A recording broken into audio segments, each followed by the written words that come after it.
Hello, hello, so nice to see you again, and welcome in to Song of the Welcome Moon, Act 4. Promise, Paimon, you'll be extra careful. Pinky promise. Jeez. Yikes. No! Oh my god. I hate this. I'm so bad at dodging, please. What? What the actual heck just happened? Do you think the others are making good progress? Hope it's all going smoothly. This guy's after me. Hey, look! They made it back as well! Oh, perfect. Oh my god. Flint's! Lauma! Guys. How did it all go? I'm gonna die. Help, please. Oh, jeez. Okay, thank you. Goodness. Okay. Also, if you didn't see my Act 3 playthrough, I am going into this completely blind. I haven't seen any of the trailers, any of the live stream, so all I know is what Act 3 gave us and what the characters and everything on the chapter art. There we go. So obviously I know that Durin's gonna be here because Durin is in the chapter art and I'm very excited. But I have no inklings as to what I'm getting into other than that it's pretty crazy, and the last act was already really, really crazy, so. All is well, thank you. Nefer and Yehoda had to stay at the Curatorium to wrap things up, so they won't be joining us for now. I ran into Miss Nefer and Miss Aino on the way back. Their work is still in progress, so I suspect they won't be back for a while either. You seem rather cheerful today, Mr. Flint's. Oh? I certainly am. I achieved what I set out to do and came away with more than I bargained for. Jeez, great start. More than you bargained for? Fighting alone can get quite tedious, but I had the good fortune to run into a pair of brave young warriors.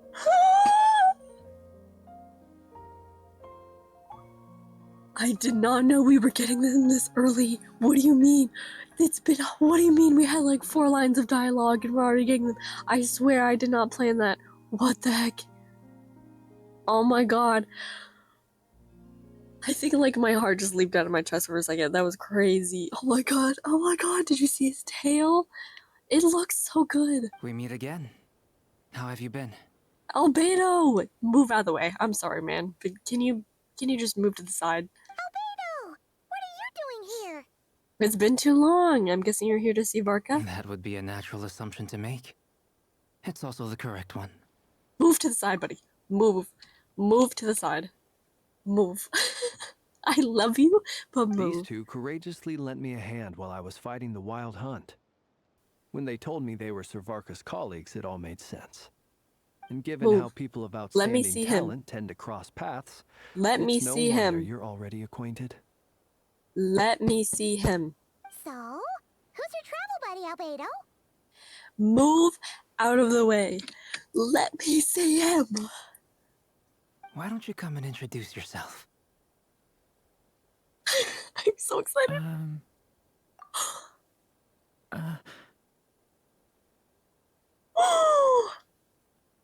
Oh, he looks incredible. Oh, he looks incredible. Oh, he looks absolutely incredible. Oh my god. Oh my god. Hold on. Hold on.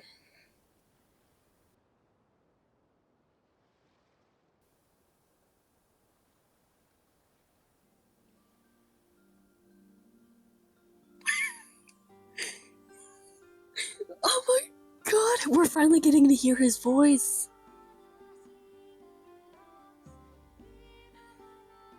Oh, I'm so thrilled. I'm so thrilled. Oh my god.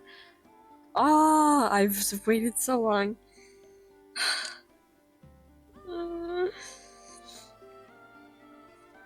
Oh my god. Okay. I'm so excited. He looks so fantastic. Okay. A gentleman of few words, I see. And a rather stern countenance. I presumed you were acquainted with him. Is that not the case? We are! Oh my god, I love you already! Your design is perfect. Oh, it's so beautiful. I am extremely biased because he's a pyro character and he's a dragon. And that's just like... That's just... Oh my god. I'm dead. I'm dead.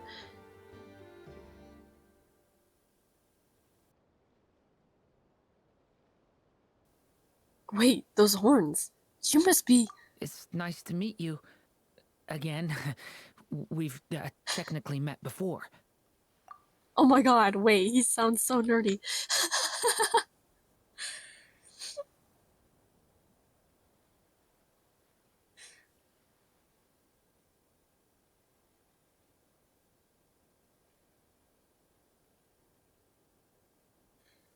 Okay, we have. I mean, kind of. We met a part of you. You're like a new person though, so nice to meet you. Wait a sec! You're Mini Durin! Nope, just Durin. That's right. It's me. I'm glad to see you again. I'm thrilled to see you. Oh my god, I did not expect this so early on. He sounds like Mika. A little bit. Mika Schmidt. By the way, he says it's okay if you drop the mini. Yeah, just Durin. Oh my god, look at his tail. Oh my god. The horns and the tail look so freaking good. Oh my god, the boots, the gloves, the coat, the hair, the eyes, all the red and pink gems. Oh my god. I'm sorry. Okay. I will keep going now. Surely I won't be. I'm not as mini as I used to be. I will be getting an egregious amount of screenshots though. Interesting, isn't it? The first step towards blending into human society appears to be reflecting on whether one's name really reflects who they are. Oh, he looks so good.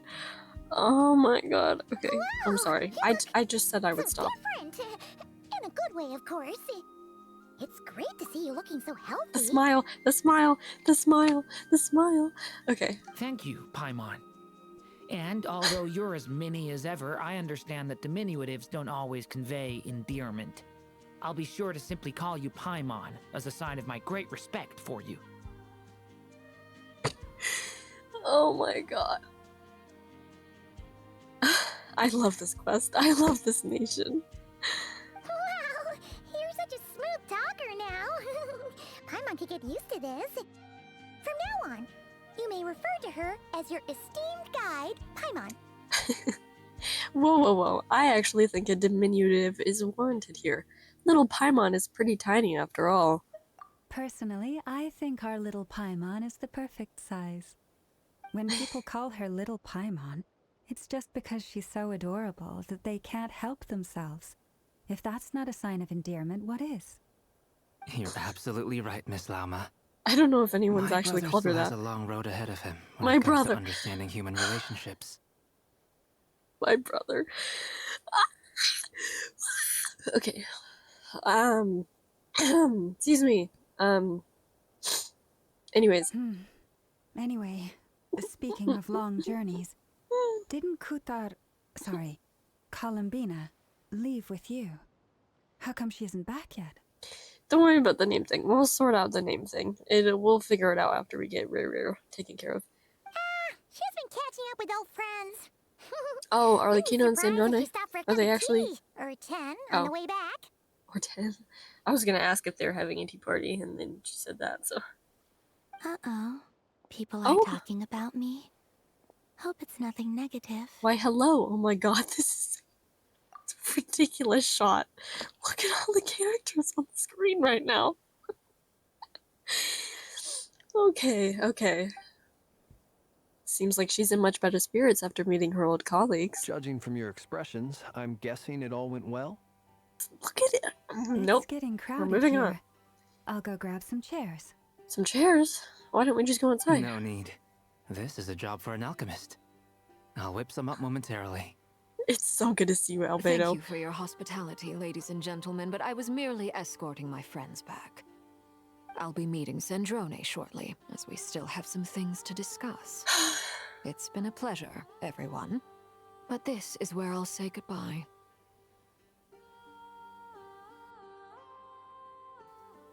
Okay. Yeah. We really appreciate Yep. your help. Thanks for standing by us. Yeah, you did crazy stuff for us last Come act. on. Spare the formalities. I'm just glad I could help out some true friends. See us as true friends, huh? I understand. Well, bye for now, Arlecchino. I'm no. Is hopping. It's probably a good thing one of us left. Otherwise, we might not fit all these people in. Are you saying What? we're about to run out of chairs? Oh my god. As a matter of fact, I am. Come on in and see for yourself. Okay, yeah, I need to see this. Oh, Act 4! Oh my god. Okay, no. No, we're moving on. We've moved on.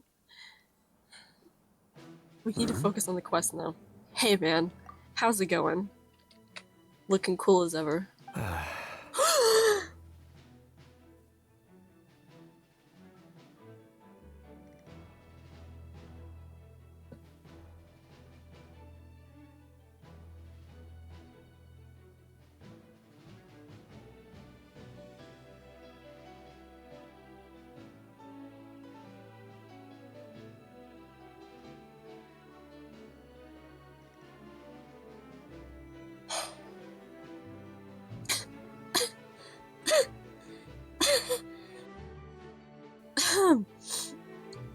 I don't think I've ever been so blindsided by a quest before.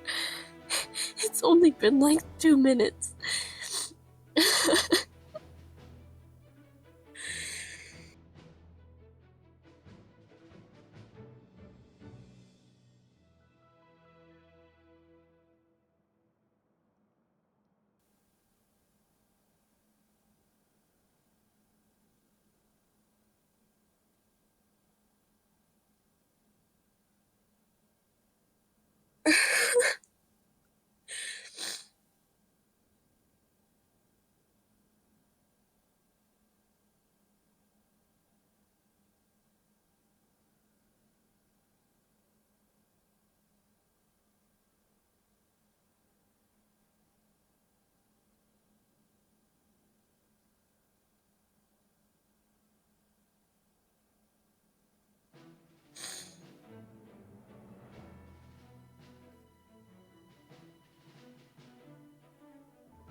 I...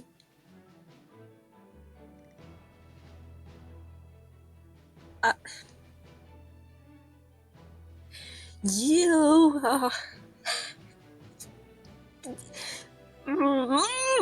What do I do? What do I do? What am I doing? What do I do? What? It's... What? What? What? What am I... What is happening? Wait.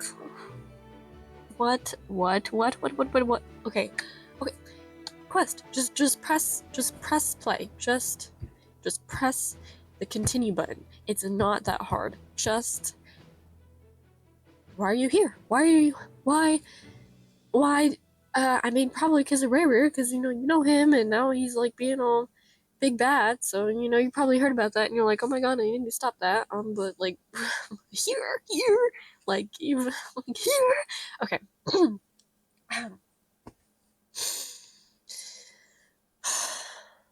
Okay. Just go. Oh my god. Oh my god.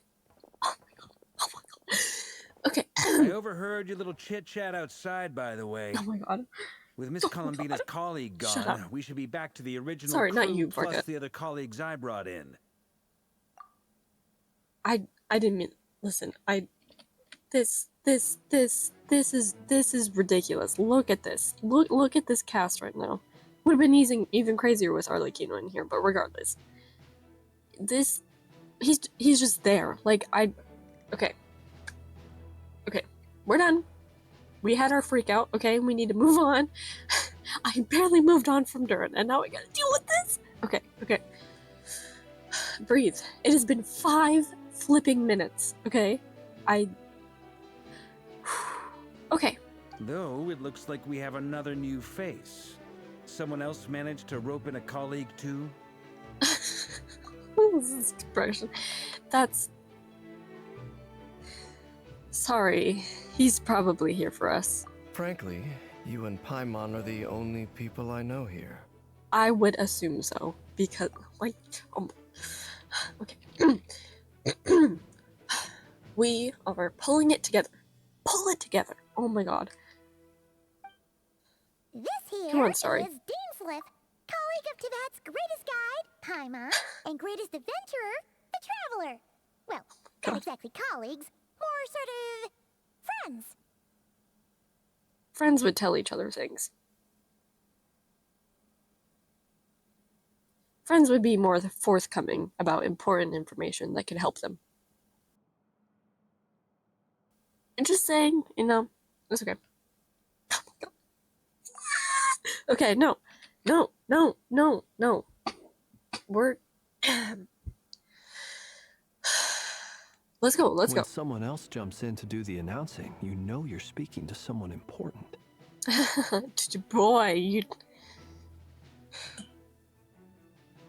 Let's hear what he has to say.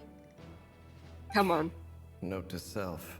Once Paimon knows your name, the rest of the world will soon follow. That's great. I love that. When he comes looking for us, it's usually something important. Mm-hmm. I was guessing you've heard about the wild hunt then. And you seem to find us pretty well. This dude, you're early, man. You know, you're a bit early for your annual visit. You've been late on the past few ones, but you're making up for it now by being early? From the looks of it, you're about to hold a meeting. If I were to say that the Wild Hunt is our mutual enemy, would that earn me a seat at the table? Oh, they're enemies, all right. As the saying goes, the enemy of my enemy is my friend. Mr. Dainsleif, there's a seat with your name on it. Oh my god. Oh my god. And Varka saying Mr. Dainsleif is sending me. Though, I can't promise the same for everyone else. Hey, Albedo, think you can rustle up a couple more chairs? Oh my god. After all this time apart, Grandmaster Varka's first order is to rustle up a couple more chairs. I've missed this. I don't have time. I don't have time to keep doing this. I need to just... Is he being sarcastic?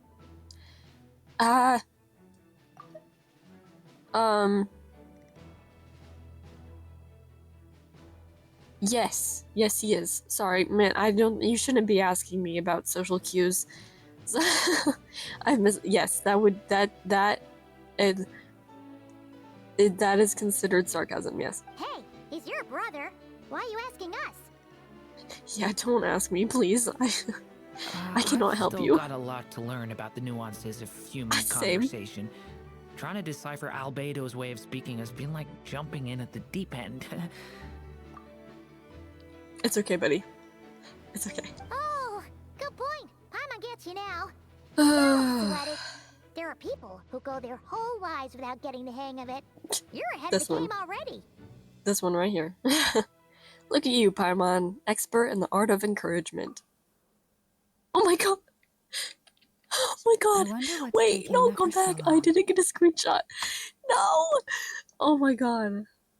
That's so funny. What the heck? Perhaps you should go and check in with her. If anyone can hurry her along, it's you. I just got back from the Curatorium. Besides, aren't you curious to see what's taking her so long? Miss Nefer doesn't strike me as the type to share secrets. And since gathering intel is her specialty, I'm guessing she'd prefer to keep her methods confidential. Can we get to talking to Dain? Under such circumstances, would it not be tactless for me to impose? I'm sorry, I'm loving this dialogue with Flynn's, because, of course, but But I just remembered that Dain is here, and I kind of need him to start talking. Oh, but it's fine for me to impose. What can I say? What is happening here? You have an unrivaled ability to garner people's affection, Miss Moonchanter. What's going on here? You have far more in common with her than I do. All right then.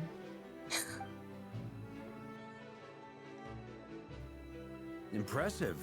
She barely fought back at all. I admire your powers of persuasion, my friend.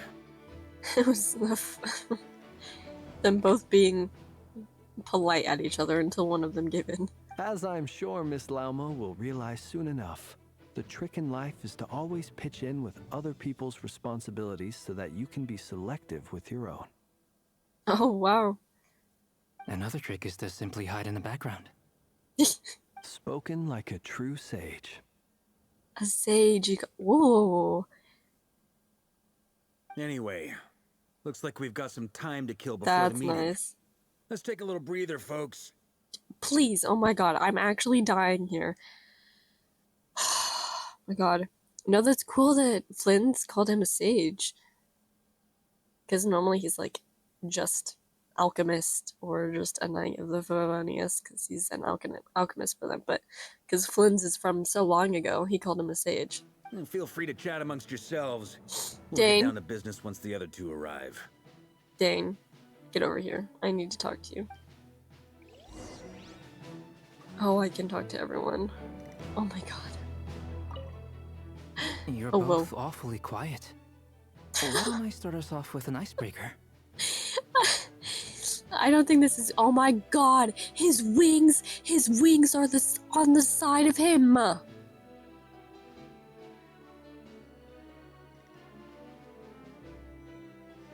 Oh my god, that's so cool. They're like blend in with his coat.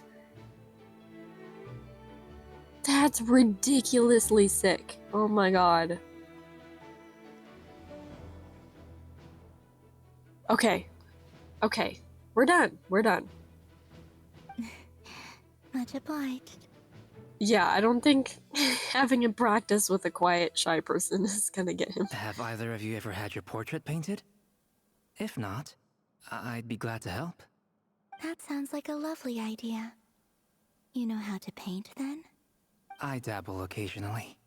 Dabble, brother. That's understatement. Columbina knows a Kuhenki that can paint. He's an excellent painter. Tables, chairs, people, dragons, you name it. He'll paint it for you.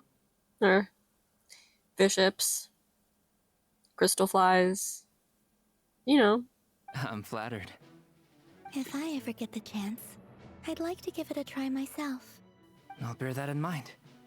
Anyway, how about you, Durin? What sort of portrait would you prefer? Oh, I'd be fine with anything. Whatever style feels best to you. Very well. Then I'll play it by ear.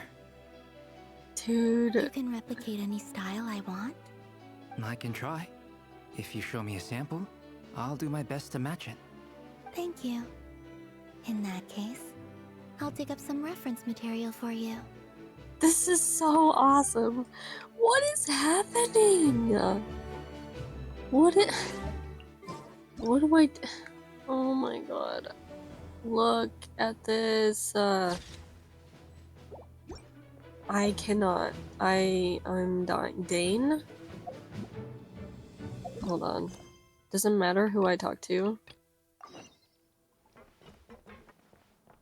I'll talk to you guys Truth first. be told, I can't remember the last time I was in a meeting with so many people. This is a lot of people. You're not alone there, my friend. The Lightkeepers also struggle to bring everyone together for a serious discussion. I don't doubt that. I've only ever met two Ratniki, one being you, and the other being that young guy, Itlua. That seems familiar. Itlua's a good apple. I'll give him that. He's kind, honest, and regularly delivers supplies to my lighthouse. A true Ratnik to the core. In that sense, he puts me to shame. It sounds familiar, but... So you're what? A fake Ratnik? That's what it sounds like Well, you're saying. But I get the feeling that's not quite what you meant. he's just, you know, also a fae. He just took up the Lightkeeper thing just because he liked it. He liked the aesthetic of it. I think maybe that's an NPC, like an unvoiced NPC, because I don't think I've ever heard that name said, because that was new to me, but it does look familiar. Oh. Come on, why the awkward silence? Well. Sorry. I'm not even gonna bother trying to hide it. You've known all along, haven't you, my friend? Now that was an awkward silence. Let's just keep this between ourselves. Probably best if Itlua doesn't know, huh? That goes without saying. Gotta be careful what you share with youngsters, after all. Anyone else in the know? Let me guess. The Traveler and Paimon? Yep, we know everything. It's dangerous being too sharp for one's own good, you know. Then, in the name of the Animo Archon Barbados himself, I swear, your secret's safe with me. I bet you Barbados knows somehow. Istaroth probably tells him everything. For drinks, you said that you and Barbados were practically best buds. In the light of that claim, do you really expect me to take your oath seriously? Dang. Of course. Just as long as you don't go spreading around the fact that I'm close with Barbados, all right? Oh my god. Y'all are so funny. Fair enough, then. Nothing like a bit of mutual leverage to seal the bonds of friendship. That's incredible. Oh my god. I took the time to do a few sketches to represent staffing for different units. That's pretty good, huh? Bet you'll all like it. Mika always used to say I had the talent to make it big. They seem to have been written by Varka? Your creative work has, by the testimony of our fellow knights, proved to be excellent food for the thought, Grandmaster Varka. I have looked through it carefully and I suspect this is because your work is novel, yet your technique remains slightly unpolished. Were the little doodles in the loading screen yesterday his? Like, supposed to be his? That's so great. This is only natural, of course. After all, you have never received any formal education in art. In accordance with requests I have received, I shall complete a few new paintings to serve as mementos for everyone. P.S. Please understand that the Grand Master almost always has his hands full defending others. That his artistic capabilities are developed as this is a testament to the time he has spent alongside Spark Knight Glee.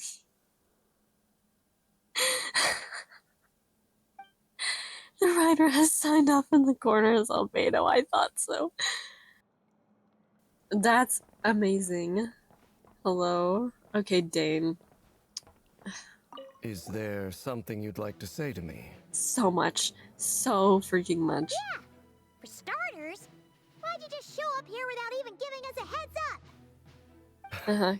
If you think back to our previous interactions, you may recall that that's hardly out of character for me. Yeah, this is his usual, but you are a bit early. You do have a point there. Sorted out your accommodation yet? Oh yeah! You'll need to find somewhere to stay the night too, right? Want to tag along with us? You never know. We might get a group discount. Sure. Let's do that. Oh my god, we're rooming with Dain? Great! Paimon will handle it! That's... And in return, we can get Dainsleif to be our very own personal bodyguard. Paimon, you're thinking out loud again. If that's what you had in mind, you should have said so sooner. I'd be happy to help. I can't with this guy. I cannot. Oh, okay then. Paimon was only kidding, but good to know. Anyway, since we're all here together, we might as well watch each other's backs. That's just what friends do, right? Friends. Indeed. Thank you. You're welcome, I guess. Oh my god. This is ridiculous. Ridiculous. Not long after. Hey, Nefer. Oh my gosh, her fangs. Y'all grumpy because you had to be in close proximity for a long period of time. I really want to know what their history is that makes them so... Ah, Miss Nefer. You made it after all. God. Look at his tail swaying. Okay. But what about Yehoda? Yeah, where's my girl? I'm here to give you an update on how things are going on our end. Once this is over, I'll be heading straight back to continue my work. I left Yehoda back at the Curatorium to watch over things while I'm gone. Huh. So much for just this once. Clock her. Shh! Not so loud! We're on a roll here. What if she remembers and suddenly decides to back out? Good job, guys. Did you say something, Mr. Varka? Huh? No. I didn't say anything. Right, Flints? Why are you asking him? Must have been a frog. They get so noisy around here at nighttime. It's like they're putting on a concert in the background. You're both idiots, and I love it. What the heck? Oh my god. Anyway, before we begin, there's a few introductions to make. Let me start by saying that it's an honor to be speaking before so many distinguished colleagues and collaborators. Ridiculous cast. First up, we have Miss Lauma. As Moon Chanter, she's the leader of the Frost Moon Scions, a local religious community in Krai. Then there's Miss Nefer, boss of the Curatorium of Secrets, an intel gatherer extraordinaire. Nefer is leading the investigation into Rerir's background, assisted by Yehoda and Lauma. From the little I've heard, they're making some great progress. Why don't you go ahead and ask... Wait! Lauma should recognize Dain's name, no? Did he say it out loud? I can't remember. I know he said Ved for Vedifalnir. I know that Dain referred to him. I can't remember if they said Dain out loud, though. I just realized that. Also but yeah, just ask Dain. I'm sure he knows quite a lot. He can get you a head start. Over here, or not a head Mr. start, but... Flint's, a Ratnik and guardian of the abandoned lighthouse. In our last operation, he courageously distracted the wild hunt to buy time for the rest of us. My guy. Yeah. For those of you who've never met, this is Mr. Albedo, a renowned alchemist and captain of the Knights of Favonius investigation team. By his side is a new face for us all, myself included. Mr. Durin, who has come to lend his aid. Thank you. Oh my god. I love this. I love the frogs in the background. They're still there. Next up, we have the Moon Maiden and former Fatui Harbinger, Miss Columbina. This lineup is insanity. I'm losing it. Then we have the Traveler, who's earned more titles than I could possibly hope to list out, so I'll spare you the rundown. And Paimon, the ultimate travel companion and quite possibly the best guide in all of Tevat. You tell him, Varka. Oh my god, I love this. I freaking love this. Wow, that's a lot of people. Great turnout. And let me introduce this friend to my right over here. Miss Nefer, it looks like you might have another job coming your way. So, congratulations on the booming business, I guess. We didn't introduce Dana. You think I haven't got enough on my hands as it is? Who's looking for me now? That would be me, Miss Nefer. I have a commission for you. Oh god. Oh god. Oh god. This is... Dude, we've never seen him interact with so many characters before. The most we've seen is him interacting with Ian-san. And Lumine. And some NPCs. And he's in a room full of playable characters that we've already met before. And you are? Well, Who I am doesn't matter right now. What does matter is that I'd like you to gather more intelligence about the Rerir of Solnari. Well, it's not as if we never take on anonymous commissions. But in your case, I'll have to decline. I'm gonna take a wild guess and say your job's probably more hassle than it's worth. Something about you seems like bad news. Yikes. Turned him down just like that. Oh, man. It's my eyes, isn't it? Oh. Conrian, I assume. And what's with the mask? Are you trying to hide your identity? In any case, the fact that you're even still alive raises an awful lot of questions for me. Okay, well, here's some answers for you. The mask trying to hide his identity, if he was, it would be doing an awful job at that. He already hides it well enough anyways, apparently. Two, the fact that he's still alive, he's got a ring from his brother, apparently, that's keeping him alive, so. Oh my god. My name is Dainsleif. And yes, I am from Khanria. As I'm sure you're aware, the Rerir of Solnari's real name is Rerir. He was once an acquaintance of mine.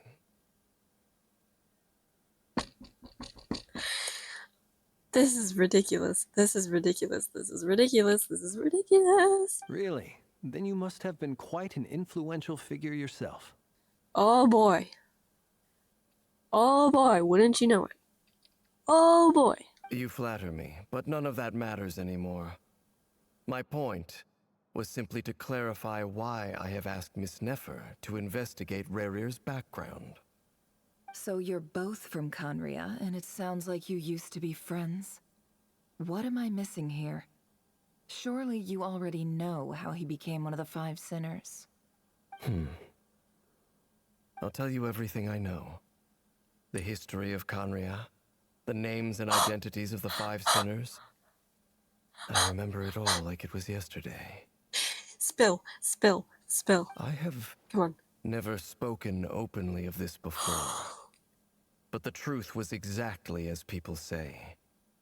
The 5 sinners were each driven by their own desires, and it was by playing upon these that the Ibis tempted them to their fall, tearing Khanria apart in the process. Oh my god, this is actually happening.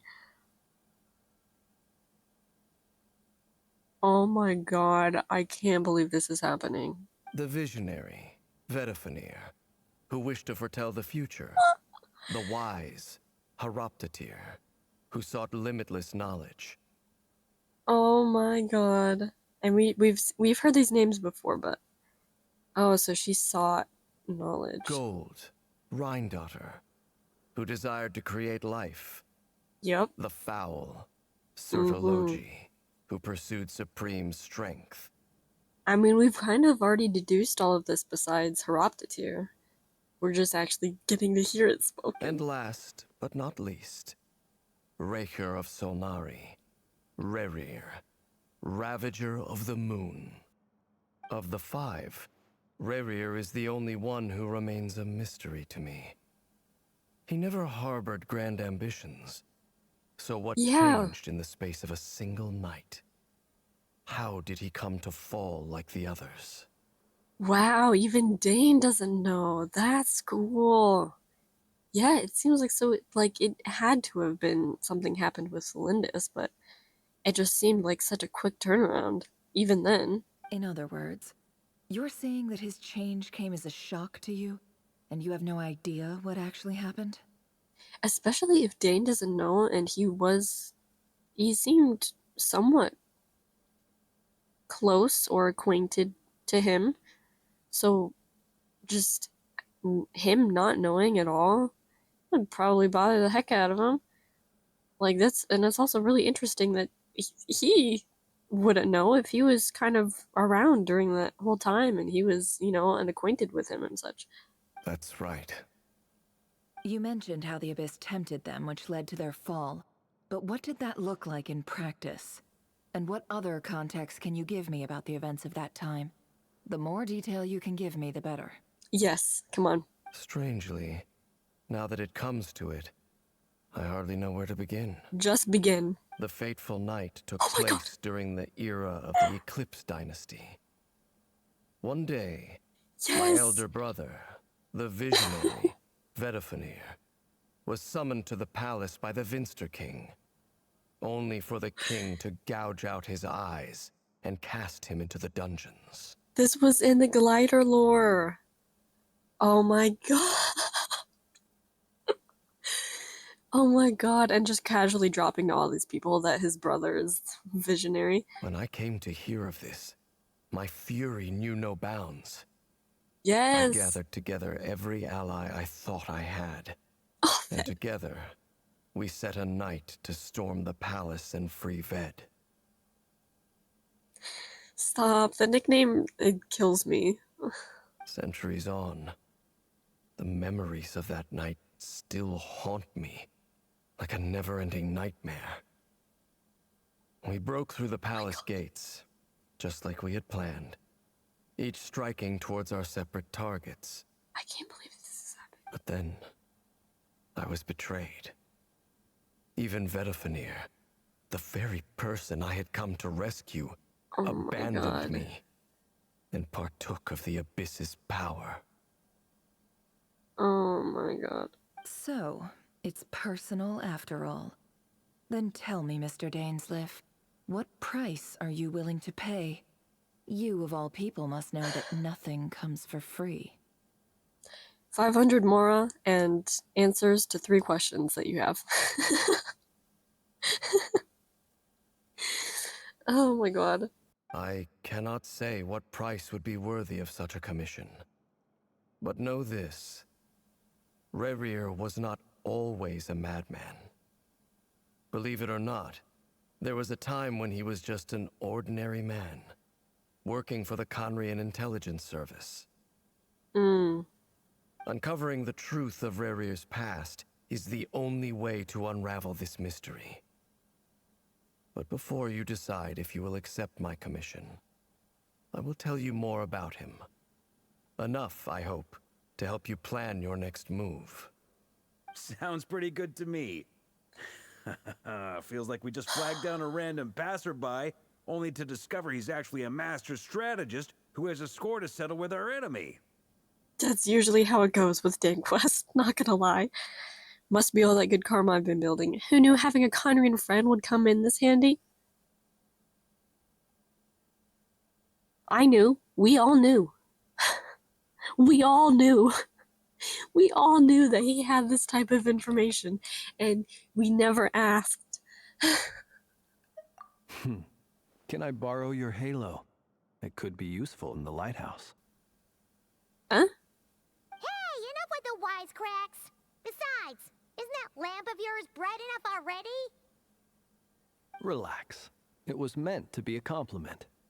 If that was a little over the top for your liking, I'll make sure to tone it down next time. I'll give your proposal some serious thought, Mr. Dainsleif. Let's speak in private once the meeting is over. Before that, there's a few things I'd like to share.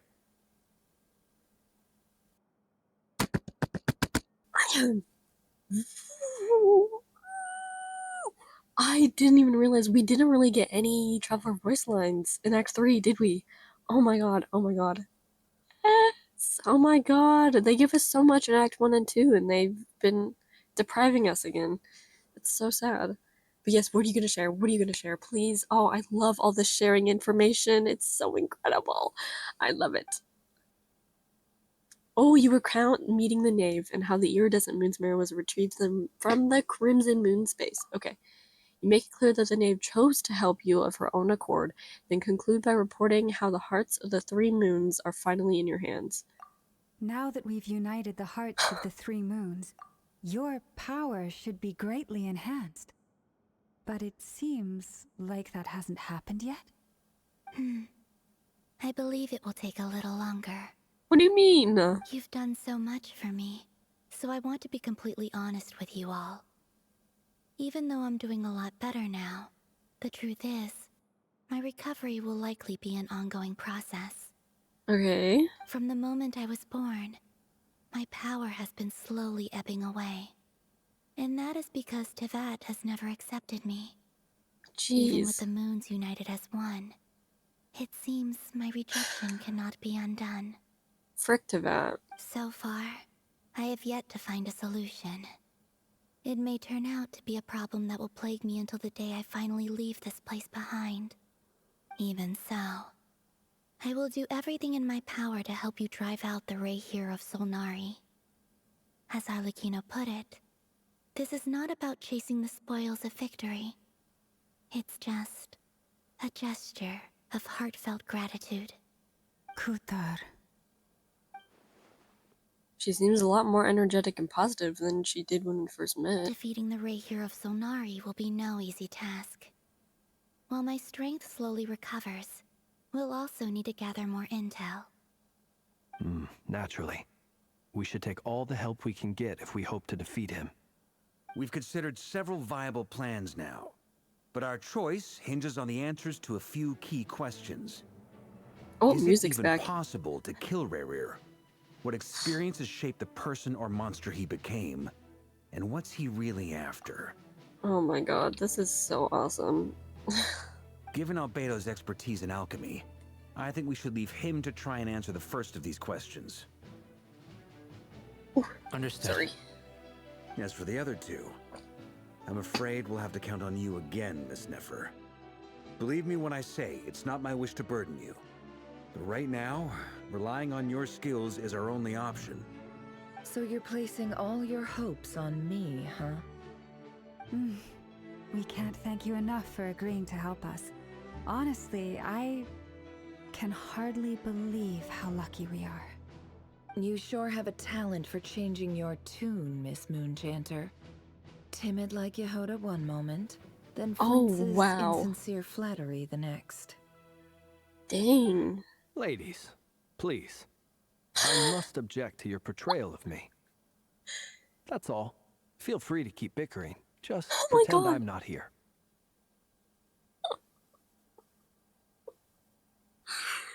Oh my god. Flins, I love you. That was great. I almost don't want to that leave was this incredible. room. I'm curious to see how this plays out. Me too. I have faith in you, Miss I'm Nefer. here for the drama. Something tells me you'll stand by us until the very end. Oh? And what makes you so sure of that? What if I suddenly decide that my compensation is insufficient? Dana's like, I need to start thinking about something else. This is not worth my time. This isn't about the money. I can sense that you've got a deep-seated distaste for Rerir. And knowing you, that alone is motive enough. Probably because, one, he had the same kind of job as her in the intelligence operations. Two, he's really making a mess of everything, and while sometimes it can bring good business, it does threaten her business, so... Like, if the world is destroyed, then there is no business. Look at them getting along so well. Like two peas in a pod. Right, yes. And I'm the one they accuse of insincere flattery. There is no justice. I love these two so much. Miss Lauma, you have to understand something. Unlike you, I don't actually enjoy having everyone's hopes on my shoulders. Is that right? Well, maybe the fact that I'm willing to put my hopes in other people says more about me than you. But the fact is, I also trust you. And that's because I know that you're someone we can count on. Anyway, we've got our plan, so let's get moving. Mr. Dainsleif, let's talk. And Traveler, once we're finished, if you've nothing else planned, I'd like you to come with me. Can I join you in Dane's conversation? No? Okay. This whole experience is teaching me a lot. For instance, I now know that when other issues come up in the future, I'll have far more luck getting Lauma to convince Miss Nefer than trying to do it myself. Hate to say it, friend, but that's one of the funniest things I've heard in a while. Why? You think I've got it wrong? Quite the opposite. But what makes it so hilarious is how long it's taken you to realize. Oh my god. Oh my god. Nefer and Dainsleif converse intently for quite some time. From the gravity of their expressions, you can tell how heavily the next stage of the plan weighs upon them both. After a short chat, Albedo and Durin head off with Varka on what they describe as a sample-finding mission. Lauma steps up for a while, then comes back loaded up with emergency medicine. She tells you that while people rarely expect to get hurt, it's her duty to be ready when they do. Wow, you and Paimon wait patiently for Nefer, content to see how well everyone is working together. Once Nefer is finished, you follow her and Lauma back to the Curatorium. Dang. They're doing a lot of, like, explaining and stuff. And it would seem like, oh, they're kind of, like, squishing it together. But I've heard that this act is longer than the first one. So to have all of this just kind of, which, it is nice, because it is just, like, a lot of preparation and stuff. Ooh, the secret room. It is, like, oh wow, like, what are we gonna be getting into? This quest has so much left, so. Thank you for waiting. Hello. That's okay. We actually used the time to help Dainsleif get a room at the hotel. That's very considerate of you. Now, I trust you share my curiosity about Rerir's past, and you seem fairly familiar with Mr. Dainsleif already. That's right. We've known each other for quite some time now. We spoke at some length after the meeting. He was the one who suggested I should invite you to join this operation. He feels confident that these secrets will be safe with you. I mean, probably. We are the witness. Dain has a lot of faith in us, that's for sure. Thanks for your trust too, Nefer. Likewise. I appreciate that you got right on board without interrogating me about why I invited you. It shows that you trust me to explain everything in due course. That's because we know what you're capable of. We appreciate you too, Nefer. You might have been forced to help in the beginning, but this time, it was your choice. That's one way to put it. Another is this, that once a decision's been made, it's set in stone. After that, my only goal is to see it through. Alright, so here's how it is. I'm going to access Rerir's thoughts again using my confidential method. Now, I'm sure you've seen things like this before on your travels, so you're surely well aware of how dangerous it can be. We have done loads of different kinds of memory stuff. The reason I've gathered you all here is to ensure my safety during the proceedings. I plan for us to enter the fragment of his consciousness together, and once inside, I will focus on searching for information. Think of this as a diving expedition into someone's brain. If I'm the diver, you are my safety equipment, tasked with keeping me alive while I'm under the surface. Makes sense. Once the ceremony begins, we will all be spying on privileged information. But in the interests of safety, you must remain absolutely silent at all times. We will discuss our observations after the ceremony has concluded. Alrighty. Lastly, any individuals of a weaker constitution are advised not to partake in the ceremony. In any case, Paimon has her own job to do, which requires staying in the room, but not joining the ceremony. Sorry, Paimon. Never conspicuously left out the details of her confidential method. I guess her brain diving techniques are a trade secret. Yeah, that's wild stuff, but you know. Everyone. Sounds like all Paimon can do is cross her fingers and root for you guys. They can watch for us from the outside. There's a little more to it than that. I was being serious when I said you have a job to do. Yeah. While the rest of us are inside Rerir's mind, it's imperative that we have a team member on the outside. In the event that something goes wrong, you will be our first responder. I don't anticipate any issues, but the extra level of safety will be greatly appreciated. I second that. This is a dangerous operation here, and you're our whole rescue team. That's pretty much the most important job in the crew. Mm-hmm. So, Paimon's like the lifeguard? Yeah, that makes sense. Yes, you are. Alright, got it. I trust you, Paimon. Please, colors are take so a seat. saturated in here. We'll get started momentarily. Oh, yay. I'm so excited. I am actually really excited. So, did Mr. Dainsleif tell you anything else? Yes, please share. I would love to know. He told me that he believes Rerir kept some big secrets in his life. He's not sure that they were the cause of his eventual downfall, but he's asked me to uncover what those secrets were all the same. But surely you're not planning to go through with this, no matter the cost. If you think that, you'd be overestimating me. I'm a businesswoman, not a mercenary. But I do have my own professional reasons for taking this job. You think I'd turn down the opportunity to get a first-hand glimpse into Conrian history? I No see. chance. Well, as long as you don't let morbid curiosity get in the way of safety concerns, we're good. We'll do whatever we can to help you. There's a lot of talk about safety and danger, and we have emergency medicine, and it's kind of making me a little bit worried. You're such a killjoy. She's got incense, candles, almost feels like a summoning ritual. Seems like Nefer still had no intention of sharing her trade secrets, but now is not exactly the moment to pry. I see there's a chess set. Wow. I see there's a chess set on the table. Could that have something to do with her intel gathering methods? All right, I'm good to go. All set over here too. I'm ready as well. Promise, Paimon, you'll be extra careful. Pinky promise. All right.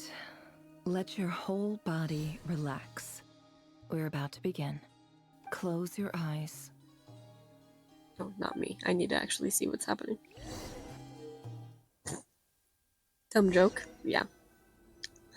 It's okay. I get it. I get it. Oh man, where are we now? This looks like a library. Could this be his office? Or office? Yeah, that works as Pretty well. standard setup. Bookshelves, paperwork, files. According to I see lots of Dainsleif, Rerir sparkles. used to be an intelligence operative. Chances are there's plenty of top secret intel stashed away in this room. Let me get to digging. Is this where you keep your secrets, Rerir? Why are there Can't say pictures I'm up not there? looking forward to this. Oh, heck yeah. Let's go. All is foretold. Sit outside the office table. No, I'm gonna snoop first. Hold on. Bookshelves full of documents. Oh, nice. It's voiced. Looks like these are all files, packed with the personal details of individual Conrians. Intelligence personnel. Makes sense. The Crimson Moon dynasty preceded the eclipse. Since Rerir worked as a secret agent during the latter, it stands to reason that he was tasked with purging remnants of the old dynasty. He could find them. Yep. Lines up exactly with what Dainsleif told me. Interesting. Wonder what kind of encryption technique this is. Seems like it has to be inserted into that camouflage device nearby. Aha! It's an audio recording. What? Please, hear me out. I can't shake this feeling that someone's been spying on our house. No, I'm not being paranoid. It's true. I saw someone dressed in all black. It was a couple of days back, but that was on another street, not near my house. I swear, I know what I saw. Oh my gosh. There's a note in the margin. Surveillance of the Runforther residence has concluded. We apprehended the target and filed the mission report last night. Okay. So Runforther is like a surname? So is this either an accomplice, kind of? Not an accomplice, but either someone in the Crimson Moon Dynasty or someone who helped them, because there was a lot of people that were helping them. Could the voice in the recording belong to one of Rerir's targets? Mm-hmm.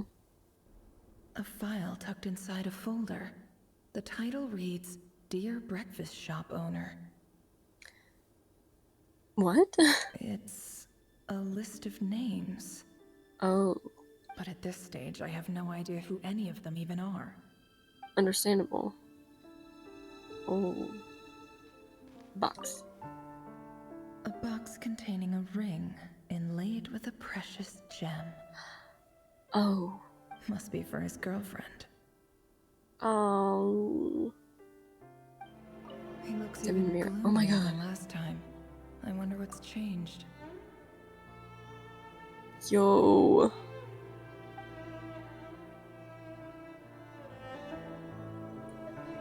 Sick.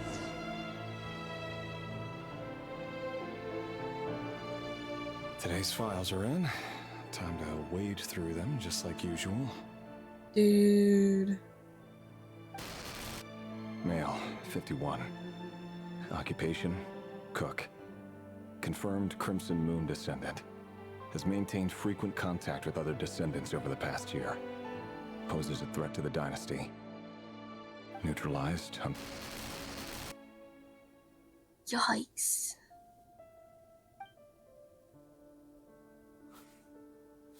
This one should be archived under purged targets. Holy crap.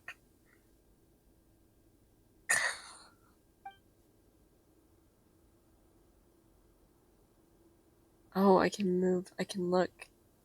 Whoa. That's cool. Female, 23. This is so cool. Occupation, office clerk. Confirmed Crimson Moon descendant. Has maintained frequent contact with other descendants over the past year. Poses a threat to the dynasty. Neutralized.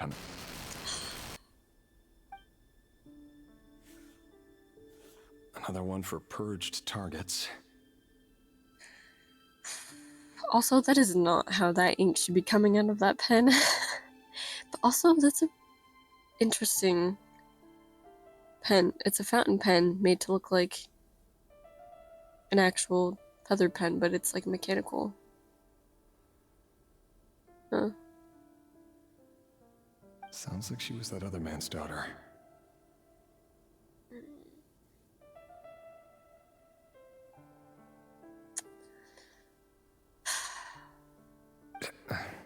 Never mind. What's it got to do with me?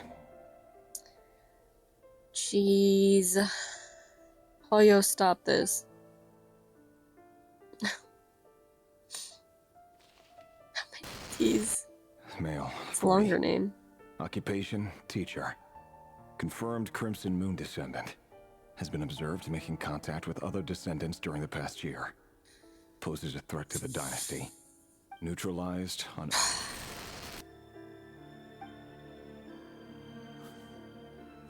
Just another nobody for the archive. Yikes. Come to think of it, I remember surveilling this man.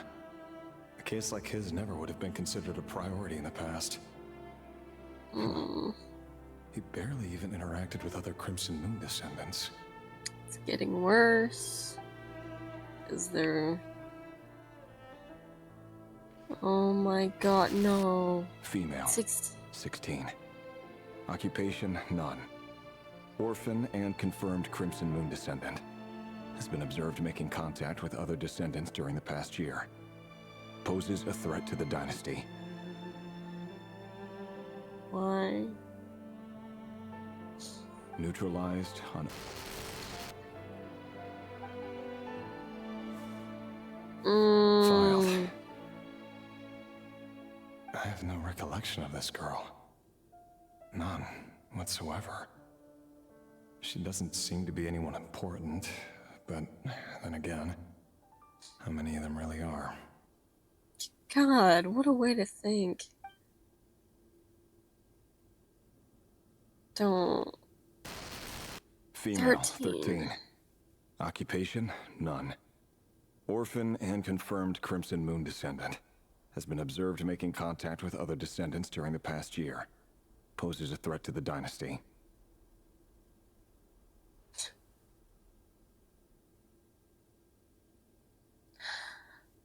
No.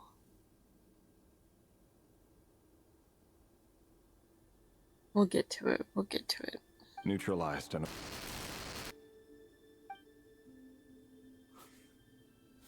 Filed.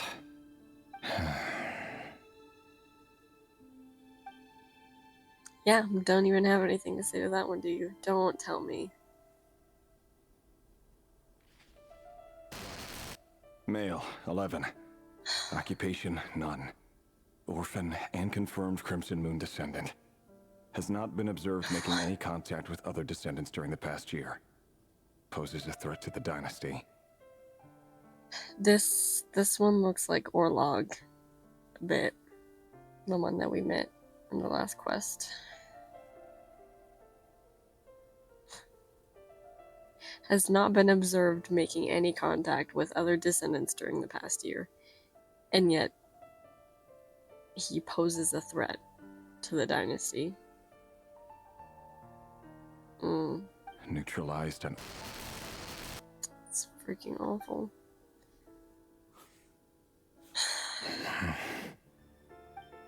He just has nothing to say anymore. Is it gonna be younger and younger? Male. Oh my god. 6. Occupation, none. Orphan and confirmed Crimson Moon descendant. Poses a threat to the dynasty. They just skipped the whole reason now. It's just descendant is all they need. They don't even bother giving reason anymore, even though the reasons are dumb anyways, but they really just don't care.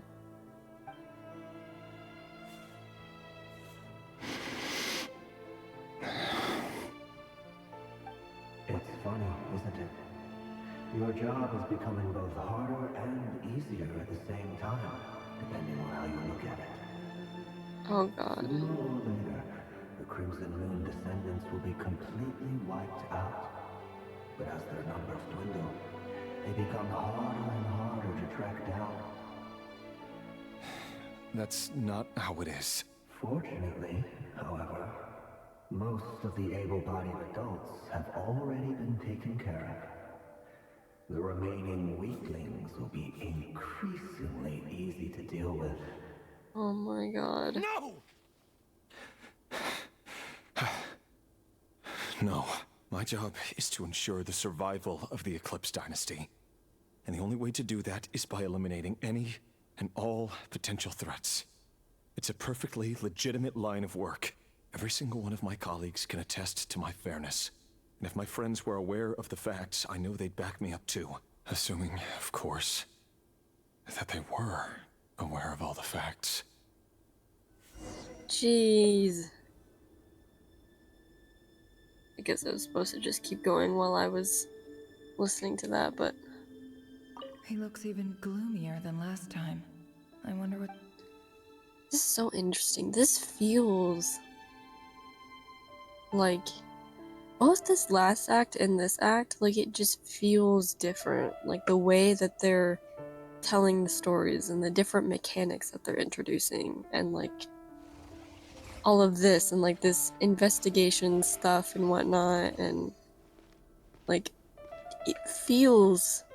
or, like, all the flashbacks and stuff, it just... there's something about it. It, like, feels different, but, like, feels familiar in a way, to me at least. Look for Tholindis. Oh god. We're gonna go this way. Oh my god. Hey, this is the hall that we talked in last time. There's a fountain. Mr. Tholindis? It's been quite some time since we last met. Back to the memories. It just, wow, it just feels... I don't know how to describe it. Rerir, I trust you're here because you have something important to discuss. He really does sound like his brother. Forgive me. I wasn't tuning out, it's just, I noticed you didn't even phrase that as a question. As if you knew I was coming.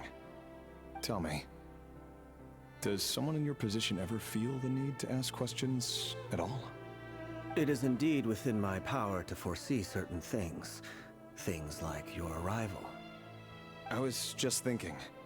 It won't be long before I'll be inviting both you and Dain to my wedding. That isn't a lie, but nor is it a fact as such. It's a wish, isn't it? No fooling a prophet, is there? Ever since that day we met for drinks, I knew it was only a matter of time before you came looking for me. We're gonna finally understand why. Does it feel good? Knowing how the future will unfold. I feel like that's a very nuanced question and concept to think about, because in some ways it can be a comfort because you can prepare for it, and it's some ways it's nice not being in the unknown. That fear of the unknown kind of leaves. In other ways it's frustrating because you can't change it no matter what. So if something bad happens, then you're left to just wait for it to happen, and it could be frustrating to not be able to change it. Or it could also probably make everything feel a bit meaningless. Like, it kind of gets rid of the unexpected in life, you know? Like, it might be a bit boring. It's kind of like watching a TV show, but knowing how it'll end and knowing all the main plot points. Like, sure, you would still probably watch it, but it wouldn't be as entertaining, probably. It would feel a bit empty or void, and I'd feel like, well, why am I watching this? Anyways. I'm afraid the notions of good and bad fail to capture the complexity of what such a power entails. Yeah. Once you've seen what will come to pass, it can be all too easy to succumb to fear and melancholy. Unless, of course, you learn to abandon these feelings. Yeah, very complex. Yes, exactly. You fear my silence, and long to hear the words I left unspoken that day. That's right.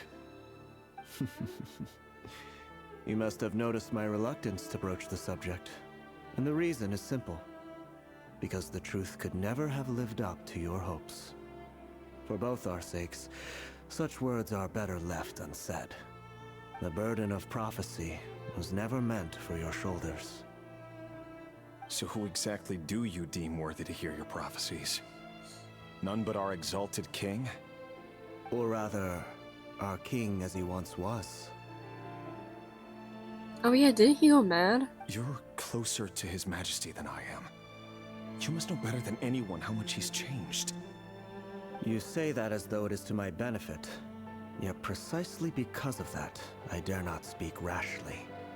A king can turn out to be the most virtuous of rulers, or a tyrant more terrible than the most vicious of dragons. Dragon mention?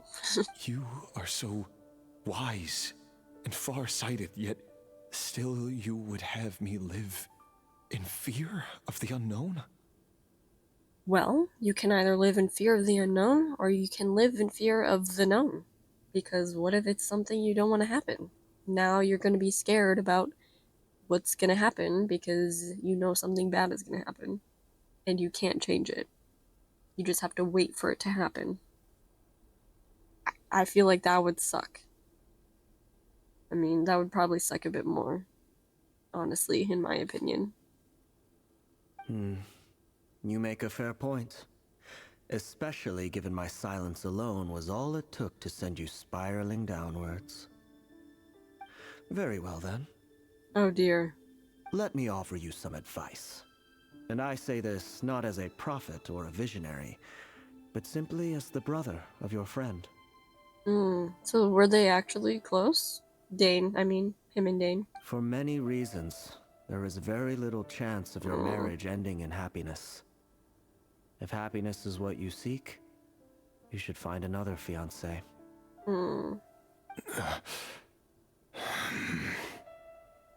Yeah. See? Hold on. There's that same black fog again. That's green. Could this memory belong to Tholindis? Nefer. Guess I better tread carefully. And Nefer, that is green. That is for sure green. There's a little bit of black in there, but it's green. It's legit the same color as your hair. Wait. Hear me out. There's Orlog. This time we finally got a clear look at his face and learned his true identity. Oh, we get to hear the rest of this. His name is Rerir, and he claims to be one of the king's guards. Oh my god, that 11-year-old boy was you, wasn't it? Oh my god, it's the same outfit and the same hair. What did you say? A cruel irony, isn't it? The man you're set to marry leads a double life as a brutal executioner. Jeez, kid. Why are you telling me all of this now? It's because... Simple. It's because I want you to kill him. You are the only person he would never suspect.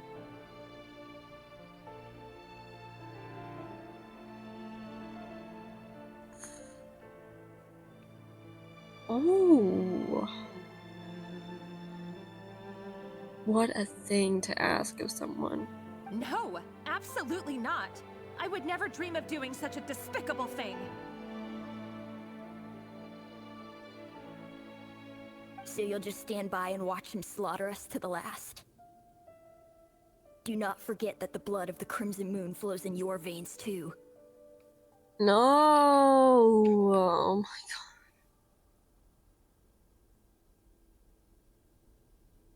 I hate this. Everything has to end in pain when you're dealing with The blood of the Crimson Moon? What does that matter now? The dynasty has long been dead and gone. You think that alone is reason enough for me to throw away everything I have? Why wouldn't it be? You two were once a child of the Crimson Moon, just like me. Don't tell me you've never felt so much as a flicker of fury for the way we were trampled into the dust. That point.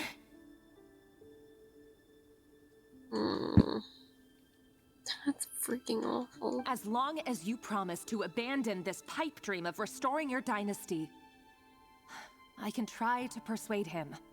Or have him persuade the Vinster King. I mean, you might be able to persuade him, but I don't think you'll be able to persuade the king. Persuade the Vinster King? Yeah. Do you even know why he's so obsessed with hunting us down? Why he keeps trying to force us to hand over our secrets over and over again? Or why we refuse to give up on restoring the dynasty?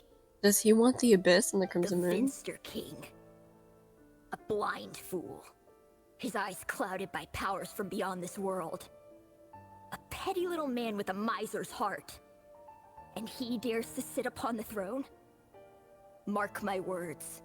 Sooner or later, Conria will fall. And it will be his doing. Jade was right. He was not off one bit. If you can't bring yourself to do it, so be it. Just you watch. It won't be long before calamity descends upon us all. The Rerir of Solnari. That really is quite a secret you've been keeping from me, Rerir. Yikes. Yeah. But who am I to talk? Am I really any better? I've kept my own past a secret this whole time too. Love should be built on honesty. But ours was born from lies. And yet, is it really so wrong to hide things that would only make life harder? If we don't cover up the parts that no one else should see, how can we go on pretending to be normal? Vedifulnir must have known all this. And that's why he made his prophecy. In the end, nothing stays hidden forever. But I won't just sit by and watch this disaster unfold. I'll do everything in my power to protect what I cannot afford to lose. Does he accidentally kill her, maybe? Sorry, or is he ordered to kill her, maybe, because they find out that she is Crimson Moon blood? Oh no, I'm sorry. I'm thinking of the worst. I had that thought and now I'm scared. Because the fact that she's not fully, like, sure, she's upset with him, but she's not like, oh, I need to do something about this towards him directly.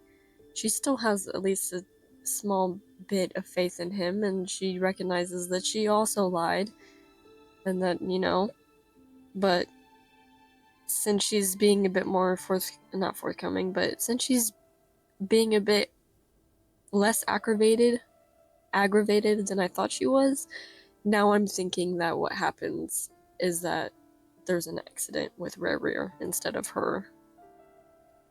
No matter who I have to face. Or she faces off with him and they do end up arguing. But I feel like she would be able to convince him. Huh? Was that Rerir who just walked past the window? Doesn't it give you the chills that he still takes the same road to work every day? As if nothing ever happened. Those people at the deli. Enough already. They're Whoa. clearly pretty taken by their own disguises, so just smile and play along. Pull the rug from under beasts like that, and you'll risk having your throat torn out. Jeez. They're talking about those people from the opposition. Right. I'd almost forgotten they used to run a deli. People of no consequence always vanish so easily. And no one even remembers them. Why are we not allowed to... Jeez. Is it because he's darkening as well? Kind of like when we saw earlier that, like, when he was kind of slowly losing it, the shadows would come over? Is it that? To where his mind is getting darker and darker? But surely you can see he's not the man he pretends to be. So many have died already, and they say that the king's madness grows with each passing day. Yeah, Mad King. We're not going to survive this. Wow, you are pink. But why does it have to be this way? Do we really deserve to die just because of the blood that runs through our veins?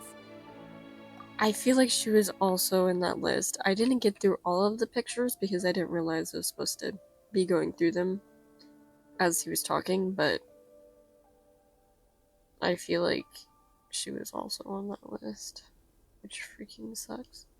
Tholindis, are you even listening? Who are you? You don't have X eyes. I mean, Tholindis doesn't. Sorry, Frithr. My mind was off wandering. Yeah, I mean, fair enough. I heard you, though. You're talking about what Rerir said. What did he say? He's just following the king's orders. He's a secret agent, and it's his job to hunt down rebels and dissidents. Rebels? Really? By the time you first met him, he'd already taken lives. Maybe he was using you from the very beginning. No, he did want to tell you. He's felt guilty about it this whole time. No. Rerir has no idea I have anything to do with the Crimson Moon. My family are only distant relatives of the main lineage, and besides, my eyes are perfectly ordinary.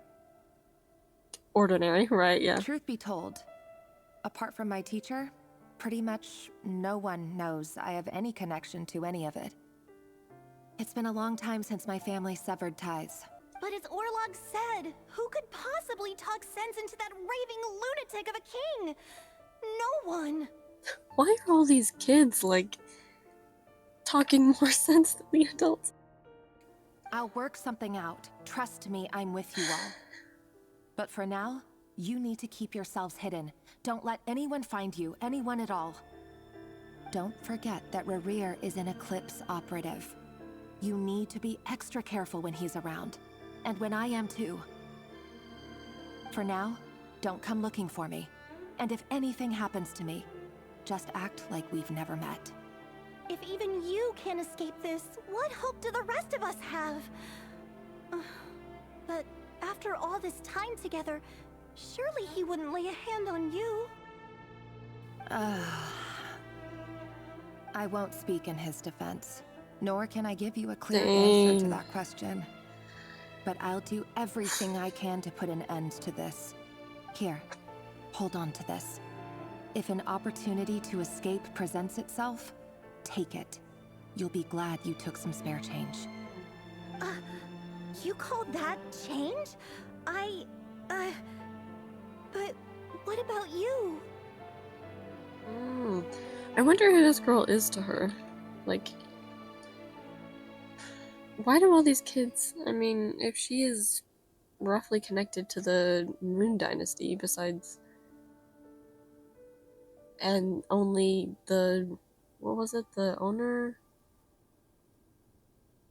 The teacher. If only the teacher knew about her, then how do these kids know about her? I've got a job, and there's still money coming in. But you can't go anywhere right now. Please think about yourself for once. Dude, getting to walk through these buildings with, like, working doors and lights and stuff, it's pretty cool. And it's such a, like, open area. Round of assassination training. Yikes. Training ground is just beyond this hidden passageway. When you kill a person, doesn't it bother you when you end up covered in their blood? Why would it? Aren't we all just walking blood bags? But not everyone is accustomed to hunting down others like prey. You've been a hunter for so long now, you seem to have forgotten that most people don't just go around killing one another. Leave me alone. Dang. All the training dummies. This looks almost, without the statues, it looks, oh, well, I guess there's a statue right there. No, but without all the big statues, this almost looks like that one room where Dain and Lumine had their fight. Begin training. Can't hide the truth. Make sure you have a firm grip on the handle. Then choose your angle well. Keep your movements light and brisk. And the prey won't sense a thing. I doubt that.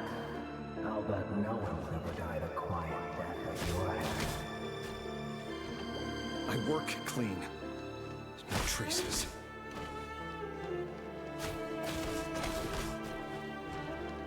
Dude, her moveset is cool. That doesn't make it open above board, though. The king just happens to need you right now. That won't happen. He's changed. Ever since he fell on the cell of that power. In the beginning, he only had to take out a handful of the guilty. But now... The ones I've dealt with have always been guilty. And I've carried out my work flawlessly.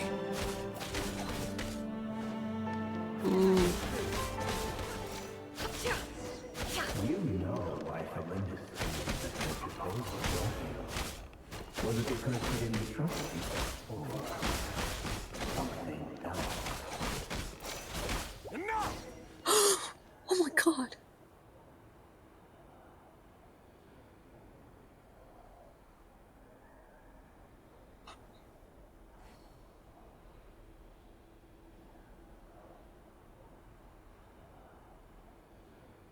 Why does Ashru sit up on the counter? To welcome our clients, of course. A kitty's gotta earn his kibble somehow. Never, not the time. Not the time.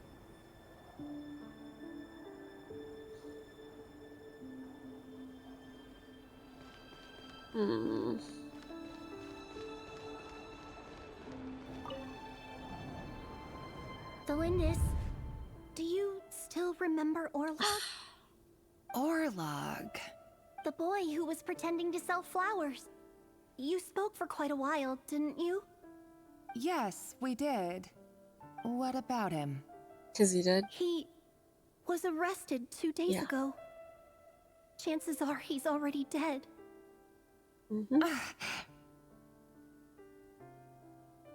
Yeah. I knew it. He... I just don't get it! After everything he's done, why do you still stand by him? Or does it mean nothing to you that people keep dying? No, that's not... Just hear me out. I need to go now, Tholindis. They're looking for us. You take care too. If you ever need a place to hide, come find us.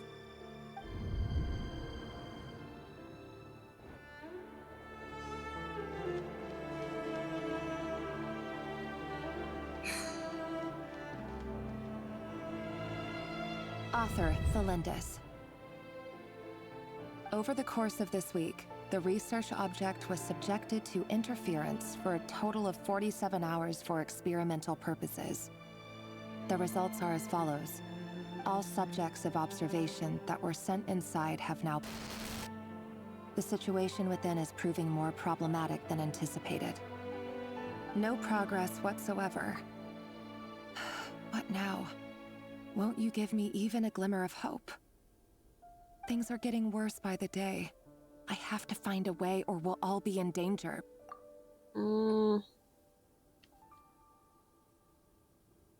But I...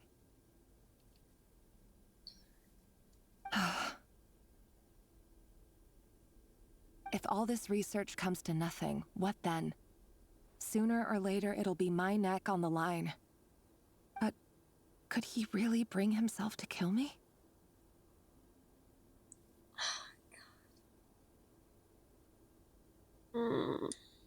No. Surely he wouldn't have the heart.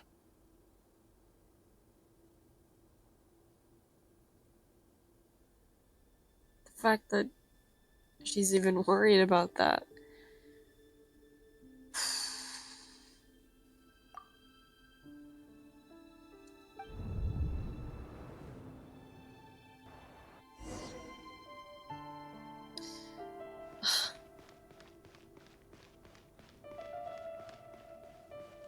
I can't go up there.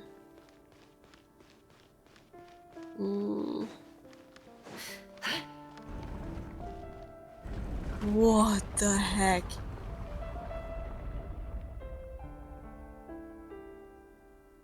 Whoa! That is so cool. But also really freaky. Why won't you just let us go? We don't even know each other. All we want is to live ordinary, peaceful lives. You want to live? Of course.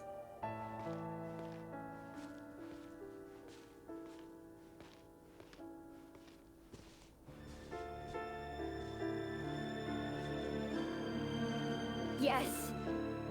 I just want to go on living. Is that really such an unforgivable crime?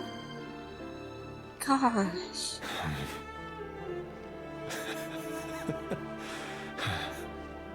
You want to go on living.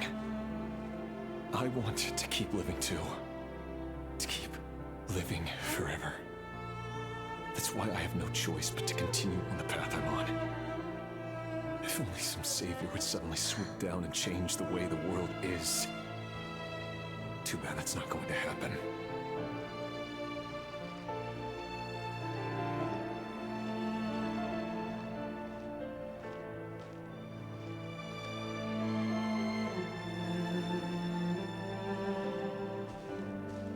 Imagine that.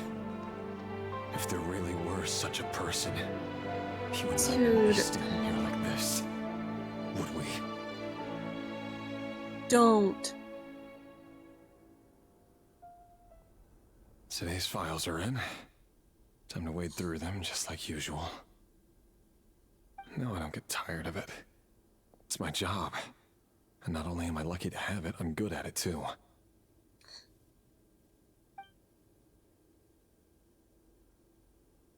You don't even... Wait. That's...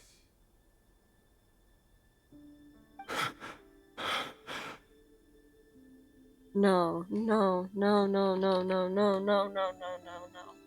Tholindis?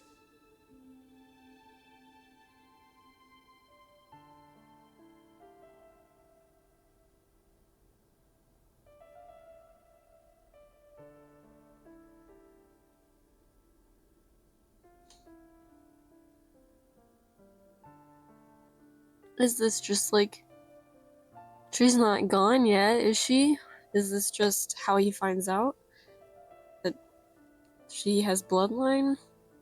Or is she gone now?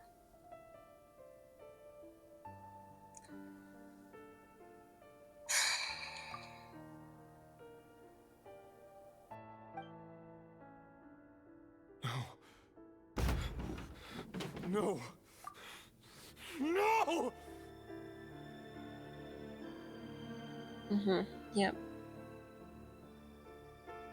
The insanity already begun, and now this is just... Whew, it's really kickstarted it even more, hasn't it?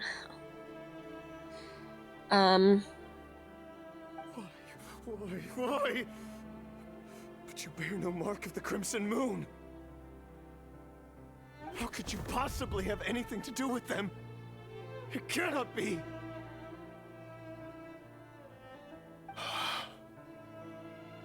A diluted bloodline.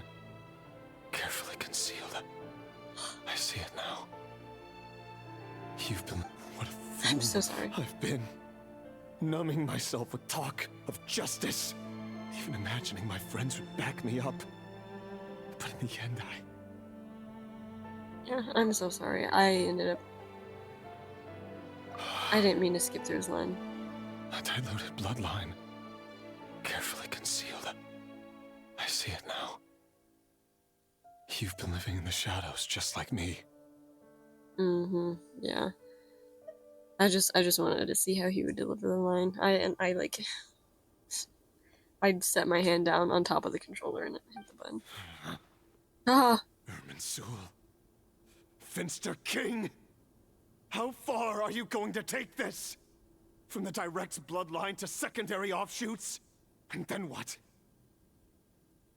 Irminsul? Why are you blaming the tree? Unless there's a being also named Irminsul. And then what? Yeah. See, if they really just... Today it's the descendants of the Crimson Moon. Who will it be tomorrow? Will you not rest until everyone down here is dead? No. No. This cannot go on. This is where it ends. Really? Again...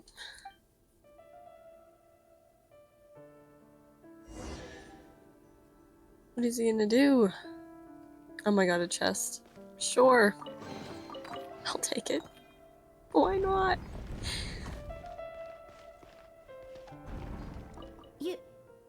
You're really letting me go?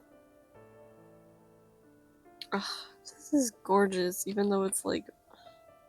I am. As long as you can guarantee that no one will There find we go. you. Don't worry, I'll be extra careful.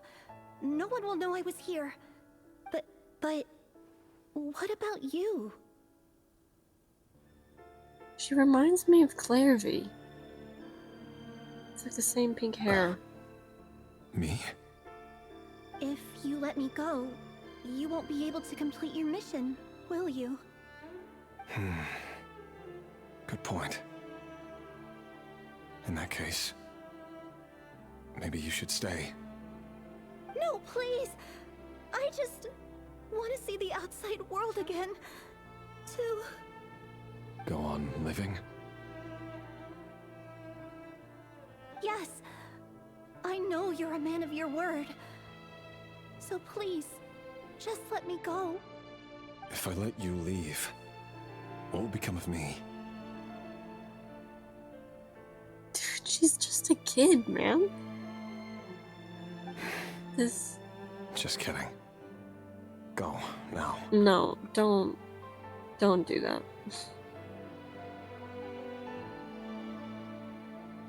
But remember, don't let anyone know you were caught.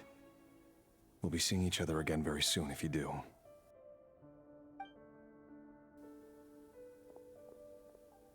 Even shadows in the dark must live by a code.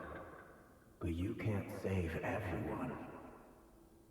You've been whispering in my ear for days now, Vedifilnir. What are you trying to do? Break me down? He's already corrupted, and he's trying to corrupt other people. Oh my god, Dain! Your brother corrupted your friend. Oh my god.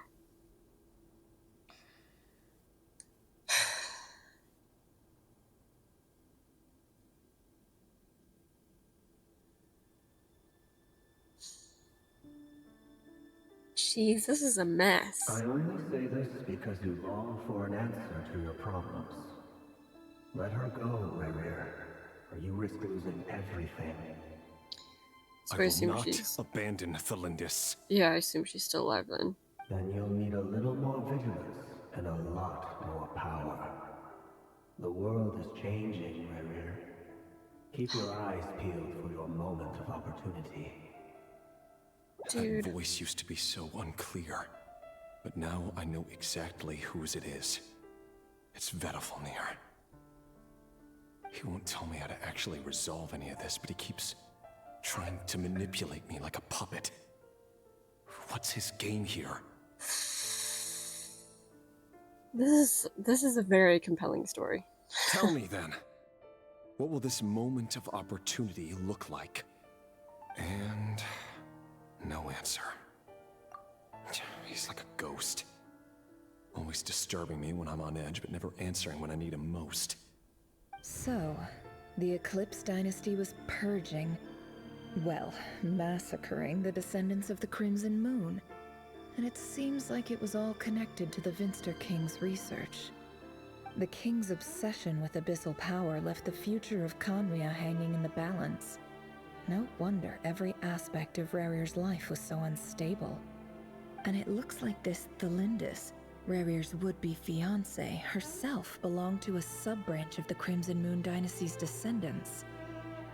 It almost defies belief that a couple like them could hide the truth from each other for so long.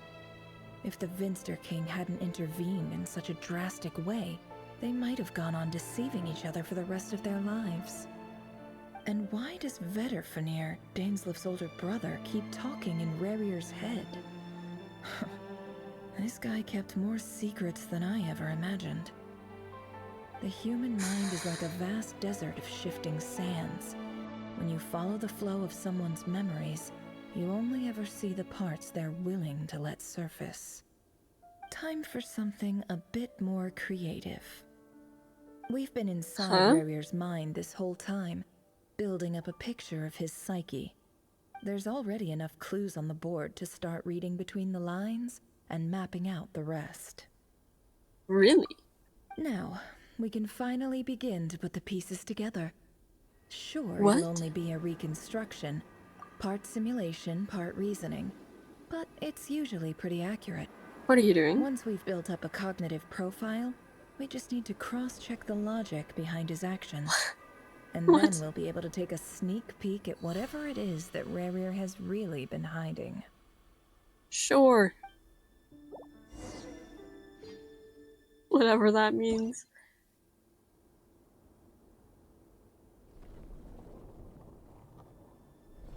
What the heck is this? Rerir, are you there? What the heck? This is the chessboard that's on our table. What am I doing? Okay. 1, 2, 3. 2, 3. Okay. Hey, Rerir! Come out, it's urgent! He sounds so young. Jeez. Dain? What's wrong? This is so interesting. Dain, like, just actually looks like himself. Rerir looks like... Oh, he looks like a coyote, doesn't he? With the moon? That's pretty sick. Yeah. Quick, come with me. I'll explain everything once we've met up with the others. Oh dear. What is happening? Okay. I'll come. But Tholindis is still over at the Universitas. I'll need to leave her a note. All right then, but make it quick. I've never seen Dain so worked up before. Whatever this is, it must be big trouble. Is this the start of the Cataclysm? Or not the start, I mean, started long before it actually came to its climax, more so the climax of it. The beginning of the end. Be well. Okay. 1, 2. Yo. Ooh, who's Unicorn? And who's the sword? Well, this is a nice change, Gold. meeting you all at this hour. When men and women of ambition can speak face to face in broad daylight, I say that's a big step forward for our dear Khaenri'ah. Yo. Don't be ridiculous. Sortilegi. We do not fear the day. Why would we seek refuge in the night? Dude, his voice also, it is so interesting to hear their voices and like when they were much younger and also less corrupted. You might ask your blade that same question. I'm told it prefers the cover of darkness. The word on the street is that Sortilegi only strikes when he has an unfair advantage. But that is patently false. Oh. I see you're missing an arm and a leg. Surely only a fair fight could explain that. If this is your way of offering me replacement limbs, believe me, I'll take them. Okay then. Oh, we can certainly discuss that. With bioalchemy, anything is possible. Assuming I have your full support in my research. Lunatic. So are you. What? Hypocrite. Raptor. Oh. What brings you here? Oh, we finally get to know a bit more about Raptor. What the heck is this piece? I can't tell. Why, Dainsleif, of course. He invited me. It's like a person that's like smiling, kind of? Or like laughing or screaming. Is this like, it doesn't, it's like kind of like a crown, but why would there be a crown? Please, cast aside your apprehensions, Miss Rhine-daughter. Oh, Whatever it's like a the rumors mask. may say, I am but a humble servant of the king, and I can assure you he affords me no greater convenience than he does you. Well, the Universitas Magistrorum won't stop fawning over you. So at least some of the rumors must be true. You're clearly doing well for yourself, so drop the humble servant act. It endears you to no one. You're president of the Universitas Magistrorum, the chief royal mage known as the Wise by royal appointment, and by far the most favored among the 4 pillars of Khaenri'ah. Oh, the 4 pillars, Vice President Veit doesn't even try to hide his envy when he sees you. Vice President Veit? My success is the product of hard work and good luck. It's as simple as that. Were the king not such an extremist, I hardly think I would have received a senior post at my age. Of course, no job is without its gripes. Serving a king like ours can be a challenging task, as I'm sure you can imagine. A psychopath? And as for Efterveit, in missing out on the presidency, he's dodged a mountain of stress. Like everything else in life, it comes with pros and cons. Who is this Efterveit? Huh? You're all here.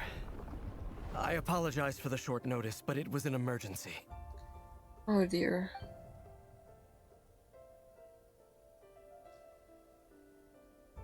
You must be Rerir. My god.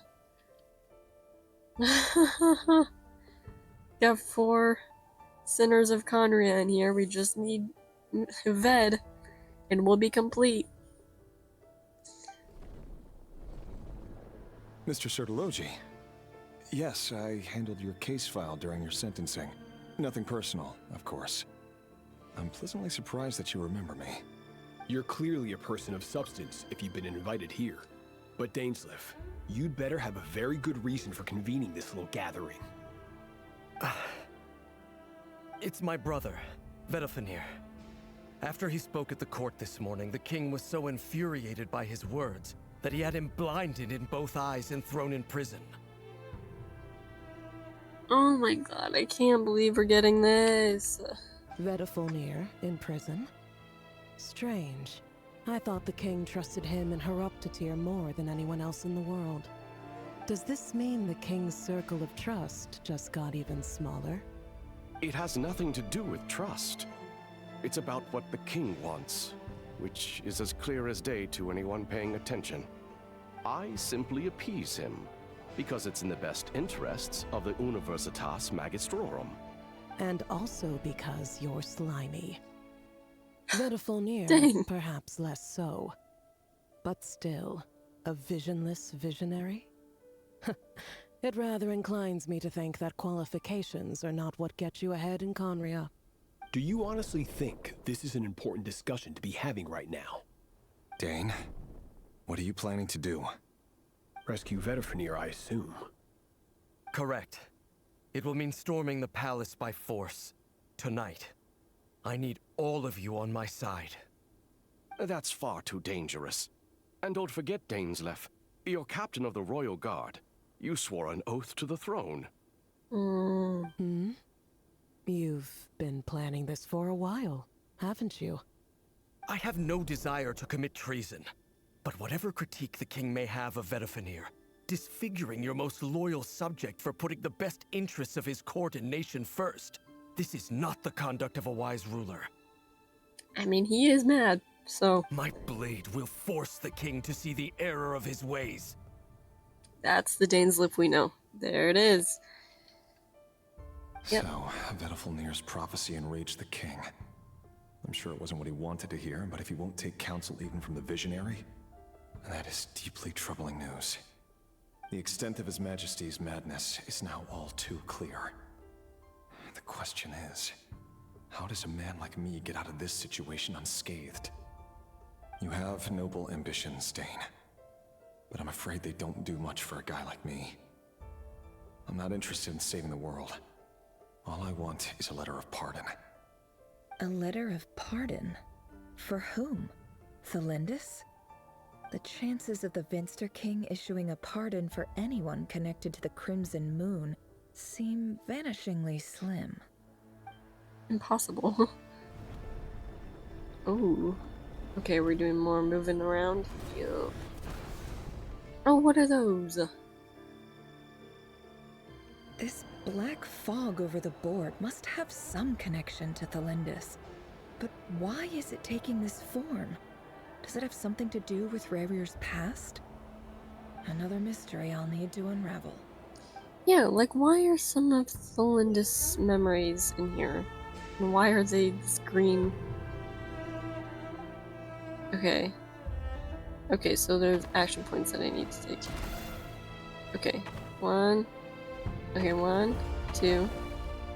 Oh. Well. 1, 2.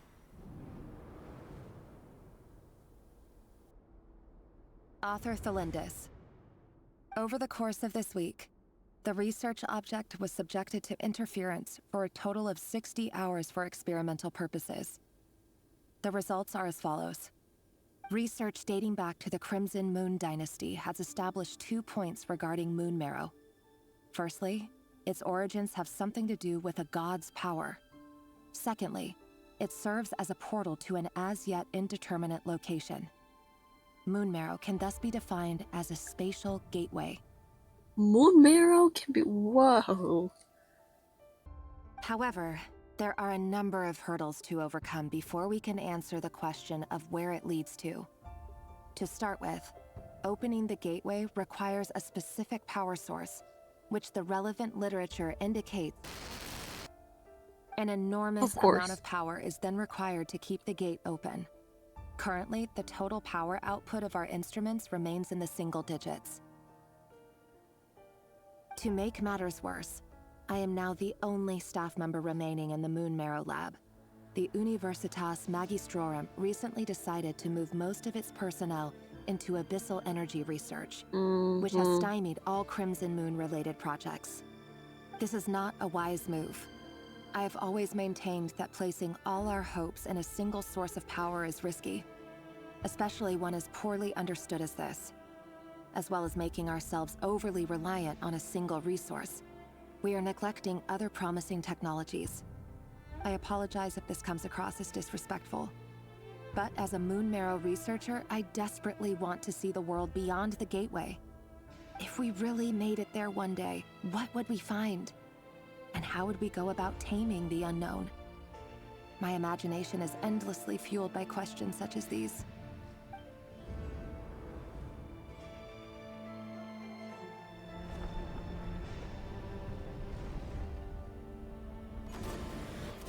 Oh man, are we gonna get another one? Yup.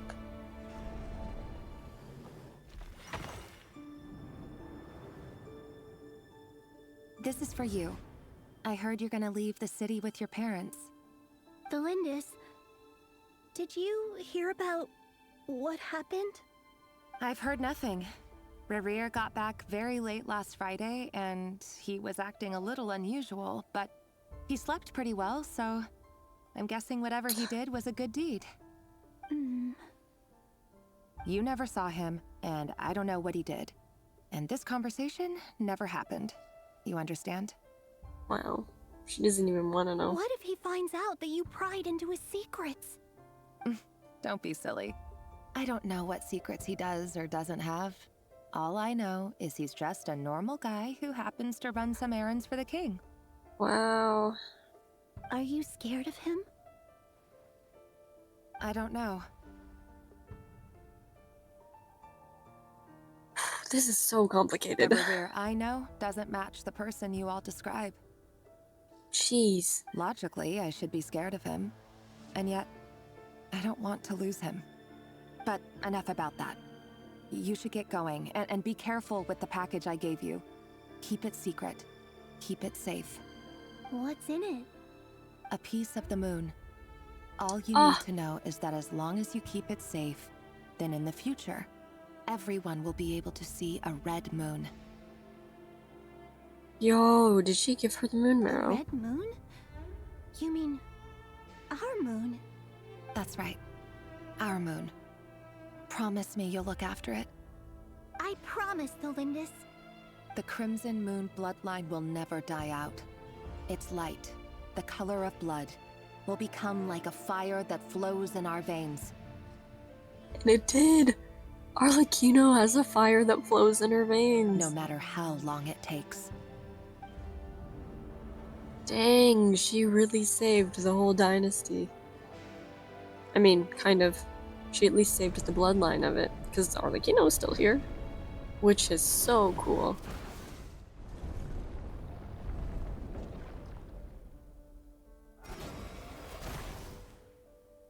Oh. Blocking my way, are you?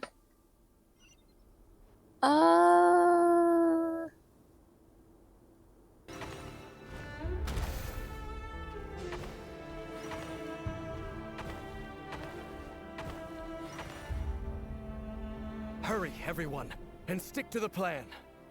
Sir Dainsleif, what are you? Is this treason? Maybe. You know what happens to those who betray the throne. Please, don't do this. It is the king himself who has betrayed the throne. He has Wow. betrayed all of Conria. Dang. I love Sir Deludie's voice, by the left way. for justice in your heart, you should join me. It's showtime. Dain and his group will handle the troops in the palace. Then Hraptatir and Rheindotter will disarm the security measures. My job is to enter the prison and rescue Vedifalnir.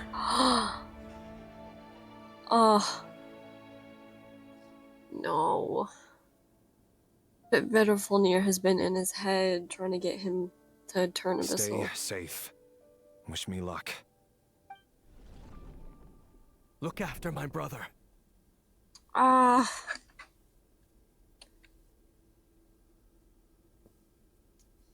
Draw your blade. It is time for justice to prevail.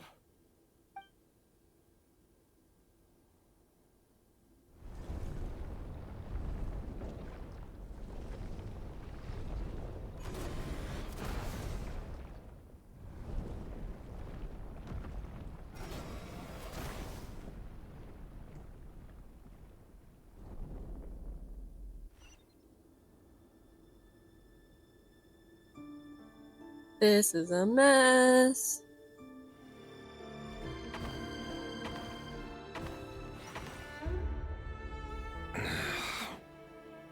Dude. This place is filthy. And the smell is abominable. Clearly, the king doesn't allow his prisoners a single shred of dignity. This is dire. Found you. Hello, Mr. Vedafilnir. Ah, it's you. Surprised? Oh, wait. I guess surprise isn't an emotion that prophets feel very often. I certainly felt some surprise in the moment when I was blinded. Surprise at the king's sheer ignorance. Surprise at just how unfairly this world responds to words of earnest remonstration. Jeez. I'm curious.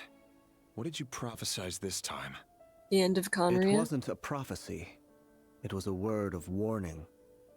Someone had to say it. Because he's like the serpent in the Garden of Eden, where he's like trying to lure everyone into using the Abyss. Is that the reference they're going for? The king has forsaken all reason in pursuit of his obsessions. I simply told him that if he continues on this path, Conria will surely fall. And it does, so. But he didn't listen. Worse still, he stabbed you in both eyes and locked you away. Dain asked for my help. The court is in complete chaos now, but I'm sure you predicted that. Everything is transpiring as I foresaw, yet I am powerless to change it. Fate is an immutable force. I can but lament as the inevitable unfold. I do wonder whether giving a man the power to see the future does nothing more for him than slowly crush his spirit. Exactly, yeah. Forgive my curtness, Vedafilnir, but the king did not suddenly turn on you today. His suspicions have been brewing for a long time. You can't have wisdom beyond the reach of your fellow man without attracting his fear and suspicion. There are things the king does not want to see. So, he doesn't want you having visions of them either. He blinded you because he thought this would make the visions stop. He wasn't entirely wrong. I did indeed lose my power to see the future. Oh? Right up until... Until what? Just now. I believe I saw something new. Well, tonight could go a lot of different ways. 5 of us banded together to storm the palace, also we could rescue you. This will go down as the most tumultuous day in Conrian history.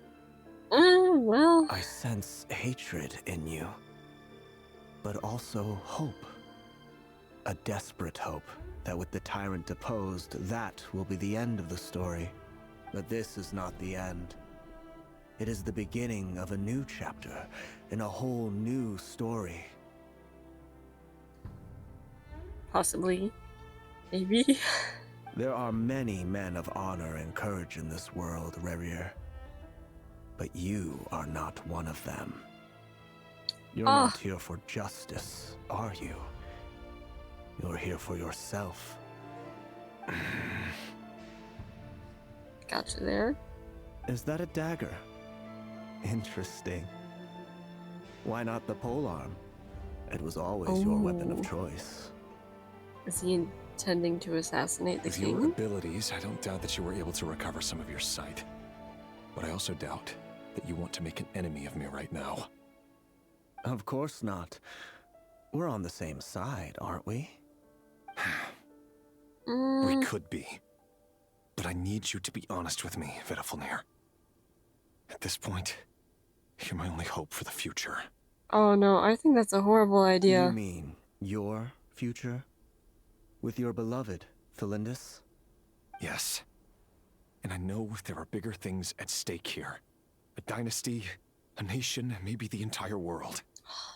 But forgive me, I care first and foremost about myself. I can't abandon the one I love to save myself. I just can't do it. But you see a broader picture of the future than I. You see the solutions to the biggest problems of our age. So tell me, what is my solution? What's the answer? He's starting to get to that in matters of fate, level in his answers voice are either right or that he wrong. has now. What will be and what will not. Maybe you are willing to pay a certain price in the pursuit of happiness, but unfortunately, fate does not negotiate. Nice little rhyme there. That is the cruelest thing about fate. It is unmoved by your sacrifices. Yep. That can't be true. It is. I know it's your voice that I keep hearing in my head, urging me to see how the world is changing, to seek more power, so I can protect the things I love. You show me disaster, but you won't show me how to avoid it? Why? Why are you doing all this? My voice. In your head.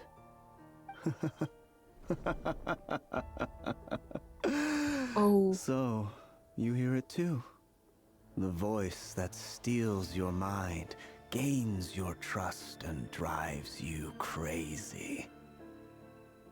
Oh, does it just take on a voice that is probably most, effective? It turns out that we are not so different, you and I.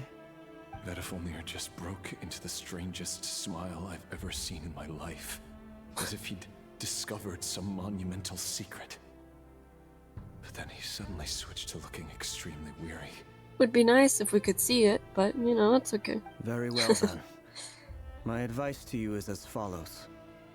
You must persevere. Whatever trials and tribulations you may face, be steadfast in the belief that they are your path to the future. For as long as you live, your story with Tholindis shall not come to an end. That is the only chance you have of fighting back against fate. It is up to you whether you believe my words. Regardless, that is all I will say on the matter. I have no right to intervene any further. I will hold you to your word. Thank you for setting me free. In return, I will tell you one more thing that you cannot afford to ignore. Oh? Just then, a strange wave of energy rippled through the city. Oh. We had no idea what it could mean. If I were you, I would head to the Universitas Magistrorum. The Universitas? Oh no! Oh no, indeed. I'm sure we'll be seeing each other again very soon, Rerir. Frick you, man. Whatever Vedifilnir said, I didn't catch it. I didn't even help him out of the prison. There was no time to lose. Just left him there.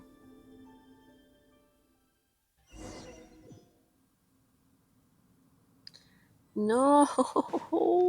Oh, I will gladly take this chest though. Oh. Music? What instrument is that? Whoa. Monsters? Is this Rhindaughter's doing? Or the Universitas Magistrorum? I mean... Dang! Oh my god.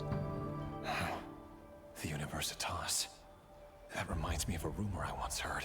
I mean, they are Rhindaughter's wolves, Allegedly, but... the king installed secret mechanisms in the palace and around the city. No one knows where they are or what kind of power they hold. But if they were ever going to activate, it would probably be on a night like tonight. Help! Help! What the heck is happening? Hold on! Don't let them anywhere near you! Save me! I can't! Ah! That sounded like an explosion. So, the rumor is true? The king with really what? went through with it. With what? What other means does the king have at his disposal? They must run on power from the Ibis. And given it's a major center of Abyss research, anyone over at the Universitas will be in grave danger. I have to hurry! Dude. And he becomes one of the 5 centers of Conra.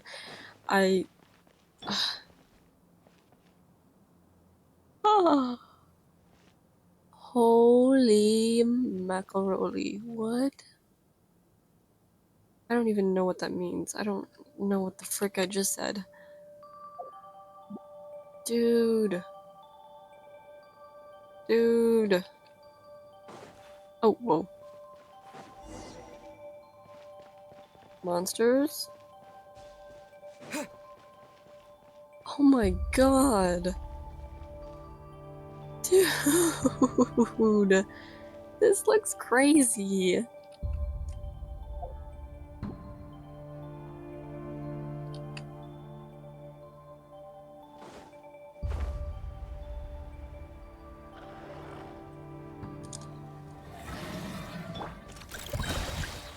Flash attack! Fate is upon you. Shadows of fate. Observe.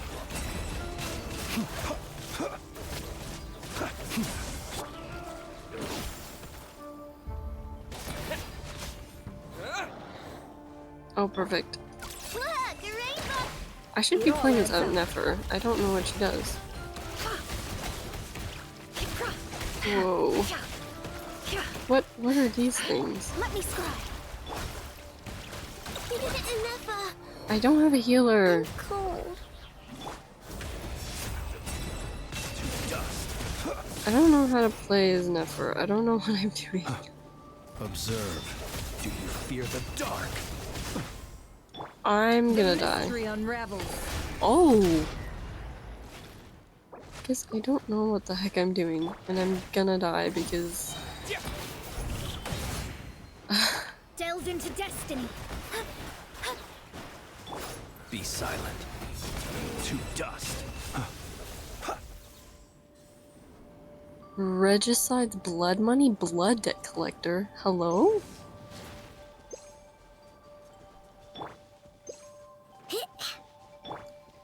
Can I... chill out, man, chill out. Shadows of fate decided right.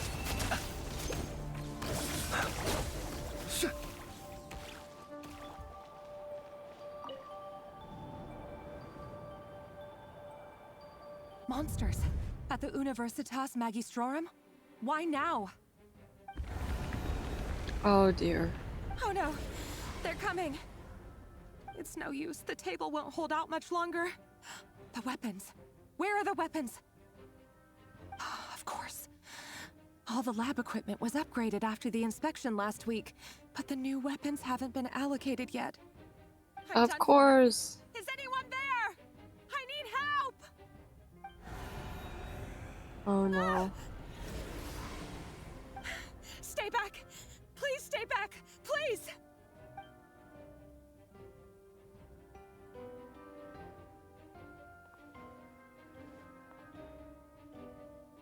What?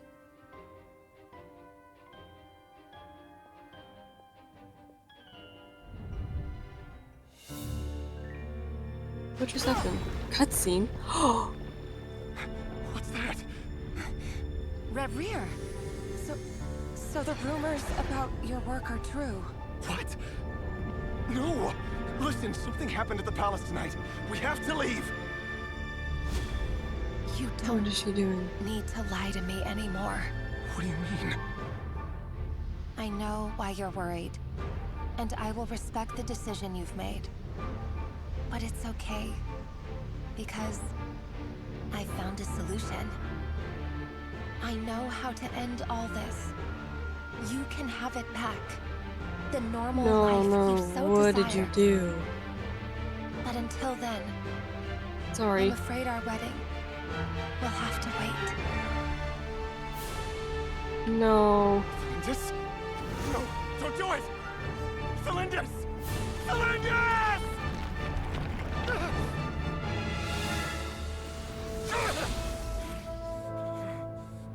Yo, look on the sides as well.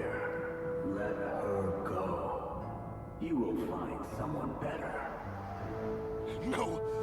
She left him. Do it! I have to save her! By what means exactly? A lowly pawn. You lack the power and the strength of will. Do you know a way? Tell me! Come to the palace. Join us. Oh my god. Rerir, thank goodness we... Step forth and take your share. You made it. Not you too. No. Ah. Hatred or grief, despair, desire. We all have our own.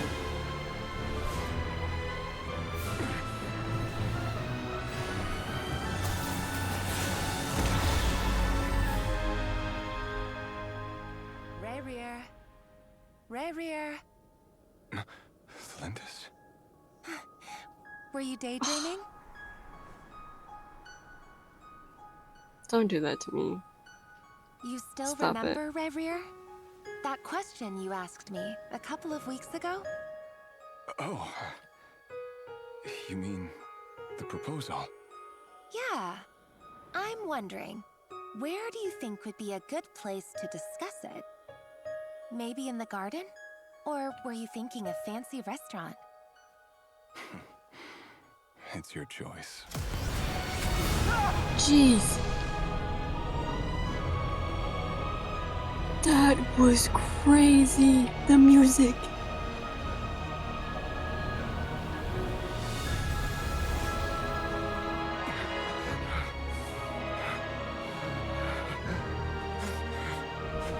Look at this animation. Oh my god, his hair turned white.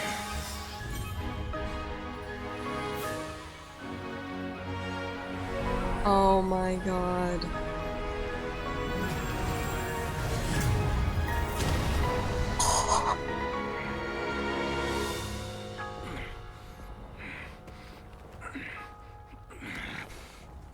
This cutscene is gorgeous. I will find you. And then... you can give me your answer.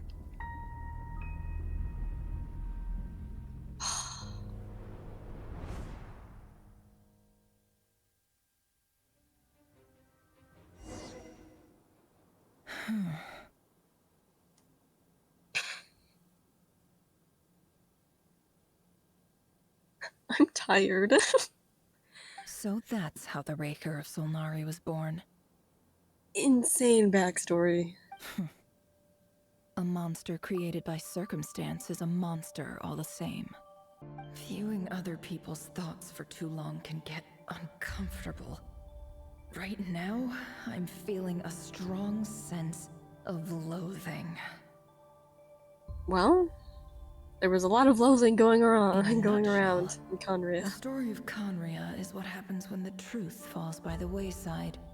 Everyone tells little white lies, and before long, you have a huge pack of lies that destroys everything.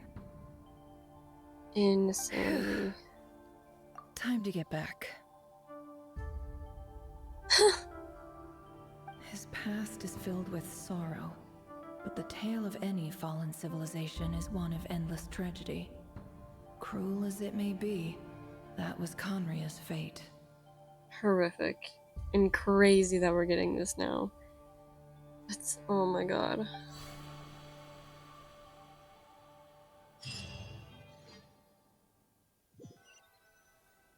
What do we do now?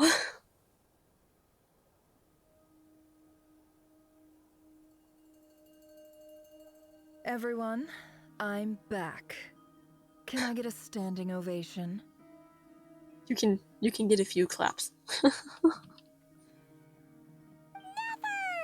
How are you holding up? Feeling okay? She's fine. Boss is a pro. Yes, I'm fine. You will have seen the events of Rerir's life through my thoughts. It's now clear that he is just a regular nobody, driven by personal tragedy, as he said himself. I mostly agree. There's only so much we can know about him from his memories alone, but they did give us a clear glimpse into his life in Conria. This is so cool that we're getting this. However, I would not consider Rerir to be a nobody. He was deeply involved in the events of that era. Yet, when the catastrophe of a generation strikes, nobody is safe. Sounds to me like you're speaking in riddles again. Is this you urging me not to abandon the people of Nod Krai in their hour of need? Maybe. That's not what I meant. Is it working? Although I do hope you choose to remain a part of the plan. Without you, the mission ahead will be all but impossible. Then try to remember that I respond better to the carrot than the stick. And I don't appreciate being bossed around. Now, as for you, Missy, you were excellent. You stuck to the rules of the ceremony and kept your mouth shut the entire time. Bravo. Cool. So, can you fill me in on the deets now? Most of what I saw went right over my head. Oh, Yehoda. Patience. You'll hear the whole story, don't you worry. But let's meet up with the others first. It will save me narrating it twice. Yehoda? Yes, boss. Let me get that door for ya. That's more like it. For a moment there, I was worried you'd forgotten about the first clause of your employment contract. Forgive my curiosity, but what does the first clause say? It says I gotta do the annoying stuff that boss is too lazy to do for herself. Like opening the door, pouring the tea, yada yada. Is that right? Disrespectful to my girl Yehoda. Nefer, I think Nefer's design is very cool, and the idea of her character is very intriguing, and I'm liking her character. However, in the context of the story, I dislike her because of how she treats Yehoda. If something is in the contract, it's because she willingly agreed to it. Rest assured that the Curatorium abides by the very strictest of labor policies. You don't seriously think I'm cruel enough to treat her like my slave? And yet she cannot seem to sleep and has really bad insomnia. In any case, I've hardly shied away from my share of the work today. Hope I don't catch Flints and Varka lounging about in their chairs, enjoying a leisurely cup of tea. They might be. There's nothing I dislike more than other people enjoying themselves while I'm hard at work.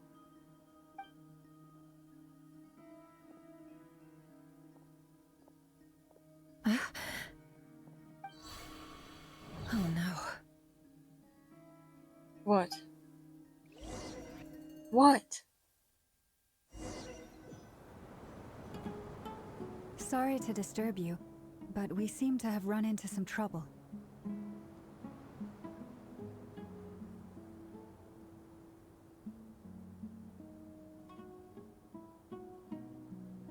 What is happening?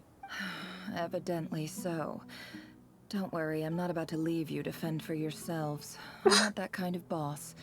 And it would go against the Curatorium's labor policy. What the heck? I'm sorry. What did you hear me say? I wasn't talking about labor policy. What? Wait. I'm confused. What? How long have I been standing here? What is happening? Not long. You just appeared by the door a moment ago. Yes, Traveler talking. Also, where's Paimon? Also, where are we? Also, why is this scene so confusing? Why? Boss, what's wrong? You look like you've seen a ghost. Is she somewhere else than where we are? We've been tricked. We never left at all. Somehow I hallucinated that whole scene back inside the office. Hallucinated? But how? How indeed. This place should heed my will alone. All thoughts and actions that occur in here are just a result of pawns moving across the chessboard in a carefully calculated manner. And nobody has access to this chess set but me. What is happening? Can you explain this to me in dummy terms, please? So you control everything? Where's Paimon? More or less. But yes, it's a special technique of mine.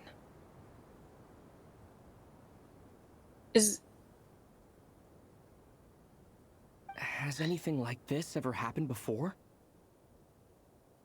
Love that we're getting travel voice lines. Okay, so is this... Are we in the... like... chess piece now? Because she said everything that we hallucinated in the office... Everything that was in the office was hallucinated. So did we never get out? Or did we never go in? We must have gone in, because all that stuff about Rerir was pretty true. So did we never get out then? Only once. It was the first time I used the chess set. Is there any similarity between what happened then and what's happening now?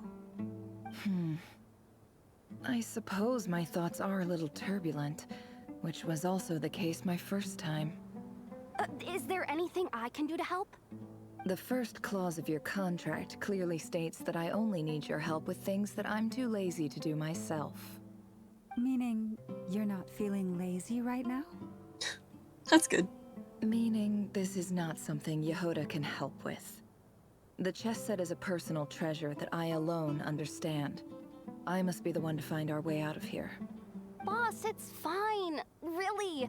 Let me do something useful. Oh, listen to you. Whatever would I do without you, Yehoda? What? Really? Yes, really. Where would I ever find another employee as obedient and servile as you? God forbid anything ever happens to you. Oh, okay. Goodness. Well, anyway, I was thinking of fetching some water. There's gotta be a source around here somewhere. I suggest everyone finds someplace comfortable to take a rest. We gotta conserve our energy. Even though all this chess malarkey doesn't exist in a physical sense, mentally speaking, it's all real. And so is our tiredness and fatigue. You don't want to dismiss mental fatigue. Just because it isn't physical doesn't mean it's any less serious. But anyway, I got your backs, so don't worry about a thing. Thank you very much, Don't I Yehoda. have the best employees? Jealous much? If we can find a suitable time, I'd love to borrow Yehoda for a day to help out at the Frost Moon Scions. Would you be amenable to that, Boss Nefer? Oh, Lauma. Have I ever told you just how pretty you are? Oh my god. Beauty runs from the tips of your antlers to the depths of your imagination. What is with you two? What is Time the to rally, history? everyone. Follow me.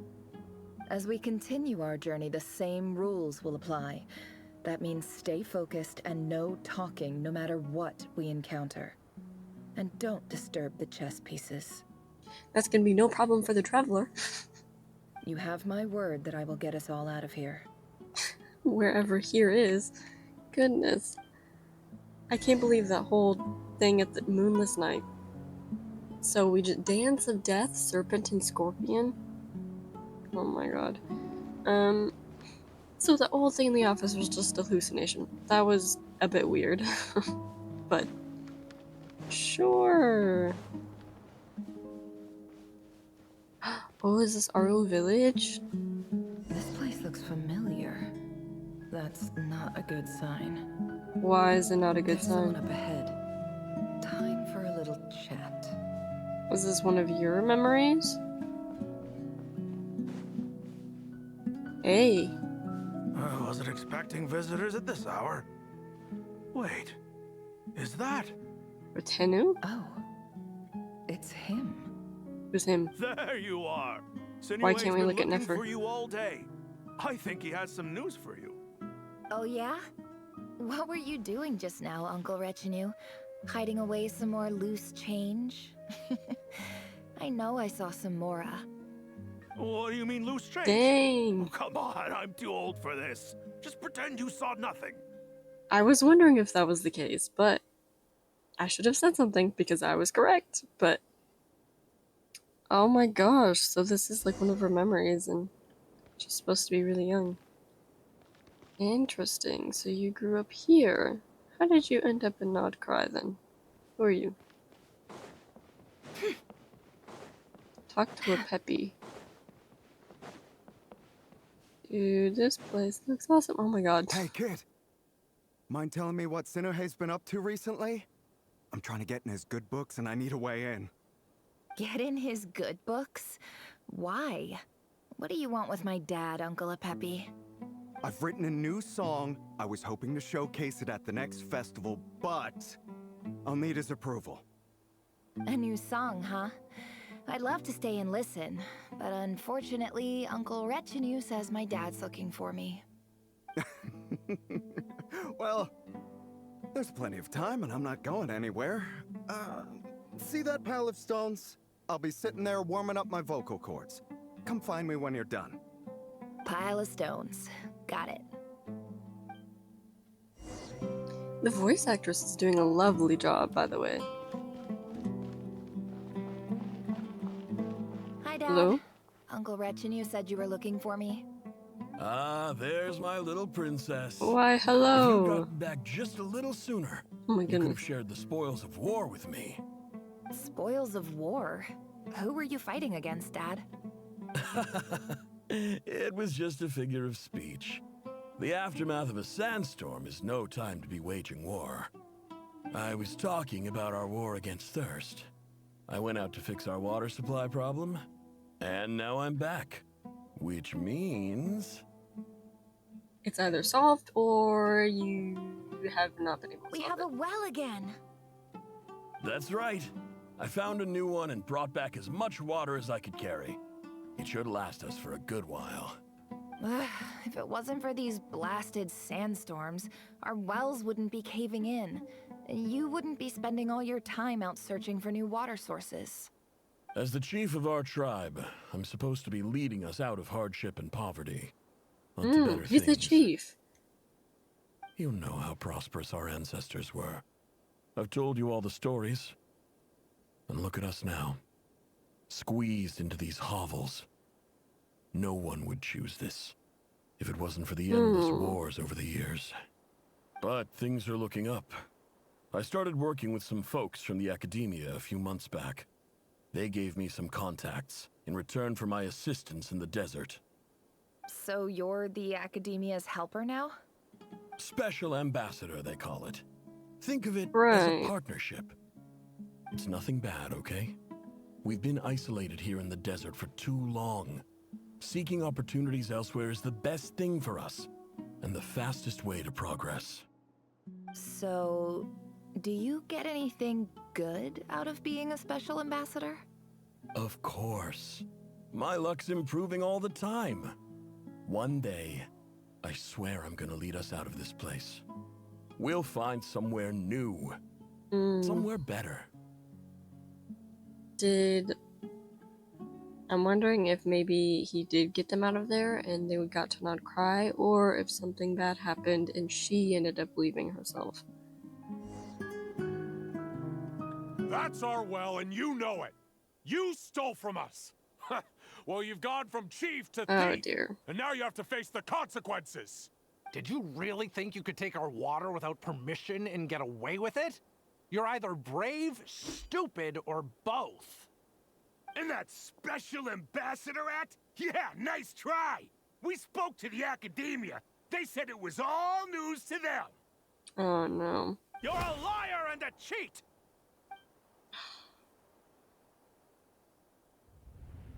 No. Jeez. I heard Yehoda gasp, but I don't blame her. Most people are terrified by the sight of blood. Dude, the kid. Corpses strewn across the ground. The wounds are clearly from scimitars and daggers. The desert dwellers' weapons of choice. There's a handwritten note on the ground.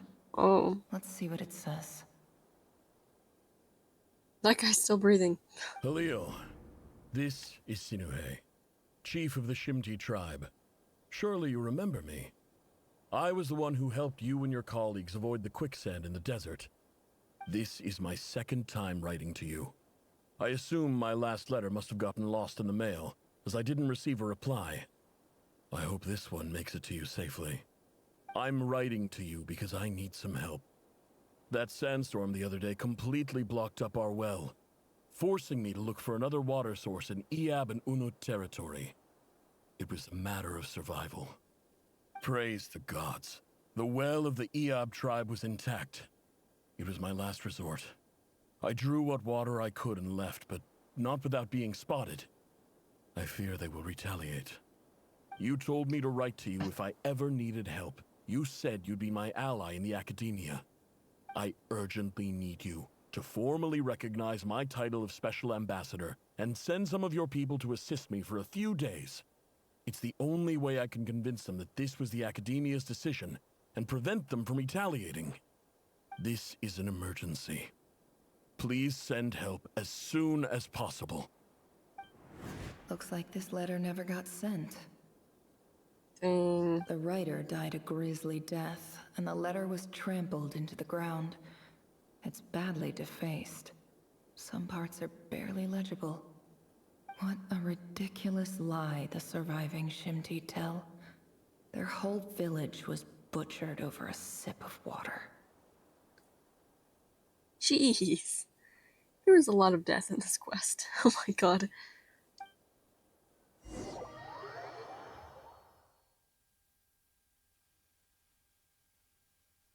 Ah, officer. Welcome. Welcome to our humble village. I thought you would at least have the courtesy to provide some respectable libations.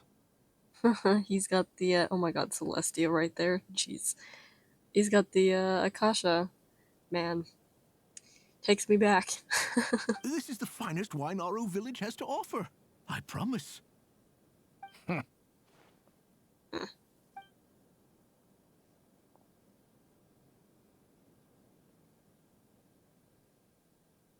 The Akademiya has agreed to reserve a single space for a candidate from your village. But I remain skeptical of this entire endeavor. I highly doubt anyone in this desert possesses serious academic potential. Is it Nefer? Please, have faith. If not in us, then in our god. The child we found shows great promise. I beg you, take her away from this place. Give her a chance. Don't let her talent go to waste. I don't recognize her. New arrival? She showed up here a few days ago and we took her in. She's a really bright kid. Please help. I'm begging you. So, where are you from? Doesn't matter. Nowhere special. Just a sand dune. Yep. What about the rest of your family? How many of you are there? None. Just the one. It's only you? Correct. Yep. I almost said you're correct. So, no brothers? Narrowly no avoided that one. sisters? No mother or father? Yep. Any who have slept on a bed of sand, I call my brothers and my sisters. Apart from that, I have no family. All right. Get over here. Sign your name on the form.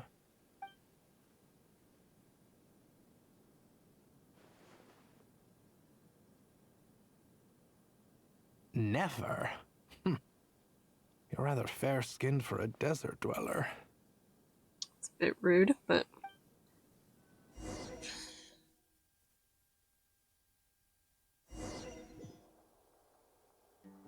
Oh! Wow, we're really just going through everybody's memories today, aren't we? Goodness! Still looks the same.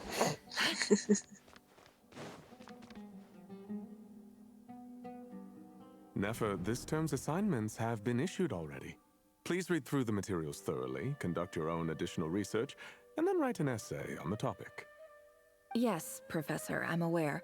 I just had a couple more questions I wanted to get your perspective on. Oh? Please, ask away. Manethil. Well, Oh, mana. I saw the other students' problem sheets, and I couldn't help but notice that my assignment is much easier than theirs. Do you really think I'm a weak student? A weak student? Goodness, no. Quite the opposite. You have a sharp mind. Almost too sharp. So then why? I think what you're saying is a weak student wouldn't have noticed the discrepancy.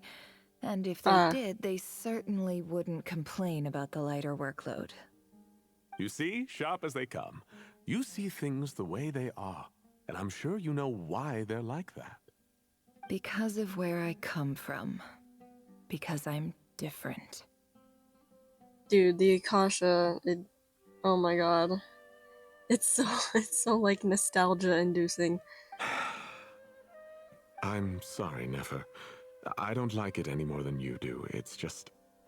Anyway, you said you had a couple of questions. What's the other one? I wanted to check. If someone sent me a letter to the Akademiya, where do I go to collect it? Ah, oh, your she doesn't have family her wrote to you. vision. Well, as long as they put She your doesn't. name on the envelope, someone should hand it right to you. Not exactly. It's not even a recent letter. I was just curious where the mail would end up if no one collects it. The House of Dana, I expect. I know there's a box for unclaimed mail somewhere in there, probably sitting on a shelf. Dude, Nahina is imprisoned right now. That's so crazy. I'm sorry. Whatever you're looking for, that'd be the place to start. Okay, got it. Thank you, Professor. Oh, don't mention it. Honestly, I feel like I failed you. I'm supposed to be your teacher, but I haven't taught you anything. Hey, don't say that. You seem like a good enough support for her. I mean, she seems to trust you enough to talk to you about stuff. You're a great questions teacher, she has. and you do your best for all your students. But the rules are the rules. You're not allowed to teach students like me. Yeah, that is an issue, though. It's not just the Akademiya either. She doesn't have her vision. The whole world bends over backwards for the successful, and leaves the losers to suffer and die. Oh, my dear child. Don't tell me you've given up on life already. Not on life, but maybe on the world. Maybe on the society. I haven't. I just think that if you want to make it in this world, you have to find a way to become successful. And so she becomes a businesswoman. Interesting. This must be it. A big cardboard box full of unclaimed mail. And probably some letters that ended up here by mistake, too. Let's take a look. Oh my gosh, we're in this point of view again. A dilapidation survey from Port A what? Ormos. Looks like it's from a Core of 30 representative. What a strange thought. A bunch of mercs losing sleep over rundown buildings. This one was never even opened. I guess the recipient didn't care what the Core of 30 had to say about anything. Who was it addressed to? I don't recognize the name, but it must have been a Kasharawar professor.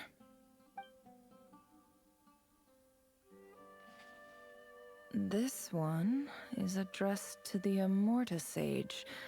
The title is Changes Observed in Satyavada Life Symptoms. Why do all these letters read like full-blown dissertations? Isn't that, when people are trying to connect with the goddess or something? That's like the final journey that they have to go through? Oh, it's been so long. Guided by the incense, we became lost somewhere in the forest. All the barriers between levels of consciousness disappeared as our minds soared around in circles, looking for a branch to seek refuge on. That's what Hypatia was doing when we first met her.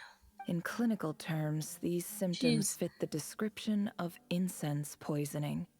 The Immorta Darshan I mean, not that strictly exactly, prohibits but the use of hallucinogenic substances, but I believe there are still people getting away with it. For example, my neighbor who always breaks out into song and dance after using incense. This seems like something the Akademiya would want to know about.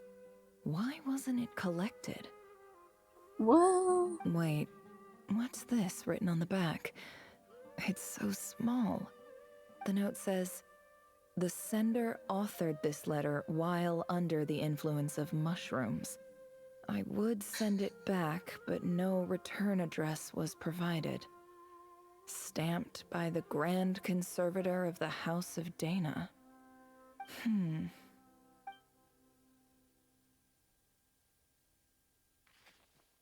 This next one is addressed to Grand Oh my god. Sage Azar? That guy. A few words of protest regarding recent changes in Sumeru's educational policy. In recent years, the Akademiya has taken on a small number of students from the desert region, as per the policy to this effect. However, it appears to me that these students have not, in fact, been provided with educational opportunities that are, in any meaningful sense, equal to those enjoyed by their peers. Yep, she can attest to that. As well as receiving dumbed-down assignments and perfunctory tutoring. They do not even have full access to the Akasha system. Yep. Education is the fundamental purpose of this institution, which should go without saying in a nation whose founding virtues are knowledge and wisdom.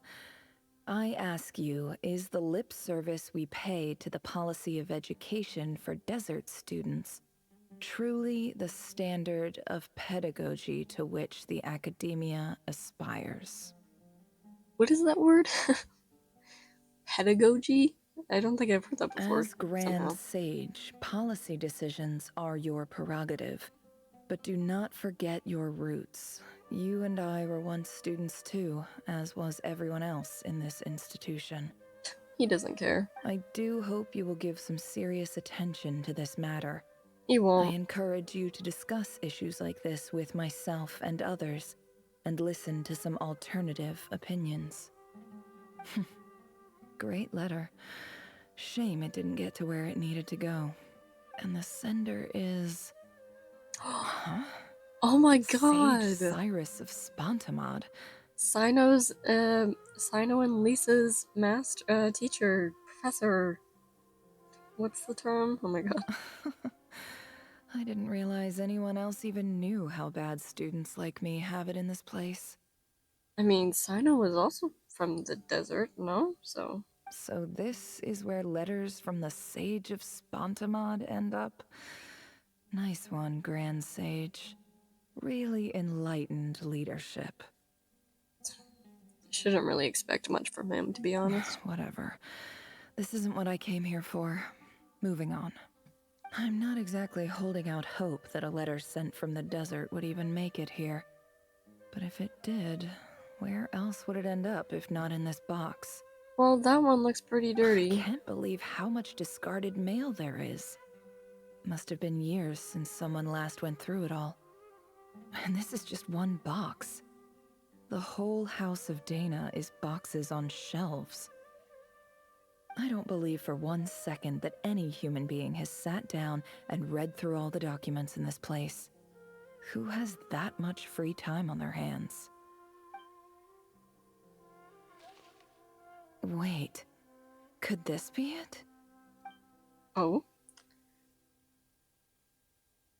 What? Okay. Least fancy envelope in the box, written on crude quality paper. And of course, it would be right at the bottom of the pile. Clearly, no one gave this letter so much as a first glance, let alone a second. The handwriting on the envelope looks very familiar. Greetings, Halil. My name is Sinuhe, chief of the Shinti tribe. I was the one who came to you and your colleagues' aid when you ran into trouble in the Great Red Sand. I don't know how well you remember it now, but I brought you to safety and gave you some water and other supplies. You seemed very pleased and told me your name. In my tribe, learning a person's true name is serious business. And I therefore see you all Oh, as she has friends. an Akasha on. You were kind enough to leave your contact details so we could stay in touch. Yeah, because everyone got an Akasha, but you know, just some people just weren't given access to some things. The Shimti tribe lives a harsh nomadic existence in the That's desert. cool. You were sympathetic towards my plight, promising to make me a special ambassador of the Akademiya and help us find a way to make a better living. This brings me to my reason for writing. Our tribe has fallen on particularly hard times, and I would like to ask for your assistance. There was a terrible sandstorm a few days ago, which blocked up the well in our land. To ensure my people's survival, I had no choice but to venture into Eob and Unut. The Eob and Unut are descended from the Thamudians, while we trace our ancestry to Tulatula. We worship the Lord of Flowers and have had relatively good relations with our fellow tribes. Oh my up until god. now. I found a well belonging to the Eob tribe. They declined to help us, but I really had no other option. So I took some water to keep me and my tribe alive. My actions are certain to incur their wrath. When we met, you assured me that you would be my ally in the Akademiya. I would like to take you up on that offer, because I really need your help. I wonder if you could send an Akademiya representative to meet with me. That aside, the last time you were here, you mentioned that the Akademiya had started accepting students from the desert, and I told you a little about my daughter. Oh, Nefer. wow. He wanted to have her go into the school. We have next to no resources here in the desert, and my power and influence are limited. Would you consider enrolling my daughter at the Akademiya? She is a smart girl. I know she won't disappoint you. From the outset, the Akademiya never took you seriously. Those things they promised were just empty words.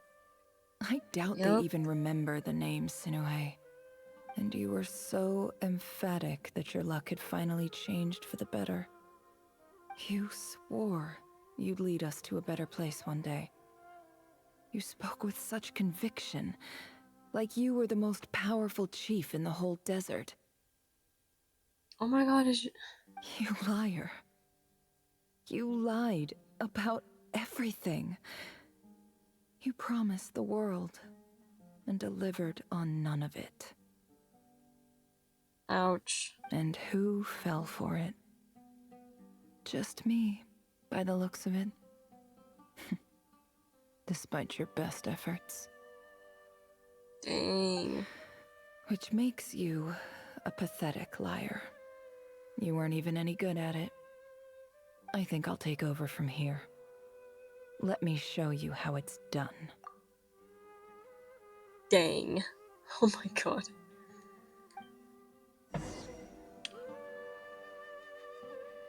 Bid farewell to Katayun.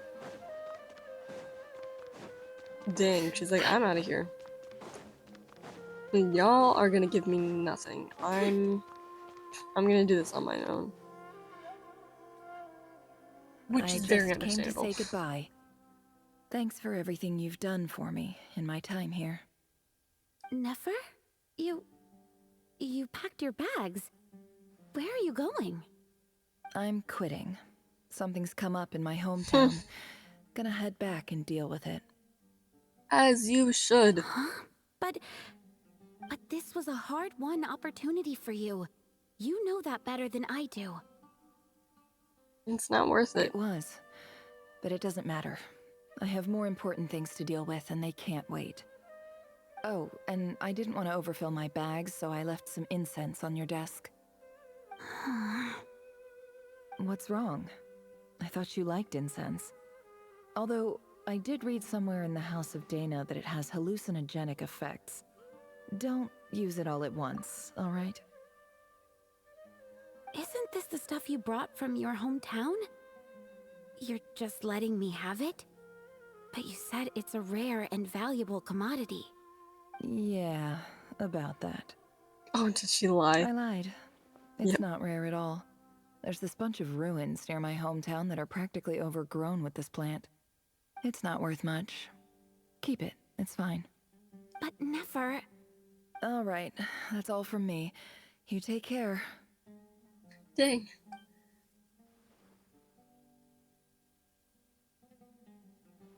That was it. Don't forget me, okay?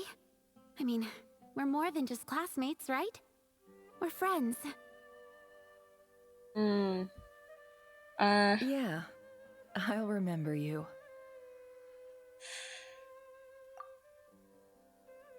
I mean, we are in her memory now, so she does remember you, but... I lied again. That incense is worth a fortune, and it's a rare find even in those ruins. What? And as for remembering her, I have far too much to do when I get back. No time to reminisce. Yup. I'll be lucky if I even make it through this alive. But either way, I expect I'll forget you pretty quickly. Dang. Oh, this is the tribe that fought.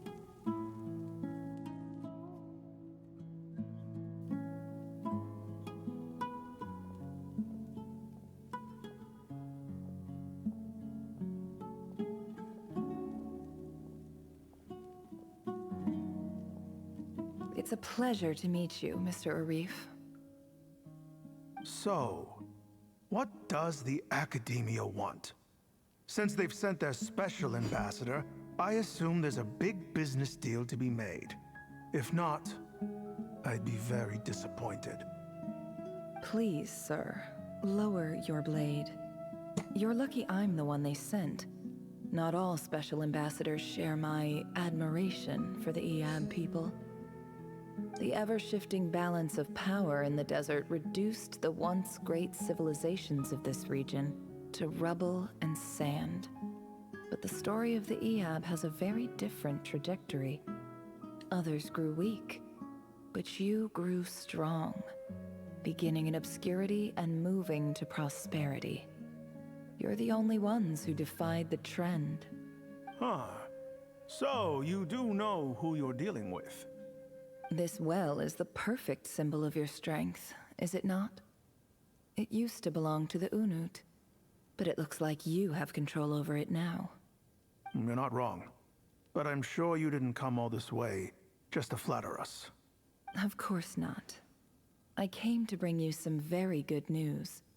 Some information that recently came to light, which might just be your ticket to freedom.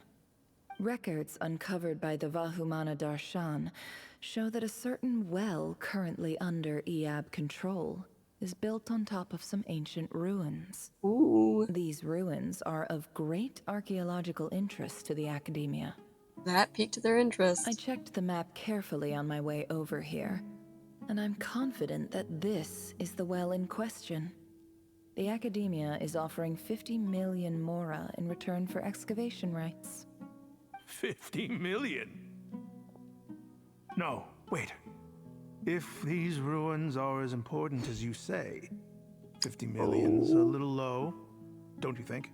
Oh man. Don't get greedy, Iab. We know far more than you think. We know that you seized this well by force. Wasn't that the first step in your rise to power? To drive away the Unut and steal their water supply? So what if it was? Ooh. Y'all better back up. Don't worry. As unscrupulous as it was, it's something we're willing to overlook. The Akademiya is only interested in dealing with the de facto power holders in the region. I hope I am making myself clear. And I hope your words are the truth. If I find out the Akademiya is trying to play me, I'll hunt down every one of your people and make you watch as I cut their heads off one by one. It was a great delivery of that line. I assure you, Chief, that would not be in your long-term interests. You don't want to make an enemy of the Akademiya. You see how I'm dressed, don't you? I appreciate that you've never been to the rainforest, but surely even you recognize an ambassador's attire when you see it. And what does a barbarian like you have to lose anyway? You really think the Sumeru Akademiya would bother to come all this way just to lie to you? We have more important things to worry about. She's so good. All right, I take your point. The Akademiya is the highest authority in the land. I'm sure you're trustworthy people. In that case, we have a deal. We will sell you the excavation rights. Dang. I'd like to thank you, Ambassador. This is good news indeed. Excellent news. In fact, it calls for a celebration. Would you do us the honor of staying a while and enjoying some Iyab hospitality? Gladly. I am partial to wine myself, and I trust you are as well. So let's indulge in a few drinks together, in celebration of this momentous occasion.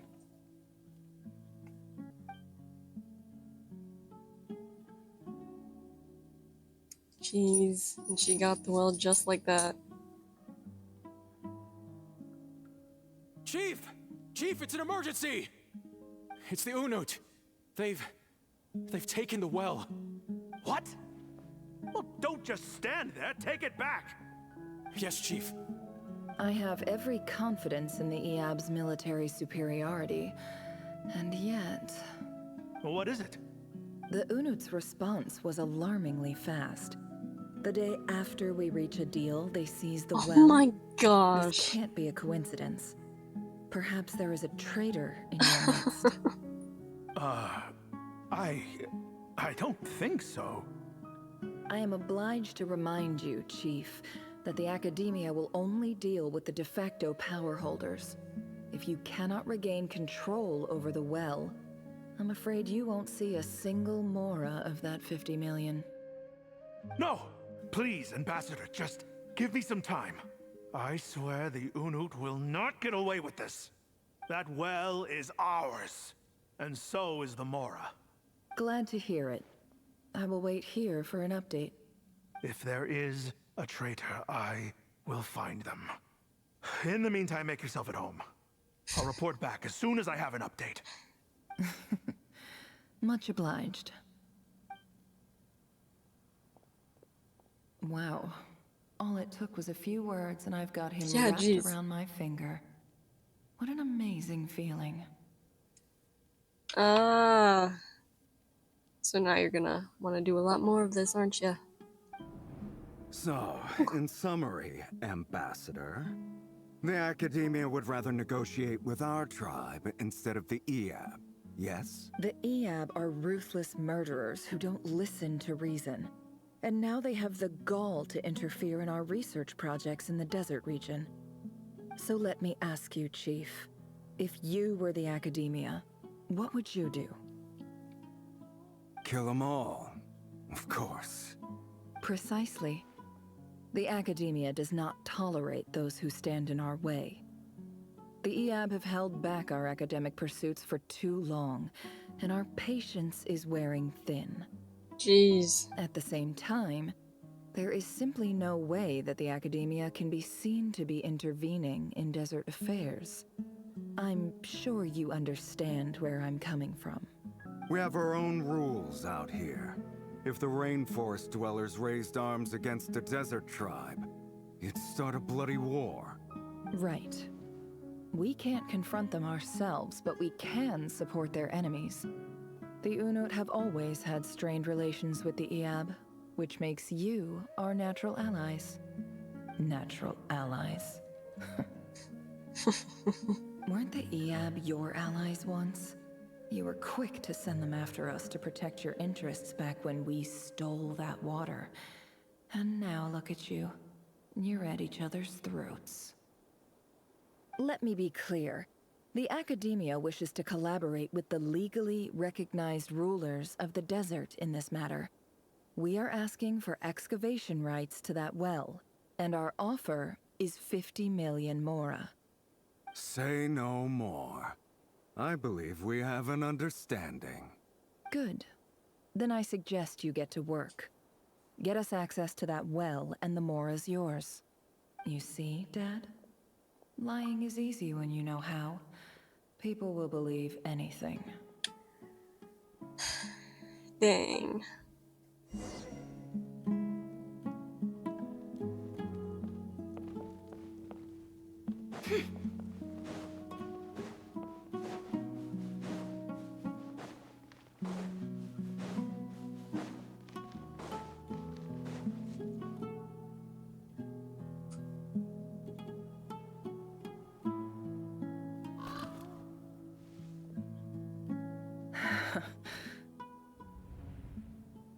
Oh. Jeez.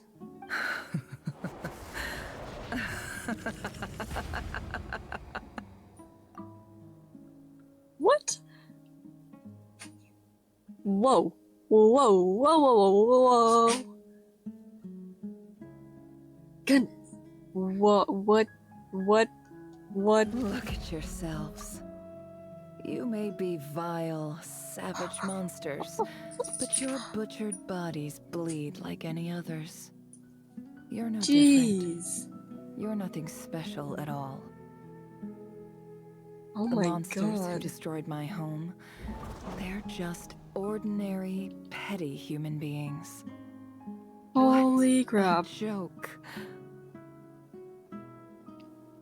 Oh my gosh. I think we're even now. Maybe I've Jeez. even done the desert a favor. It's a better place without all these people around. Oh, Sinuhe, my gullible fool of a father.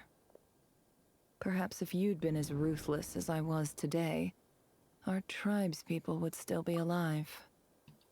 In this dog-eat-dog world, a chief needs to be tough to survive. Yikes. But you couldn't do what had to be done. So I did it for you. Oh, that's everyone in the back watching. Wait. Oh, it's another Nefer. Yeah, Lauma, Nefer, Ether, Yehoda. It's kind of creepy, actually. Nefer, it's okay. All of this is in the past now. Wow. I believe I remember you promising to remain silent. Dang. Yeah, but even so. Jeez. It's a lot. Wow. Yehoda, is there anything you can do to ease the tension? You know her best. You got this, Yehoda. It's your time to shine. Alright, time for a sharp turn onto a completely different topic. So, anyway, that's enough of that. When are we getting out of this place? Nice one. Feels like we've been walking forever. I'm getting pretty tired. Oh, Lauma, you tired? Not the yawn. Yes. If we can find somewhere to sit down, I could certainly do with a rest. It's not far now. There should be a temple just up ahead. Is this situation about to reach a conclusion? It has been going on for a while, I will Yes. say. Okay. Really? A temple? That's where this story ends? I guess that's how things go in the desert. I've been to a similar place with a friend from the desert before. Desert dwellers can never escape their destiny. Or so everyone says. I never wanted to believe it, but looking back now, I'm as desert as they come. You mentioned a temple. What's waiting for us there? My biggest trade secret of all. Ooh. Ah. Let's go.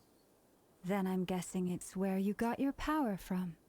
The power to peer into other people's minds. I didn't know you were clued up on any other religions. I'm no expert in the history of Sumeru, but since you come from the desert, I would imagine it has something to do with King Deshret.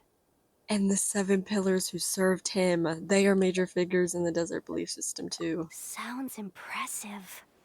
I have some friends with connections to this stuff, specifically with Hermanubis. Oh, I know who you mean. General Yes. Mahamatras Sino. The spirit of Hermanubis dwells within him. That's Boss Neff for ya. She knows everything. Sino's hardly a figure of obscurity. But I know Sethos! about Sethos too. My boy. What about him? Is he a big deal or something?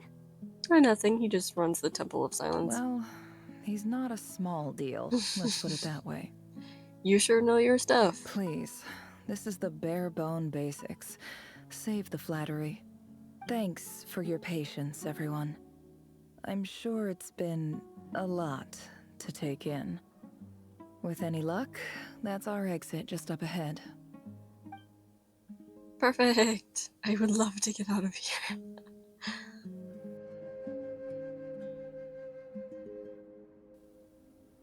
Uh-oh. Uh-oh. Crazy to see a moon chanter in a Sumeru desert temple. I'm totally out of my depth here. I don't have anything to add about any of this stuff. Like, look at that statue, for instance. Yeah? What about it? I want to do the whole name-dropping, this girl knows her stuff thing too, but I've never seen anything like it before. A statue with the head of a bird. Looks like something out of King Deshret's mausoleum. That's Thoth, the Ibis King. One of the 7 pillars of King Deshret. The legends say that he, the Crocodile King, and the Goat King were the 3 retainers of King Deshret. Oh, really? I was not expecting King Deshret lore, and not Krai, either. We went from getting Conray lore to getting King Deshret lore. Like, what happened? Let's take a look. Cutscene. Ooh. This is like a pep music when we first met her. What? Oh my god, it's the cat! Kitty! It's just Ashru. So, all is well?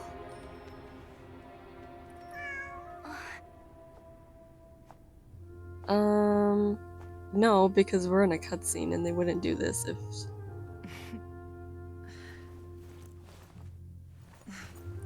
Typically speaking, at this point, the world disintegrates. Then we find ourselves back in the outside world. Besides, these are my memories. There's nothing to fear. You're sure? Of course. It's almost over.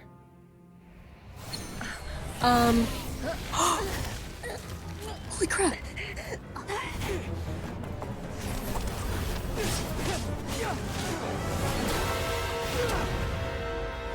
Oh my god. Nefer, hold on!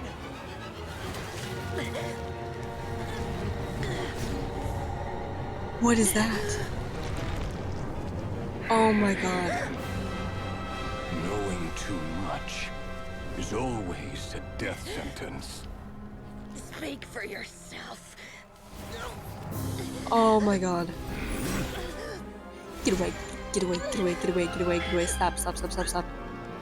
Oh yeah, the Dori thing!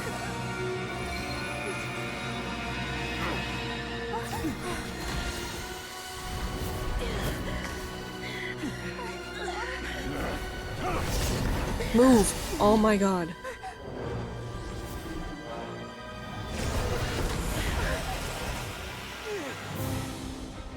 How repulsive. Dain! Dain?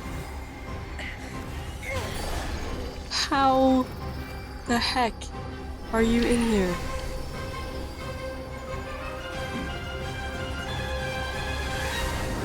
Did you just trap him somewhere? Oh my god.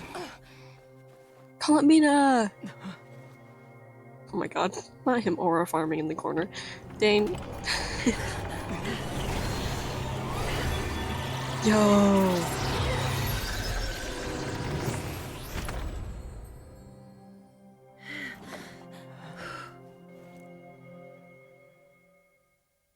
trap him in there?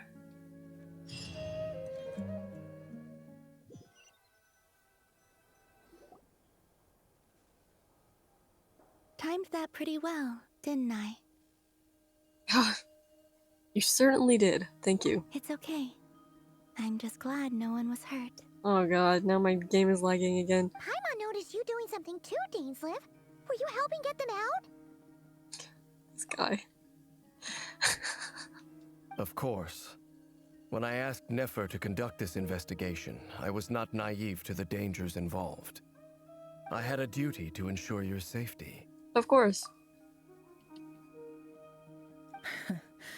Good to know your sense of justice is still intact after all these years. Yeah, we saw a little bit of you in there. I take Pretty that cool. to mean that you saw the truth. That comes as a great relief. I certainly did. And thanks to your help, I also managed to trap Rerir inside the chess set. Okay, so he is trapped in there. Fantastic. Whoa, really?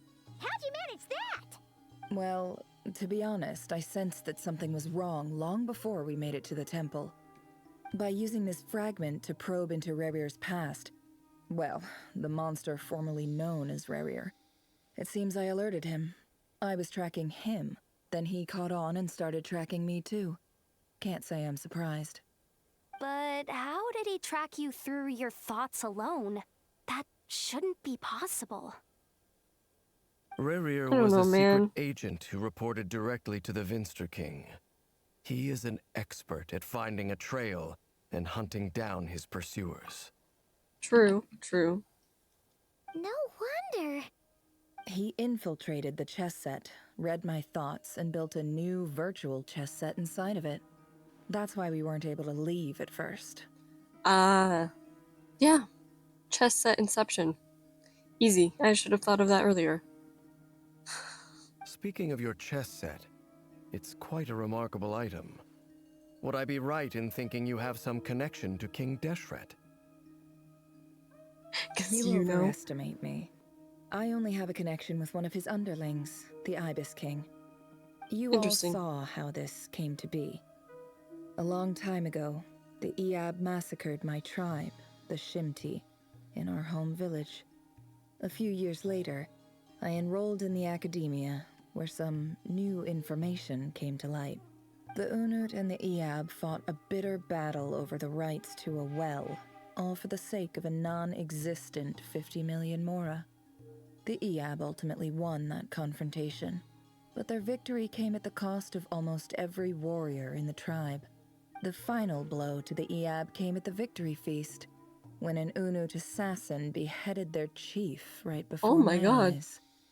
The remaining Iab fled and have been scattered to the winds ever since. Having gotten my revenge, I returned to my hometown, where to my surprise, the nearby temple was still standing. There it was, seemingly immune to the relentless hostility of the desert, while my tribal home lay in ruins. As I stood there gazing at the temple, I noticed a cat just outside. This cat, as it turned out, was home to the spirit of the Ibis King. What? He led me to a gate deep inside the temple, and there he made a deal with me. Oh my god. This chess set is my gift from the Ibis King. The chessboard within is made to the same specifications as the one in the mausoleum of King Deshret, and represents his power of piercing analysis. Wild stuff. With this chessboard in its container, I gained a certain ability to perceive hidden secrets. Now, you could conclude that the Ibis King simply wanted to give the people of this world the power to seek the truth, but I don't believe that's the full story. No. Let's stay away from the knowledge giving. Every god plays favorites. Their hearts are as fickle as any human's, full of secrets, perversions, egotistical tendencies. But precious few gods are willing to admit this. It is the same with all powerful forces, including fate itself. Their gaze falls preferentially upon a select few. As you rightly point out, this is an act of favoritism. If you're alluding to the Abyss, then yes, I agree. Gather the others. It's time to share everything I've learned. Why do you have fangs, though?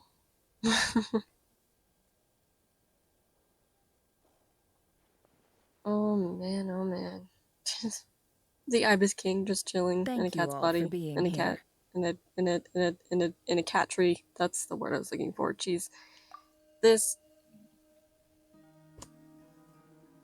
ridiculous cast. I can't As believe this. promised, I did some further investigating into the Rerir of Solnari's background. Durin! I'm pleased to report that the investigation has been most fruitful indeed.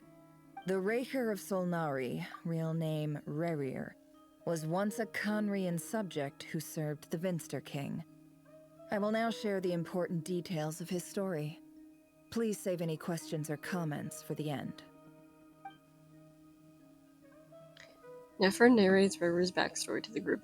How about we get a traveler narration like we did at the end of Act 1 when Lauma was telling everyone about the truth of the moon? At the Vinster King's behest, he gathered intelligence and assassinated descendants of the Crimson Moon dynasty, unwilling to take down his beloved Tholindis, who is secretly of Crimson Moon heritage. He then got dragged into court politics. Ved's voice, which spoke to him of his fate, was like a reflection of the moon, though he could disturb the waters to gain some temporary relief, he was powerless to erase entirely. In contrast, Rerir's own life was like a reflection of a broken moon. Once the stormy winds of a fate blew across the water's surface, it was utterly destroyed. Tholindis smuggled away a piece of the moon before disappearing through that mysterious portal. It was passed down through the ages, finally falling into the hands of the knave. But what lies on the other side of that portal? Is it really a whole other world? Tholindis never had the chance to share what she found yet there. Neither did Rerir, who followed her in. So that's why he's so obsessed with the moon. A tragic tale, to be sure. But it does not excuse his many transgressions. Doesn't excuse him, just explains them. No matter how much Rerir suffered in the past, the fact remains that he is what we know today as the Wild Hunt, wreaking havoc upon innocent lives in Krai. And he's practically lost his mind now. Like, most of the guy that we saw back then is pretty much gone now. I mean, when he had that transformation, I mean, Flynn said that, like, or who was it that said that he mostly lost most of his sense, like even his like sense of He self, becomes probably. more dangerous with each passing day. If left unchecked, it is simply a matter of time before all of Teyvat suffers the consequences. This is a threat that the Knights of Favonius cannot ignore. A question for Miss Columbina. Forgive me if this is presumptuous, but have you ever seen the spatial gateway that appeared in Rerir's memory? Never. But I have heard stories of something called the Moon Gate, and this seems to fit the description. Interesting. So is this like what you call like the spatial gateway that's with all the moon Miss arrow? Lauma, any thoughts on this? In the lore of the Frost Moon Scions, the moon is believed to hold many secrets. Some sources speak of ancient knowledge, others of a gateway to the unknown. The term Moon Gate is one I have heard before, but as is the case with all of our legends, there are no records of any first-hand witnesses. We cannot know whether it truly exists. Then back to Miss Columbina. As a moon goddess yourself, do you have some idea of where the Moon Gate leads to? Oh my god, Yehoda in the background playing with King Ibis the cat. Not at this stage, sorry. I do hold the power of the Frost Moon, and my strength is recovering well. I can sense that the gate would open at my command, but... But there's more to the power of the Frost Moon than that? Yes. A moon goddess has the right to open the Moon Gate, since it is a path to the moon. But as Nefer mentioned, holding open a spatial gateway takes a huge amount of power. And right now, I need to conserve my energy to fight the Rerir of Solnari. I'm afraid this is one mystery we may have to leave unsolved for now. I agree. Better to save your strength. But if you'll humor me for a moment, I have a bold conjecture of my own regarding the world beyond the gateway. Do tell.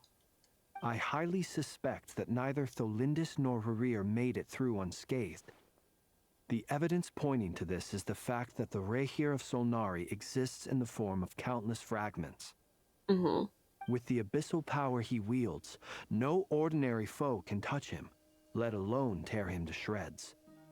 And yet, the wild hunt proliferates wherever his scattered fragments lie, drawing hordes of monsters to many different locations across the land. Sound familiar, Albedo? Like Bakunama, perhaps? So your theory is that Rerir was physically torn to shreds by some powerful force? Hence, why the wild hunt is a distributed phenomenon, rather than a unified one? Yes. Makes sense to me. Explains why the wild hunt is so pervasive, and why he's been trying to piece himself back together. He was whole to begin with, and he wants to be whole again. Without the power of the Abyss on his side, he almost certainly would have perished the moment he was torn apart. But the Abyss, much like a curse, has kept him alive. I could not agree more. The power of the Abyss is most surely a curse. It is a compelling explanation, and one that accords with my present understanding of Abyss creatures. Whether the life form in question is primitive or advanced, if a curse has extended its lifespan unnaturally, it will continue to survive in spite of everything.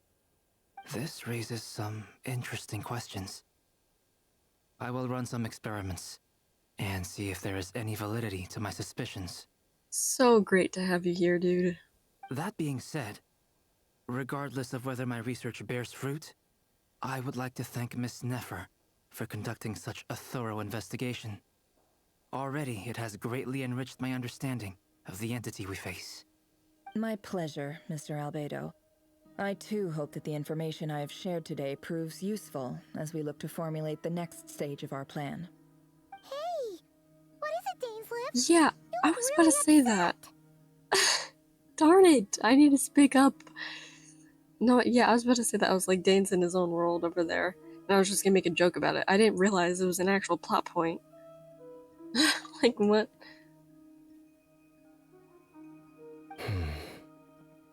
It's just...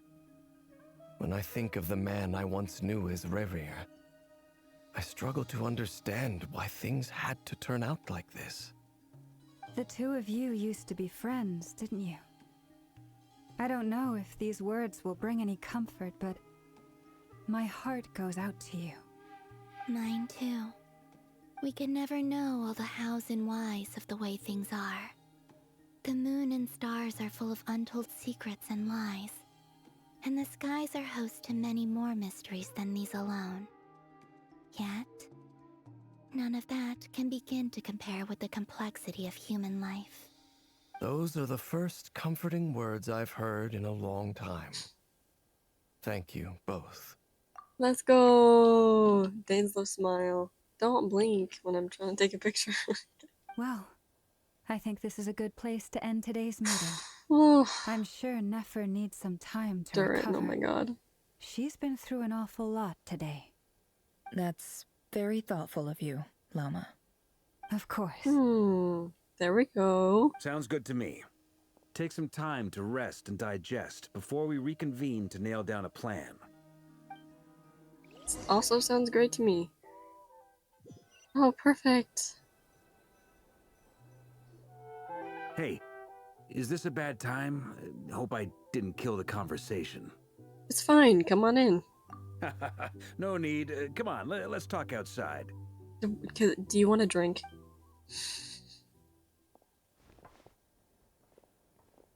Or are we just gonna talk in the hallway? Okay. Anyway, Nefer went back to the Curatorium to get some rest. But before she left, she shared some things with me that I thought you should be aware of. Firstly, although she managed to trap the Rerir of Solnari inside her chess set, there's no guarantee that the power of the Ibis King is any match for one of the 5 sinners. Their powers are beyond our comprehension. Terrifying. It's only a matter of time before he finds a way to break out. We have to come up with a plan and take care of him before that happens. Right. So what's the plan? Do you have an idea? Because I don't have any ideas. Honestly, Paimon figured that might be the case. So, how long have we got? Assume for the least amount. Well, I asked her that same question. She talked for a long time, but for the most part, it seemed like she was trying to convince me how precious her chess set is. What a long and storied history it has. It felt like some kind of sales pitch, you know? The kind where you end up handing over Mora against your will. Anyway, after all that, she finally answered the question. 2 days, at most. Oh, perfect. 2 days? Holy moly! Can we even recruit enough help in that time? That remains to be seen. Which brings me to the second issue. Dainsleif is obviously conflicted about this whole thing. But given how little time we have, there's no way we can pull this off without his help. Yeah, that is a fair concern, yeah. You have some history with him, right? Do you think maybe you could talk to him for us? I'll see what I can do. Great. I appreciate it. All right, on to item 3. So, Albedo, Durin, and I put our heads together and came up with a plan. Can't promise it's gonna work yet, but at least it's a start. We figured we'd bounce the idea off you first. We'll explore it further once everyone's recovered. Oh? Please, ask away. Oh, Paimon's dying to hear this. Same. All right, so here's what we're thinking. Varka, in a hushed voice, Varka lays out the current plan. It's a shocking plan, but nothing... What is this? Hello? Frick you too, Hoyo. But nothing can phase the greatest traveler and the trustiest travel guide in Teyvat. It doesn't take you long to get behind it. This is freaking giving Sumeru with the... Oh my god, and we just did the Sumeru thing. Sumeru's on my mind still. It's giving Sumeru with the whole plan that we only knew very little about.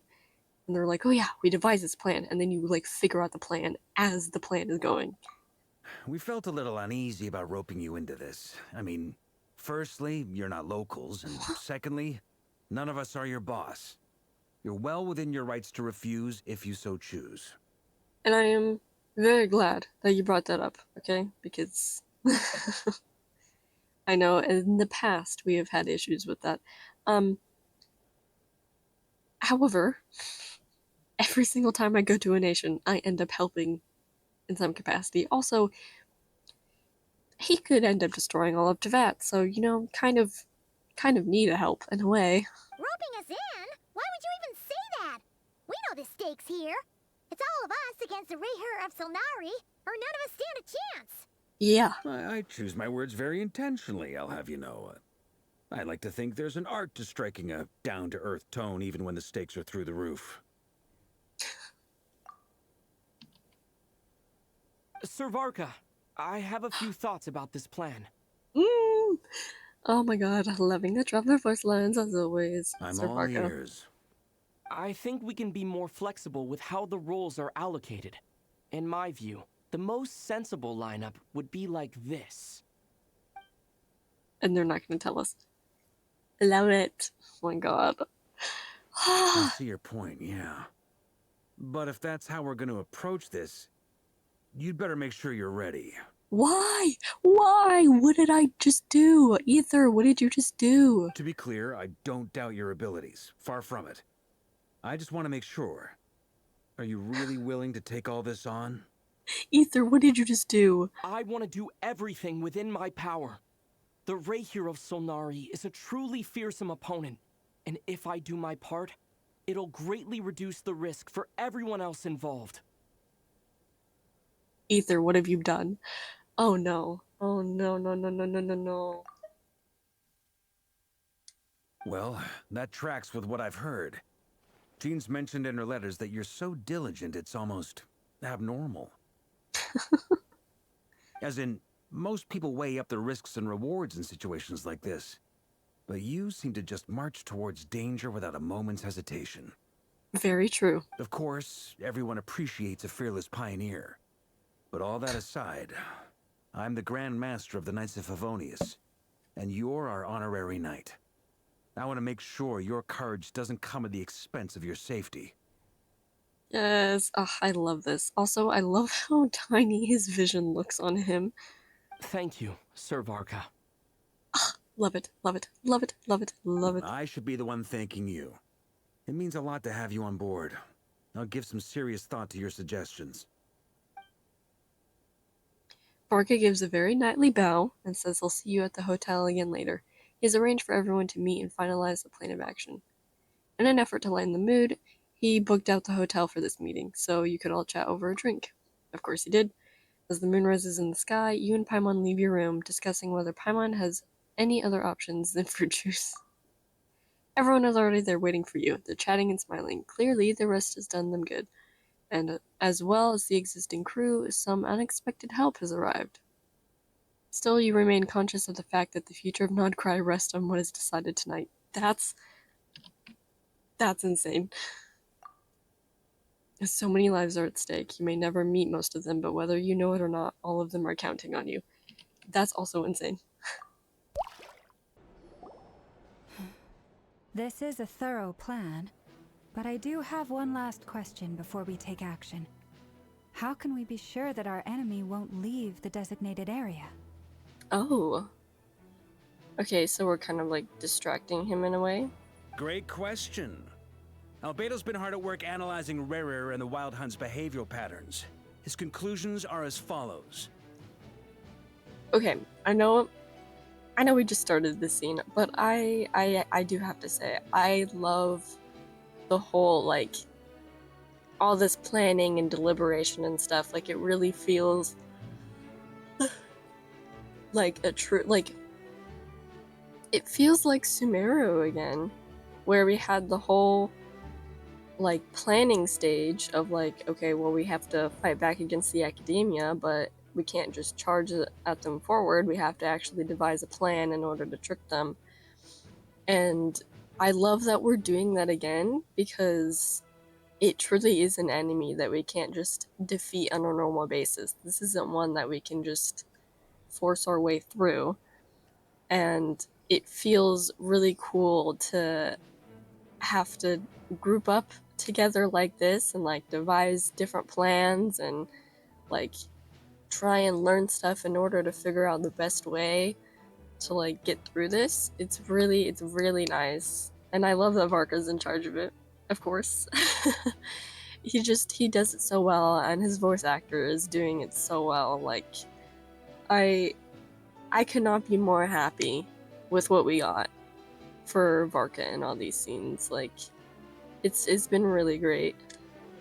Firstly, from the earliest known confrontation until now, Rerir has never displayed any ability to manipulate the dimension of space.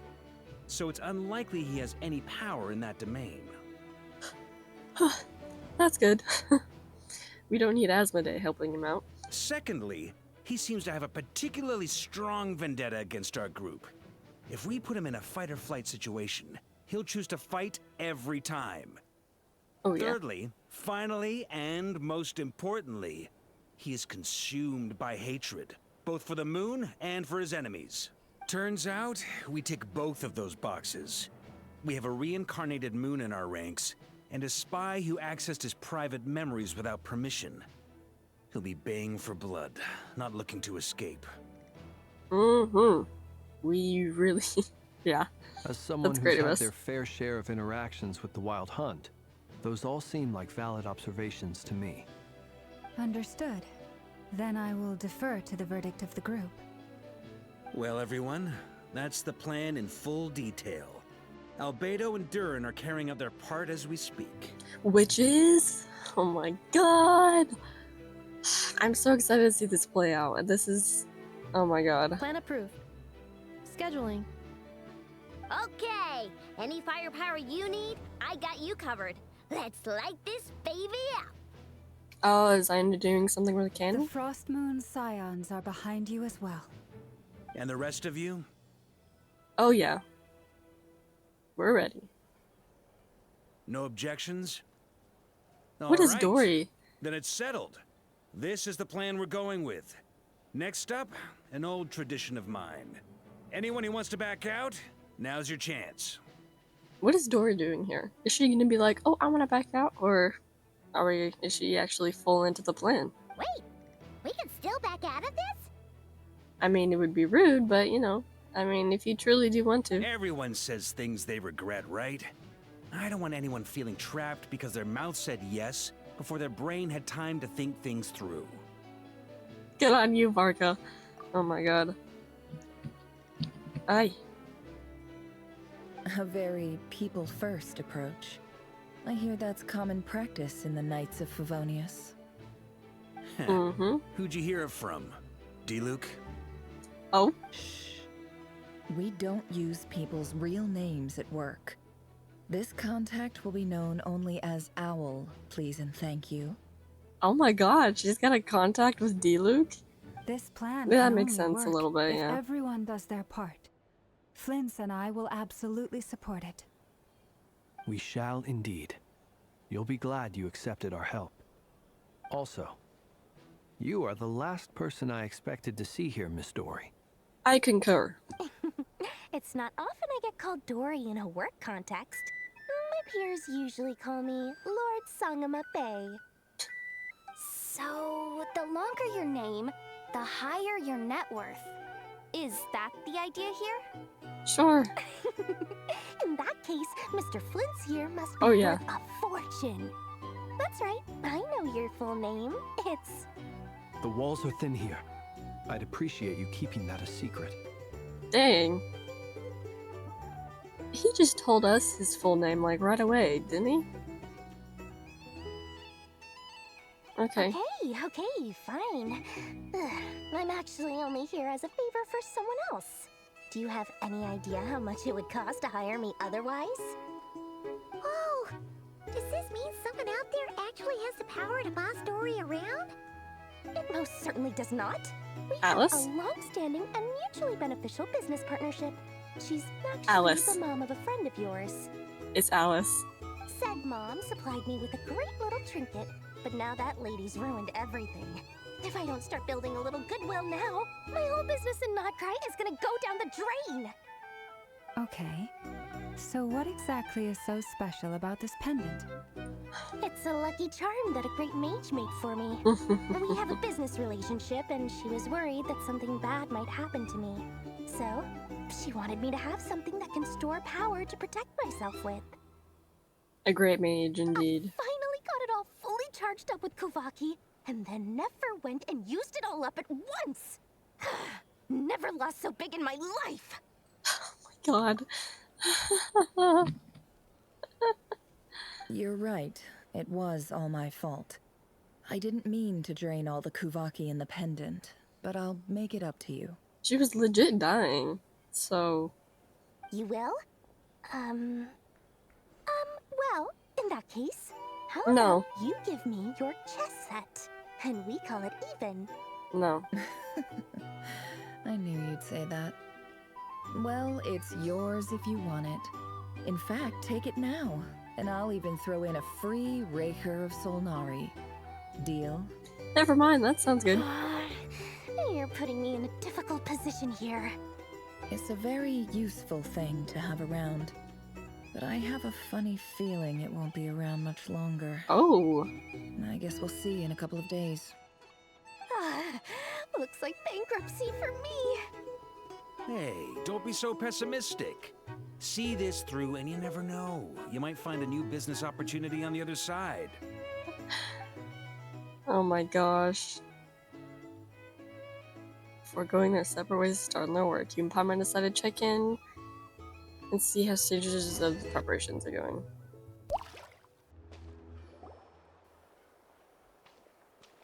Dori! How are things going? Feeling ready?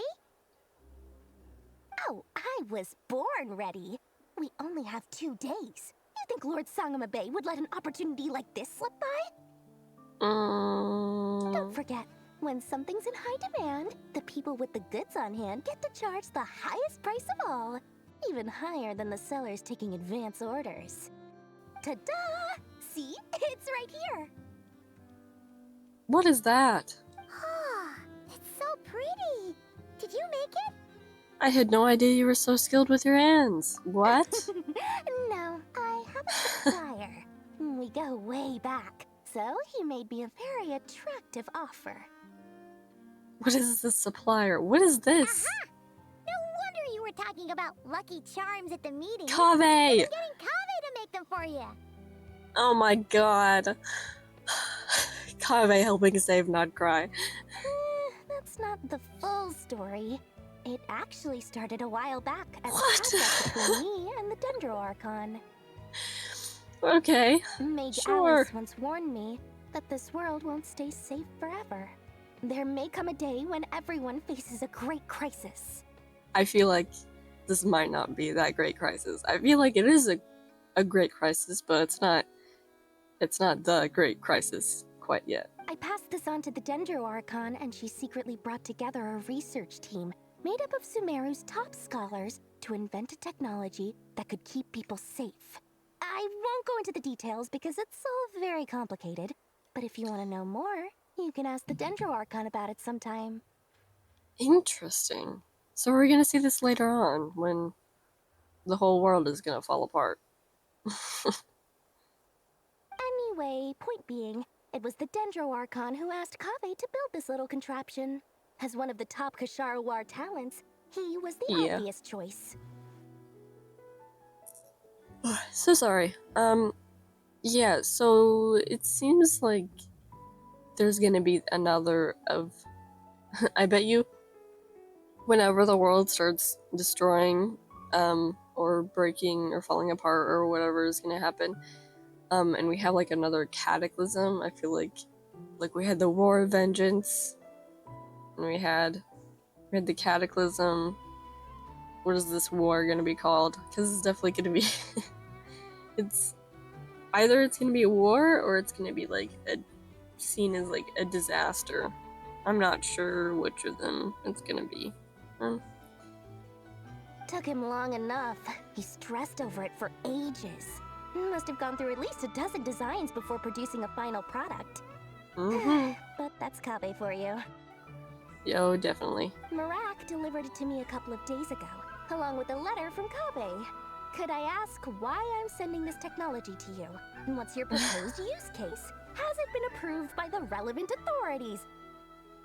Oh so gosh. nosy. My fault for sending him the research permit to begin with.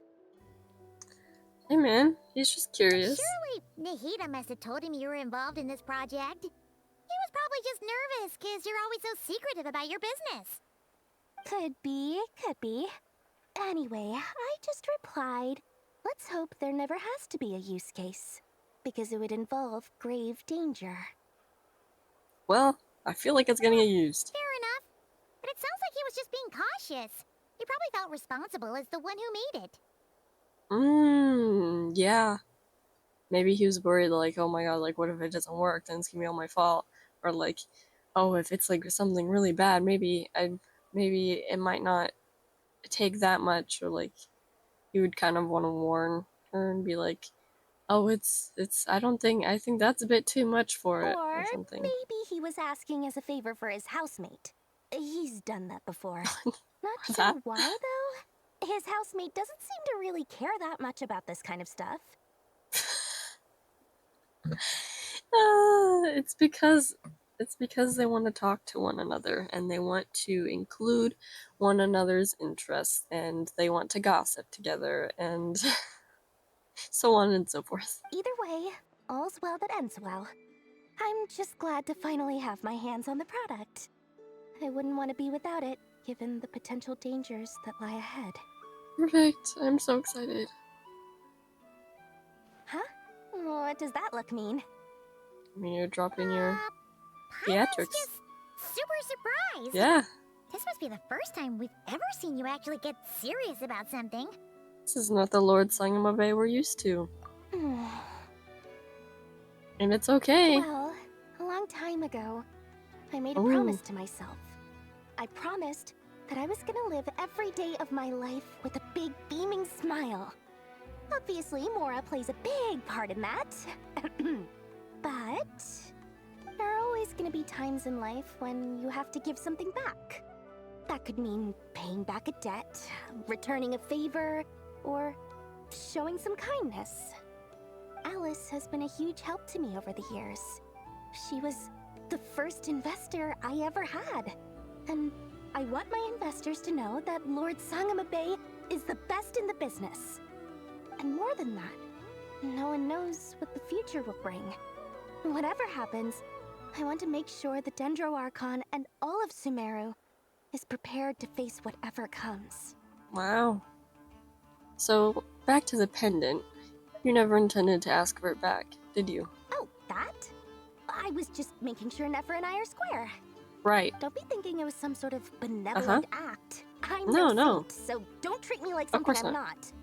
Of course not. My priority is doing the business that I want to do. So long as my conscience lets me, but it usually does. That's the Lord Sangama Bay business model. Alright, if you say so. I do say so, and that's the whole point. I'm a businesswoman. Don't go trying to figure out what kind of person I am. You'll exhaust yourself. Much easier for everyone involved if you just take my word for it. Oh, and could you two help me get this stuff where it needs to be? Thanks so much. You're my favorite assistants. Oh, we're doing this thing again. Albedo and Durin. Yes! Oh, look at the drawing on the side. Did you see that? Okay, that one was definitely drawn by Albedo. And then the other ones are supposed to be Varka. And that's absolutely amazing, I think.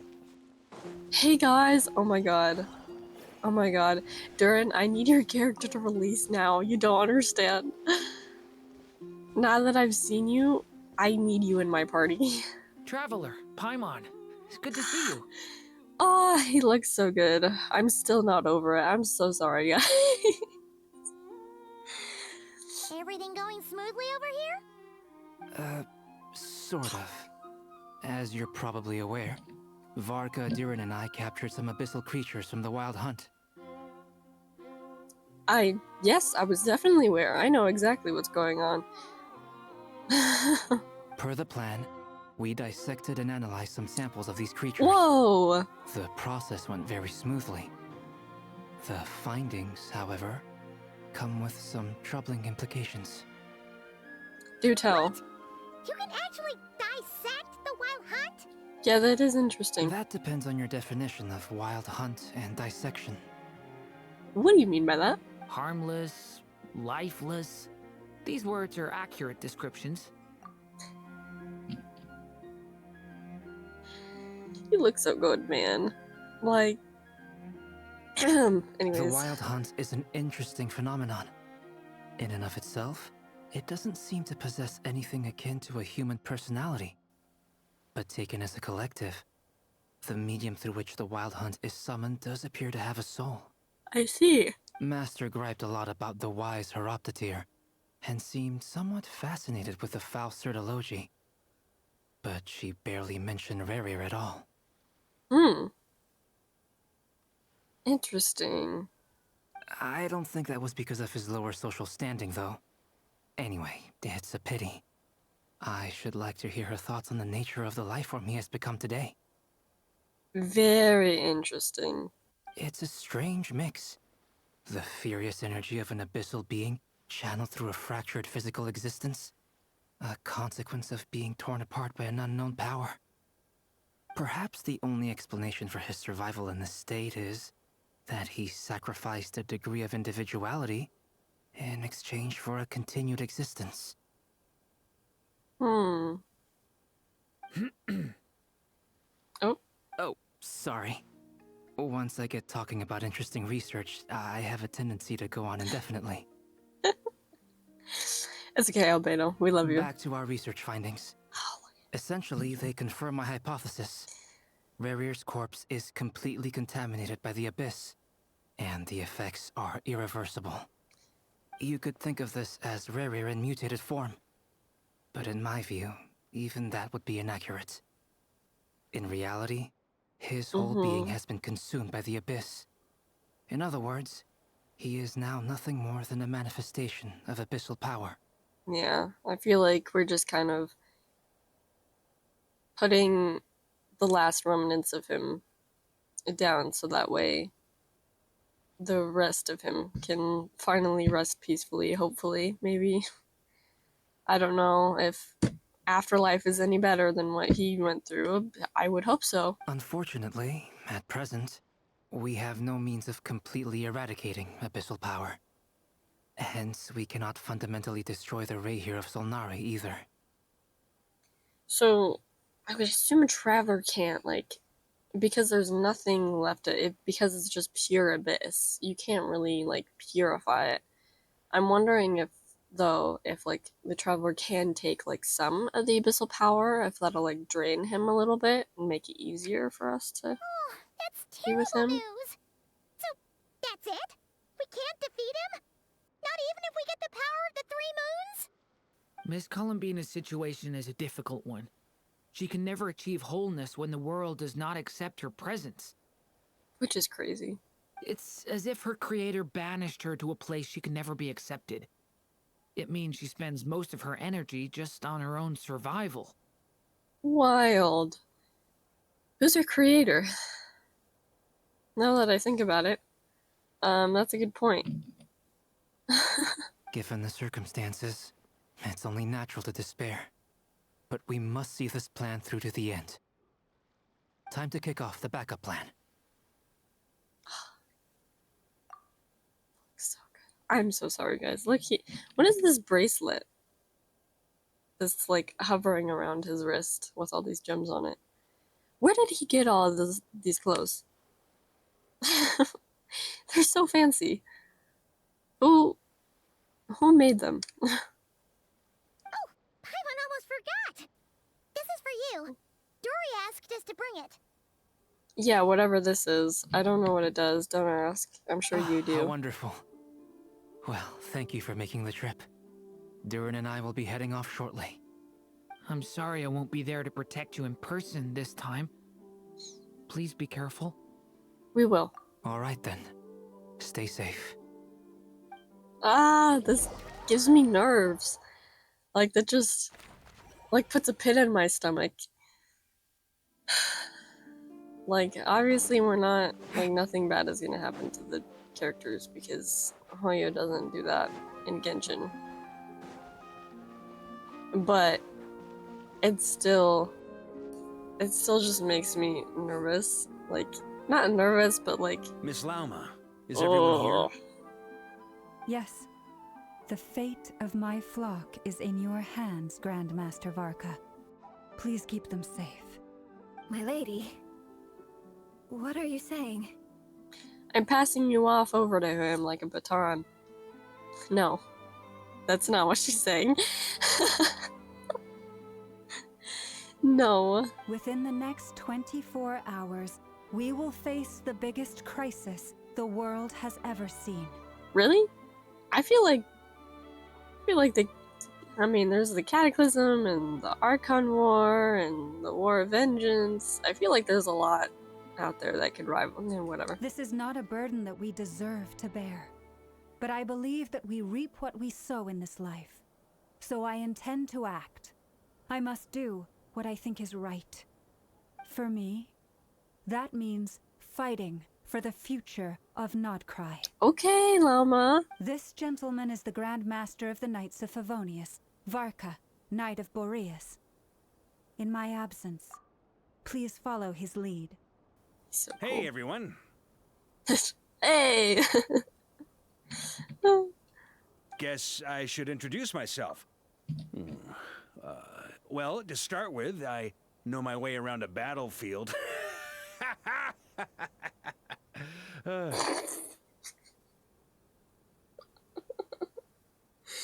Oh my god. I need to hear that laugh again. Guess I should introduce myself. Well, to start with, I know my way around a battlefield.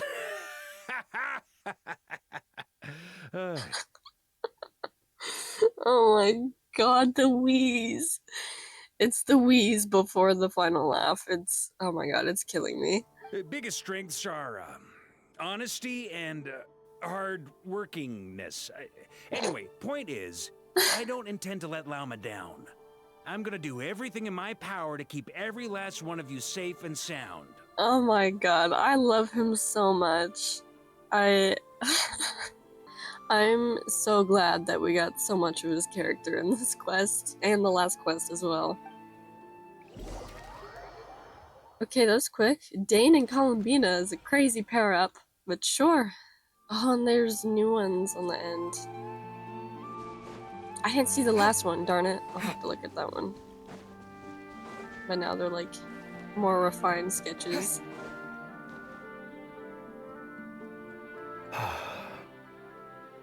Hey Dain. Aura farming as always. Something on your mind? Crazy stuff. Miss Columbina, was it? I believe that's how the others addressed you. For now. That's right. Names are funny things. Have you always been called Dainsleif? Yes. I take it your own name has a more complicated history. Oh, this is so good. I have a different relationship with names than other people. To be honest, I'm not even sure that Columbina is my name. At least, not in the same way that Dainsleif is yours. But it's what everyone calls me, and I go along with it. A lot of my life has been that way. I get so used to things that I forget to question why they are so. I never used to think much about where names come from, or what they mean to people. Maybe something's wrong with me. You're different from other people. I sensed it the first time we met. Yeah. Ah, this is so cool. You're more perceptive than most. I'm sure your long life and rich range of experience explains that. Do you ever find yourself missing Conria, Mr. Dainsleif?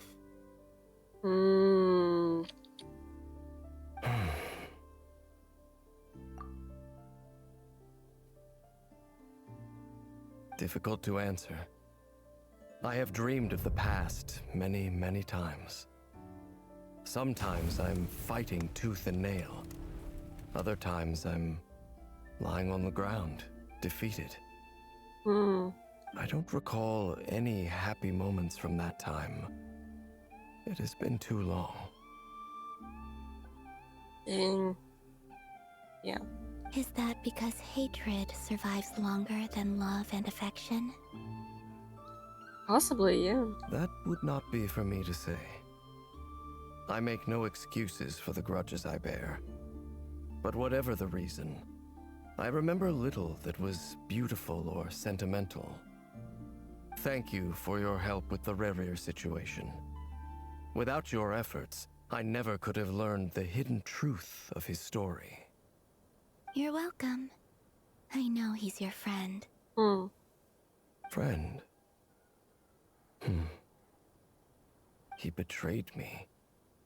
And I never really understood what he was going through in life. Some friendship, that is. Wow, yeah. Dang. This whole situation and story is... Oh my god. It's a lot. Okay. And I love it. So, do you plan to fight him with us? That's right. Varka wanted to talk to... wanted us to talk with him and try to help see if he could be a bit more... I love words. Convicted, I guess, about what we were doing, so that he didn't feel as unsure and kind of want to back out. You see, you're torn. Now you know what really happened. You see the things he's done in a new light. Wow. The Dain not feeling revengeful? I need some time. Understandable. However, We don't have a lot of it. Of course. I completely understand. Anyone else in your position would feel conflicted too. Actually, I went through something similar myself recently. Something happened that changed my perspective on a situation. A situation I took for granted at the time, but now I feel very grateful for it. You mean the Harbingers who still support you, even though you've left the Fatui? Yes. I always thought they were only helping me because Harbingers are forced to work together. But then I abandoned them. A warrant was even put out for my arrest. And even now, they still support me. Which means I was wrong about them all along. They care in their own way. At least some of them do. Clearly, they view you as a friend. Yeah. I feel a little guilty now. I regret not seeing her help for what it was, and not treasuring it. I see the guilt that you're feeling now, because I feel it too. Hopefully, talking about it will do us both some good. Wow, this is really nice. Have you noticed that the Traveler and Paimon are over there? I think they've been listening. Wow. Oh my god. Nice. Nice work, guys. Huh. Shall we say hello? Sure. Oh, they're cute. They caught us! I hope they become friends. That'd be really nice. Sorry, we were just concerned about you. I apologize for making you worry. No problem. I really like their talks. I feel like they could become like casual acquaintances if they wanted to talk some other times. That would be pretty nice. No doubt you wish to know where I stand on the plan to take down the Rerir of Solnari. I'm afraid I need a little time, but I will seriously consider joining you. Understandable. You will? Oh, thank you so much! Everyone will be so grateful to hear that! They needn't be. This was something that I was going to have to face up to eventually. That doesn't matter to them. They're grateful to you regardless. You can't control their gratitude, so just accept it. And then, have a think about whether you're willing to join us. Yes. Oh, that's so nice. Oh, look at that! That's so cute. Showtime! Let's go rendezvous with the others. You know the place. Oh my god, nearly showtime? We're not okay. No, I really loved that talk with Columbina and Dain.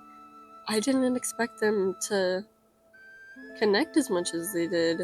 I mean, it wasn't like a deep connection, but it was like an understanding connection. Because, I mean, Dainsleif doesn't have problems with his name, but through Dainsleif, Columbina started thinking about her own name, and like they had a whole chat about that, and then he would like give her kind of his opinion or advice on it, and then he would talk about his issue with like Rerir, and then she would bring up how she had a similar thing. Like, I liked the mutual connection that they had, and like the calm conversation that was very introspective for both of them. It was really nice. I hope that they could talk sometime again in the future, but knowing Dain, probably not. But I'm glad that Dain is getting more like mutual people that are like more than acquaintances. They're like people that he could probably rely on in the future, because he's now been pulled into this whole team, and I'm sure like he's been connected with people a lot slower. I mean, so far he's only kind of connected with Columbina, and he did help out Nefer a little bit, but I feel like he might start connecting with some other people as well, even if it's only just like a small bit, just so that he has other people to rely on as well, and that's really cool. Because he's always been a loner, and he's like, here, I need to talk about it. I need to talk with you for like maybe 2 minutes, and then I'm gonna leave. But now he's actually had more deep conversations with people that weren't us. Hi, Flins. Ah, how's it going? You're earlier than I expected. Am I? I was just yapping away. Been waiting here long? Not too long. I came a little early so I'd have some time to think. Are you nervous about the battle? Quite the opposite. I'm reminiscing on my past battles. Mentally preparing? When I was awakened by the Radniki, I had not touched a weapon in many years. I felt like the battlefield was not where I belonged. Interesting. But after waging war against the Wild Hunt for so long, I came to realize something. A life of absolute peace is simply not a possibility for me. Dang. My restless flame indicates that somewhere inside of me, there is a deep yearning to root out the evil in this world. Oh, that doesn't sound like such a bad thing. I agree. Well, in the past, when I was a Fae whose primary concern was hibernation, it was hardly ideal. Really? But it certainly serves me well here in the present. And I am delighted to be able to join forces with you in this endeavor. And I'm delighted to be on your side. Looks like I'm not the first to arrive. Ah, Miss Hello. Lauma. Did you sleep okay last night? I struggled to settle down at first because of the nerves. But don't worry. I got enough sleep in the end. I'll be just fine. Thanks for everything. Please. I'm just doing my part. Nefer! Over here! Never. The goods have been delivered, and the backup plan is underway. Whatever that asked means. me to relay a message. Oh. She said Nefer will be on high alert and keep a close watch over all secondary districts where defense is required, providing support as necessary. Okay. We're kind of piecing it together. Okay, so we've given this device to Albedo and Durin, which those were the goods. And then the backup plan, I'm assuming, is using that device. Durin and Albedo using it. Okay, and then Nefer's watching over. She's watching over other places. Meanwhile, Ino herself will provide range support to us directly, using her latest invention. Ooh, new weapon. Excellent. My thanks to all involved. Oh, perfect. He's ready to come out. Oh my god. The chest set's looking a little unstable. Well, I would be mad if I was trapped in a little box. I mean, it's probably bigger on the inside, but... It won't hold him much longer. We should be prepared to engage at a moment's notice. No sense sitting So around nerve-wracking. waiting. Let's make the first move while we still have the option. Oh god. I agree. Paimon, find a safe hiding place. Oh god. Got it! Be careful, traveler! I'll try. I will. Ah.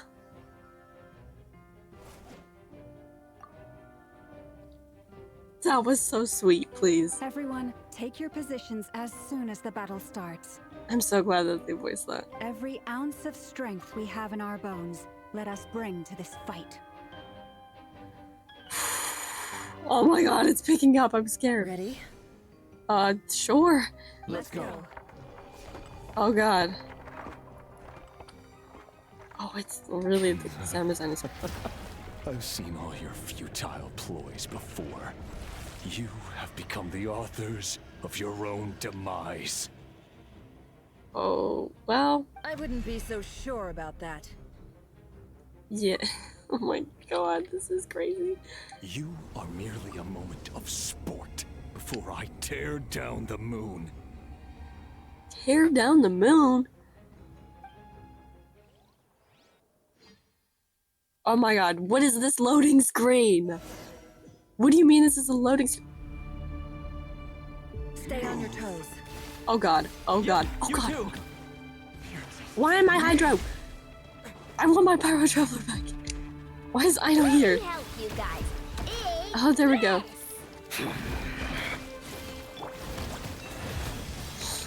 Do I have a healer on team or It all adds up.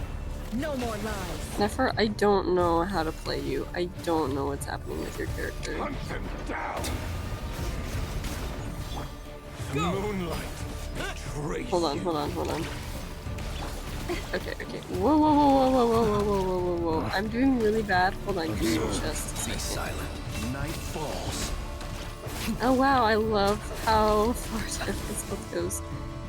It's perfect. Moonlight betrays me. Hey, I need to stop using my stamina. Move. Hunt them down. Close your Oh eyes. my god. To moonlight betrays you.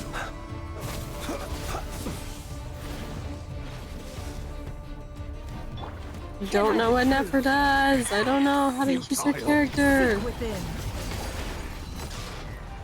I don't know. I can't do damage with her. I don't understand. With one heart, we pray. Forest, protect us. Okay, hold on. Wait. Hold on. This is driving me nuts. What the heck do you do? Okay. So, do skill, and then charged attacks, and then when you have a bunch of the little things in the field, then you do her burst. Okay.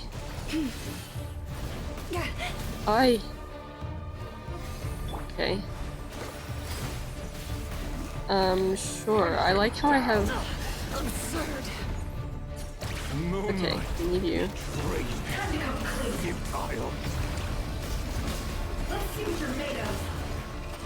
Okay. No more lies. It all adds up. Time to come clean.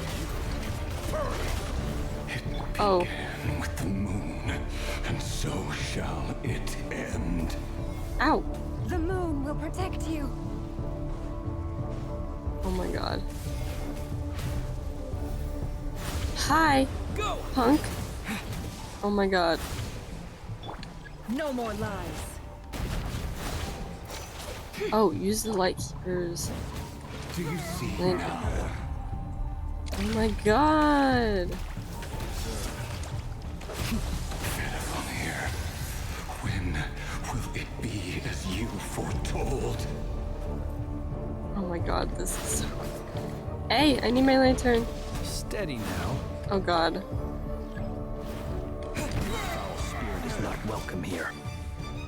Let's go. By the frost moon of old. It all adds up. It all falls into place. Oh, where are you? The deception ends here. Oh my god. Oh, that's a wall, that's why. Be silent. Oh, please don't kill things. Oh god. Move.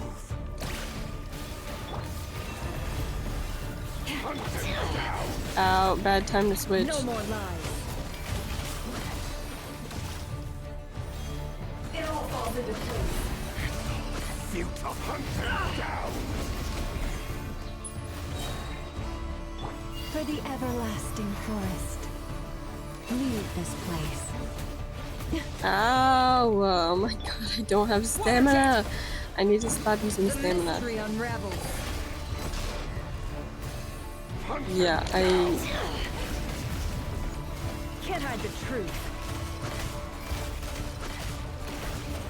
No more lies. It all falls into place. Your little game of heroics is over. Is it? Is it really? The moon wants to go first. Oh god. Get out of my sight! Oh, it's his weapon of choice. No, we've been separated. Take. Oh, frick! Oh my god. Nefer, where are the others? Stuck outside the barrier. I guess he really doesn't like us. Destroy. Perfect! Love it for us. Knowing too much is always a death sentence. You said that earlier. Stop repeating yourself. Be careful what you wish for. Water gun. Oh god. Lauma! Can you hear me? Ah, frick. How dare you move? Silence. Oh god. The voices are gone. But at least I know they're still there. I need to focus. Stick to the plan. Remember my most important task. Which is what? Stalling him. If I can stall him for long enough, the moment will come. Oh my god. Oh my god, Jesus. Oh my god, guys. Oh. I'm so bad at dodging, please. Oh jeez. No more lies. Destroyed. Oh my god, I need to stop switching when I need to dodge. Water jet. Oh my nerves. It all ends up. Let's see what you're made of. Seek within. I don't understand. I can never get her burst to do damage. I'm so confused. It's just because I don't have a proper team with me, and I feel like she needs a proper team to work. Good God, man. Where'd you go? Oh! Did it just switch me?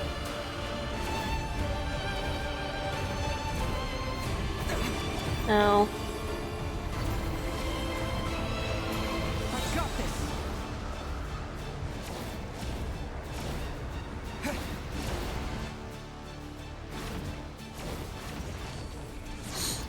Oh, you look so cool. Oh, whoa. The shield's broken. I can't keep this Look, up. the hands with the moon. Your luck. Also, yeah, it really sucks because Traveler's Hydra application is not it. He's supposed to be like the last Hydra, like he's supposed to... Nowhere to run, nowhere to hide. Perfect. Like... Oh my god. How much power? Oh, cool, okay. It all adds up. I would love... And reborn. Go! Oh my god. The deception ends here. This is horrific. Nowhere to hide. Go! Your death is within my grasp. Jeez. Thanks. A stubborn will compels you to come to your feet. Bro, I don't know how the heck. No more lies. Let's see what you're made of. Can't hide the truth. Destroyed. I don't have stamina. It all adds up. The mystery unravels. Yeah. Go! Wipe out! Of course, every single time. What are you doing?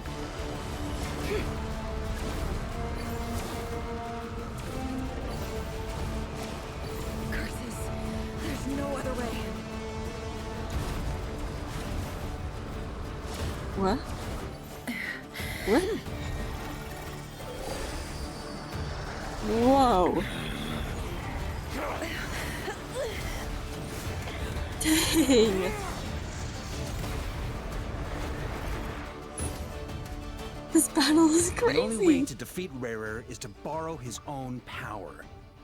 Oh my god, we're getting the Deliberation. That means Columbina will have to disappear while you two bear the brunt of his attacks. I like how she's just laying on the table. You have to hold on. Find a way to keep him focused on killing the two of you. Crazy. Nefer, your eyes are bleeding. Jeez. Bro, what the heck? They had to go black and white because they can't show. Oh my god. Dude. That's crazy. Do you see that? Do it again. Do it again. Soon you will be powerless to resist. And then I will reduce you to dust. But that dust will plague your memories. Oh my god. This is crazy. Come on. Keep holding on. Jeez. Any other tricks up your sleeve? Let's see them. As entertaining as they are, you've backed yourself into a corner. You don't fool me. I see your fear clear as day. Oh my god. I have to stoke his rage. Make him unleash everything. You fear what you could never defeat. You fear the thought of never being able to save your beloved. You cannot win the fight against fate, Rerir. Dang. Is that what you think? Yeah. Well, now it's your turn to feel afraid. Oh god. Oh god, a cutscene. You fear the sound of your own name? Is it us you hate? Or is it what you've become? Yo. Let's see what becomes of you.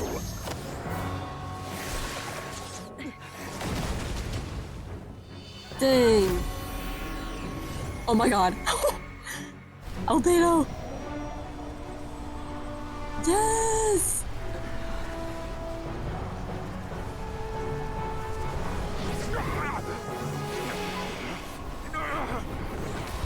What's happening?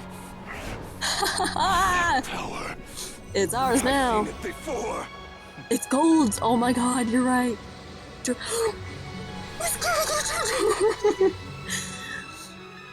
Oh my god. His power is on another level. We'll need to use an alchemical array to convert his power into a usable form. Then quickly channel it into Columbina, rendering her powerful enough to compete with him. Oh my god. I'll join you. I can help. If I release enough abyssal energy into a confined space, it'll create a potential difference, allowing us to extract a huge amount of elemental energy. Oh my god. Next, I'll synchronize with everyone's minds using pyro, then give you temporary access to their abilities and fields of view. What the heck? Won't last long. What the heck? Durin, why are you so cool? What the heck? Well enough.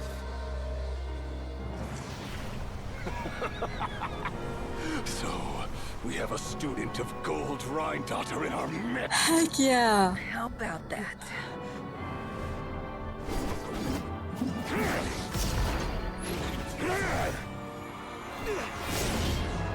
Whoa. Oh my god, it's like the main turned in there. So they gave the power to Columbina and Durin was releasing his own. Oh my god, that's sick. The music as well.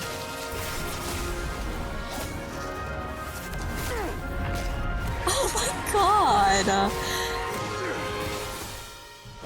You use my own power against me? Heck yeah. How you stole Kuvaki. Frick you! Let's go! Oh my god.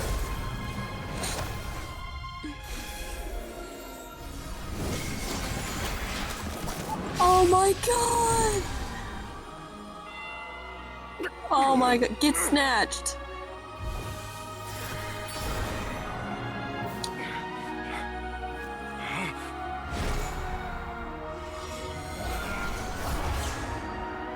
Her lullaby is playing in the background. You realize you don't have the power to hold that gate open.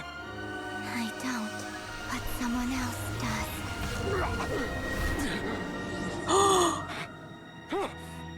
Goodbye, Rerir.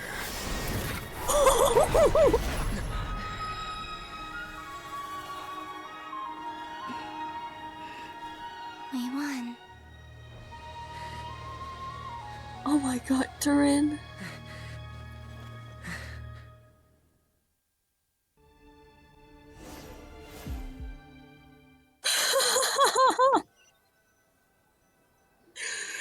Oh my god. Jeez. Oh no, they still actually show it. That's crazy. What happened to make it? Oh my god. Whoa. Oh my god, freaking Dain coming in clutch at the end. That was crazy. I love that. Goodbye, Rerir. That was awesome. Oh my god, and it's seeing Columbina fight at like a really high level power. That was awesome. Like seeing her confident in battle, that was so cool. That was so good. I feel like I repeat myself so often, but I am really having the time of my life right now. And then Durin, freaking Durin, what the heck? Why do you have that ability? How did you figure out you had that ability? You could just, with the power of Pyro, I will connect all of your minds so that you can see. What? Since when? Since when was that a thing? What? Okay, I'm sorry, Nefer. Let's... Nefer, how are your eyes? Jeez. Does not look good. They're fine. Apart from the blindness, of course. Are you actually blind? Like, actually? It's not too late. Yeah, can Columbina... Let me handle it. Or Lauma.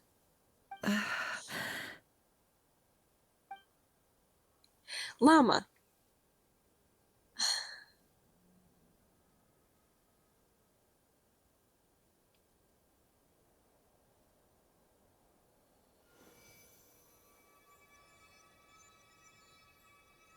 Miss Nefer. It's not like you to lose your composure.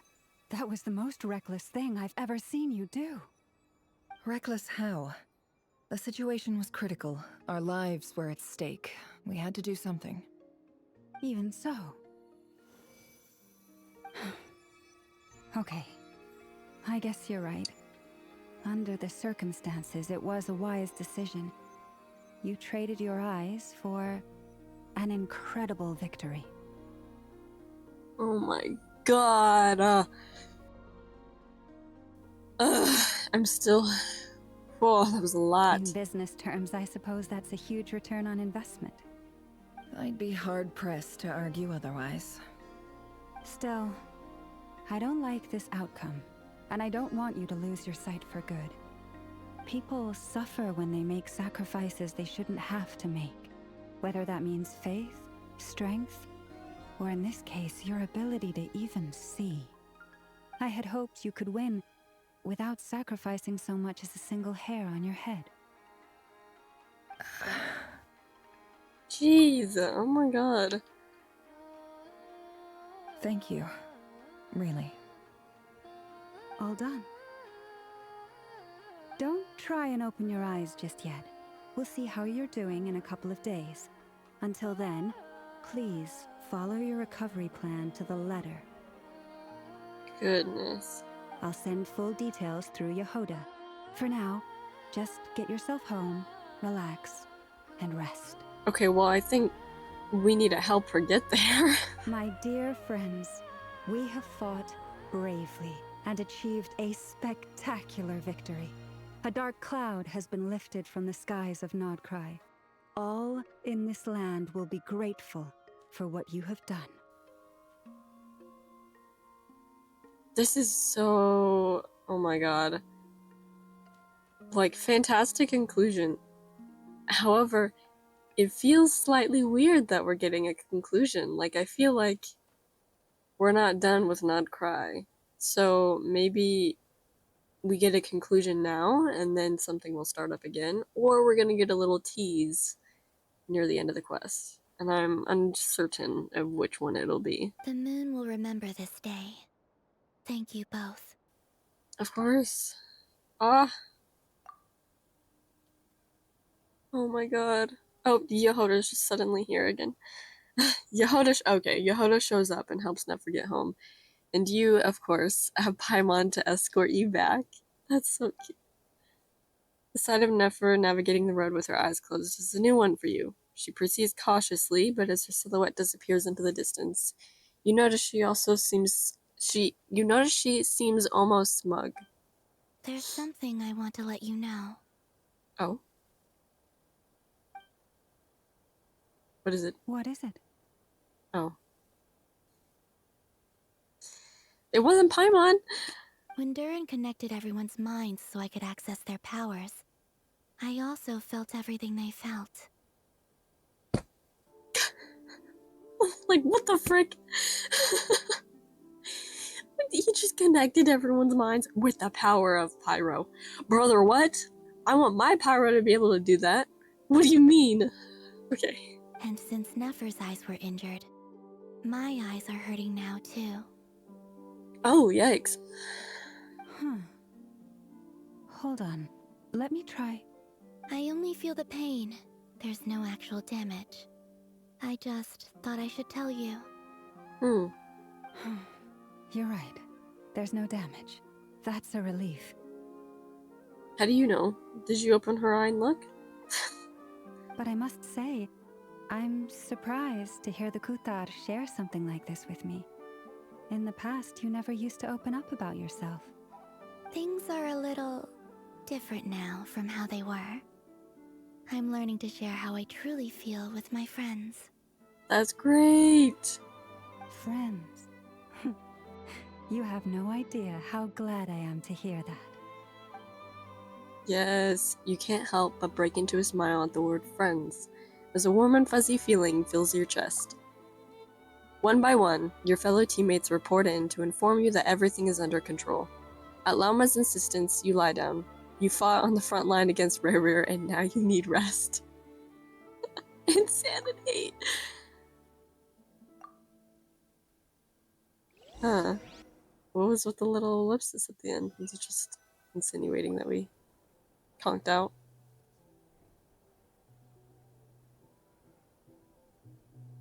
Yay! You're awake!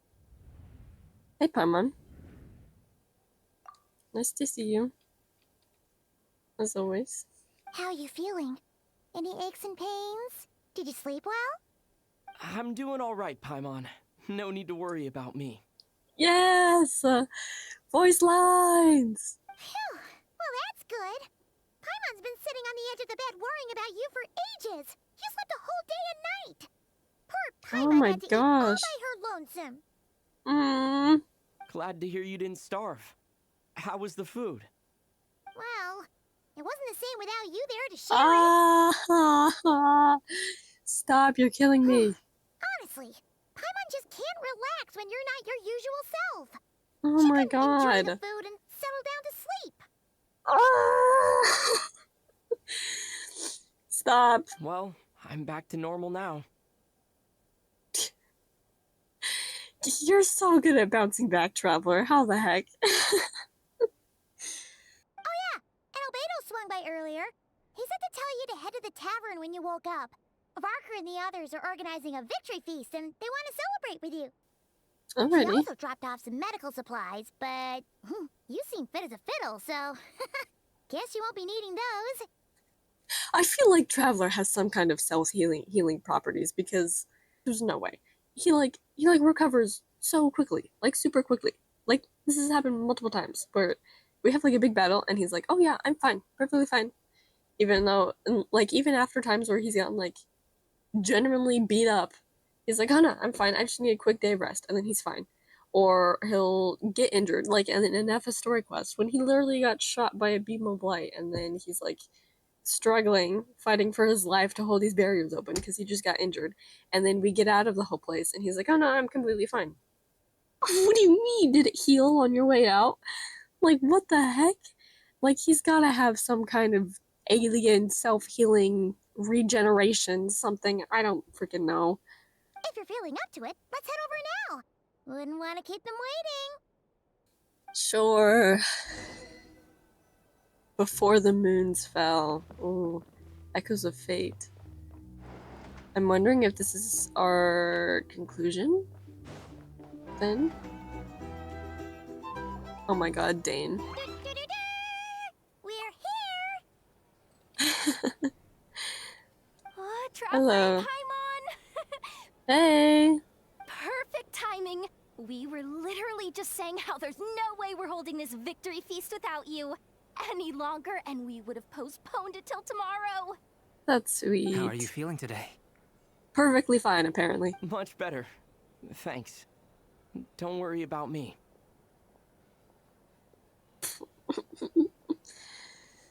Relieved to hear it. If that changes, just let me know. Happy to check you over at any time. The brothers. Yep, we're here for you. Anything you need, just let us know. Oh wait! Thank you. Where's Nefer? How are her eyes doing? Nefer's right over there. How are her eyes doing? Are they good or... I'm sure she'd love to catch up with you. Okay, we'll find out ourselves. Hello, you. Recovered from the battle? Mostly recovered, thanks. I'm touched that you asked, that you'd ask. Come on, what do you mean? Of course I'm gonna ask. I care about my friend's well-being. And we are friends, aren't we? Get yourself a drink, you've more than earned it. In fact, today, your drinks are on me. Lord Sangamabay's got you covered. Wow, really? What about Paimon? Has she earned it too? Has she? Please? Oh my god. Well, you haven't been through quite as much as the Traveler, but... what the heck, sure. Yay! Wow! Drinks on Dori! What a historic day. Hey, keep your voice down, or everyone else is gonna want in too. Oh my god. You... Have you heard anything I've been saying recently? Doing business in Nodcry has been an absolute nightmare. If I'm buying for everyone, I'll... Hey, back down. Okay. Paimon will speak more quietly. Jeez. Traveler finds this hilarious. That's more like it. Don't you forget, Lord Sangamabe doesn't just go around buying drinks for anyone and everyone. I thought of 1,000 ways to congratulate you, but now you're here, words are failing me. Huh? The honorary knight stuns them speechless. Let's go! Oh my god. Well said. The honorary knight showed us all how it's done. Oh my god. That was so good with the Mondstadt salute. The other knights told me that Mondstadt was the first stop on your journey. All of Yeah. us are truly delighted to count you as our friend. Wow, what a throwback. I'd like to thank you for supporting the Knights of Favonius, and also for helping us save Nodcry. Don't mention it, Grandmaster. Nonsense. Of course I'm gonna mention it. This is more than just business. It's a relationship. And there can be no relationship without showing gratitude where it's due. Cute! Oh my god. I see you've recovered. Yeah. How are you doing? You bet. Snooze his way to a full recovery. Oh, that's so cute. I'm doing much better. Thanks for checking on me. Glad to hear it. A healthy body is paramount. Nothing else in life is possible without it. So take it slow. You can't afford an injury. I'm so grateful that you decided to help us in the end. Paimon too.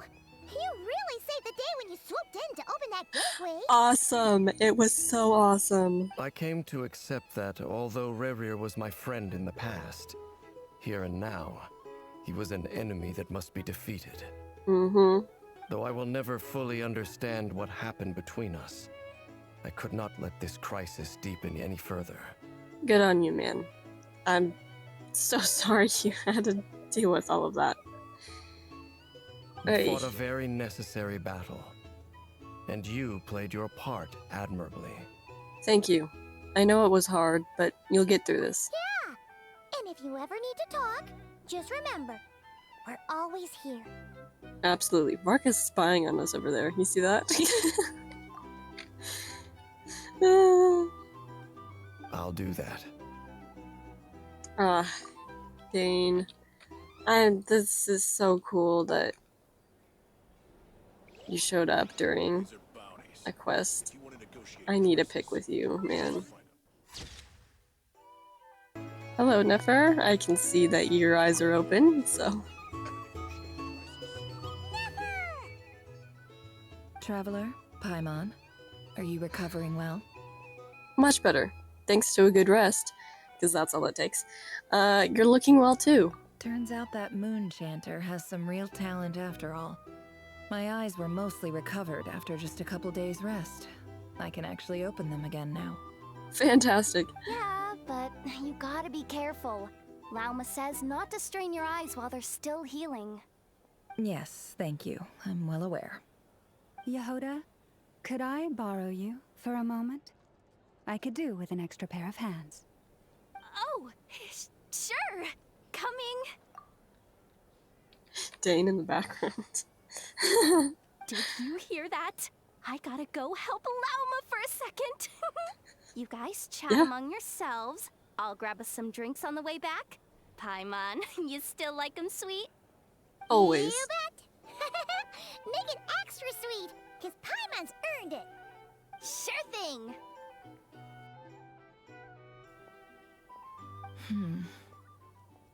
What is it? What's on your mind? The Rerir of Solnari. Kind of a snake, don't you think? More of a wolf in my mind. And that's,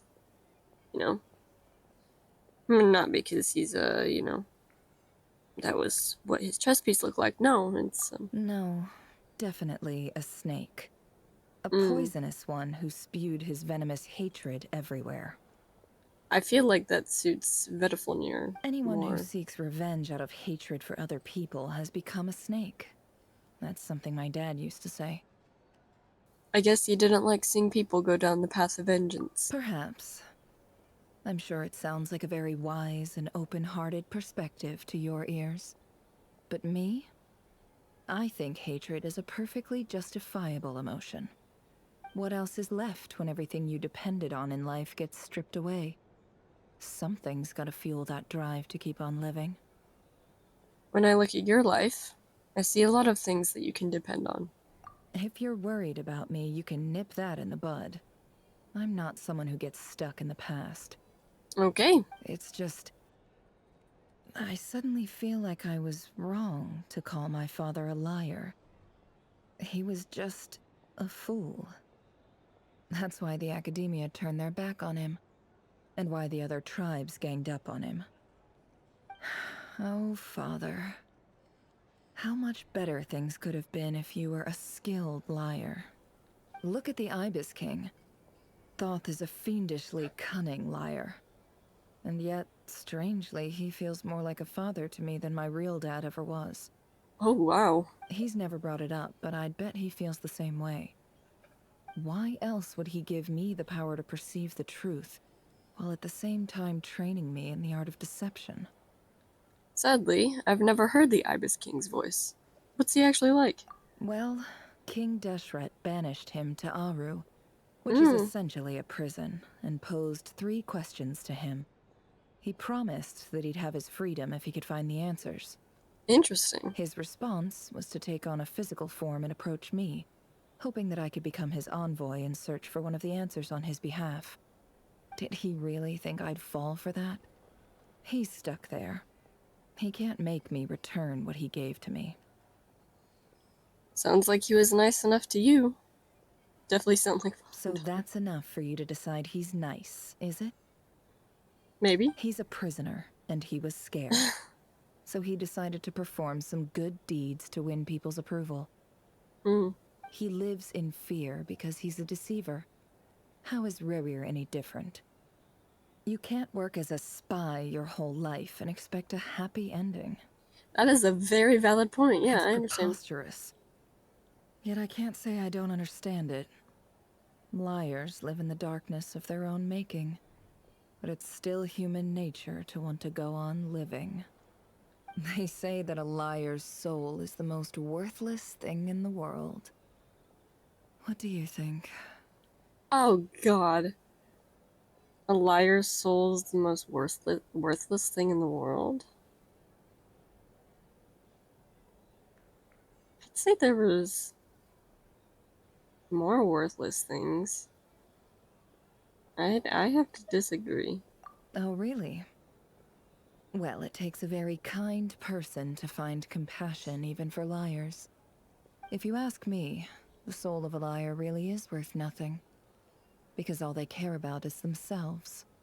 That's fair. For example, when something good falls into my lap, I don't go sharing the news around.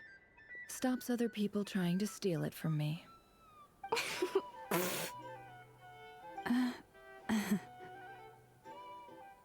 I have a feeling some people over there may have overheard that. So be it. They have sharp ears. I can't keep anything from them. Is that your way of saying you've warmed up to them now? Oh, is that what it looks like?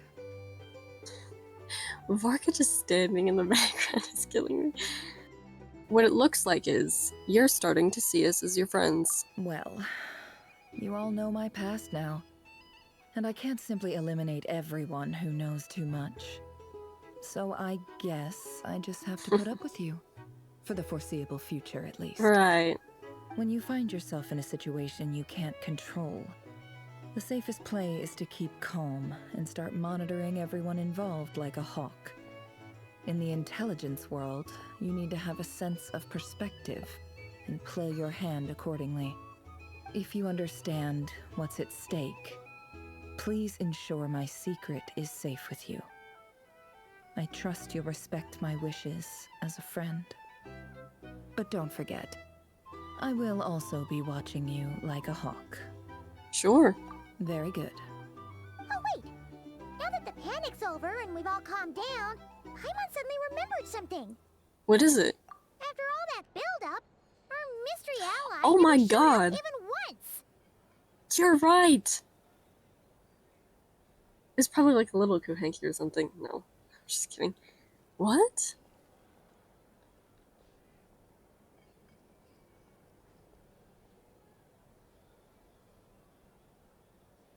Alice?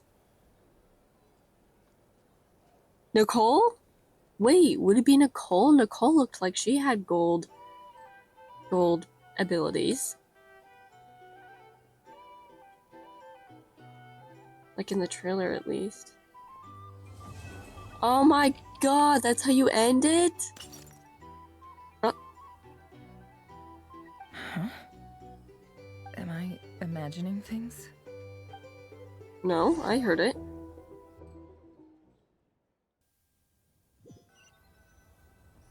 Oh, what is this? So, that close colleague who stayed behind with you? What's he been up to recently? Whoa, hold on.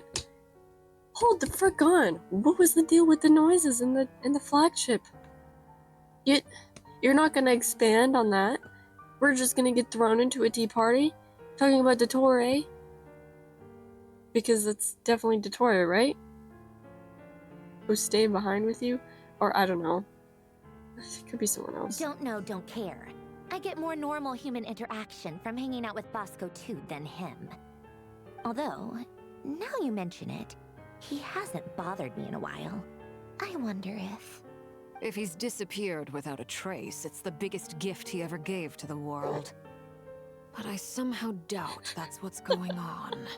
I feel like we're talking about Dottore. But, I don't know. He won't lie low forever. So we'd better stay on guard. Okay, so this is our setup for next act.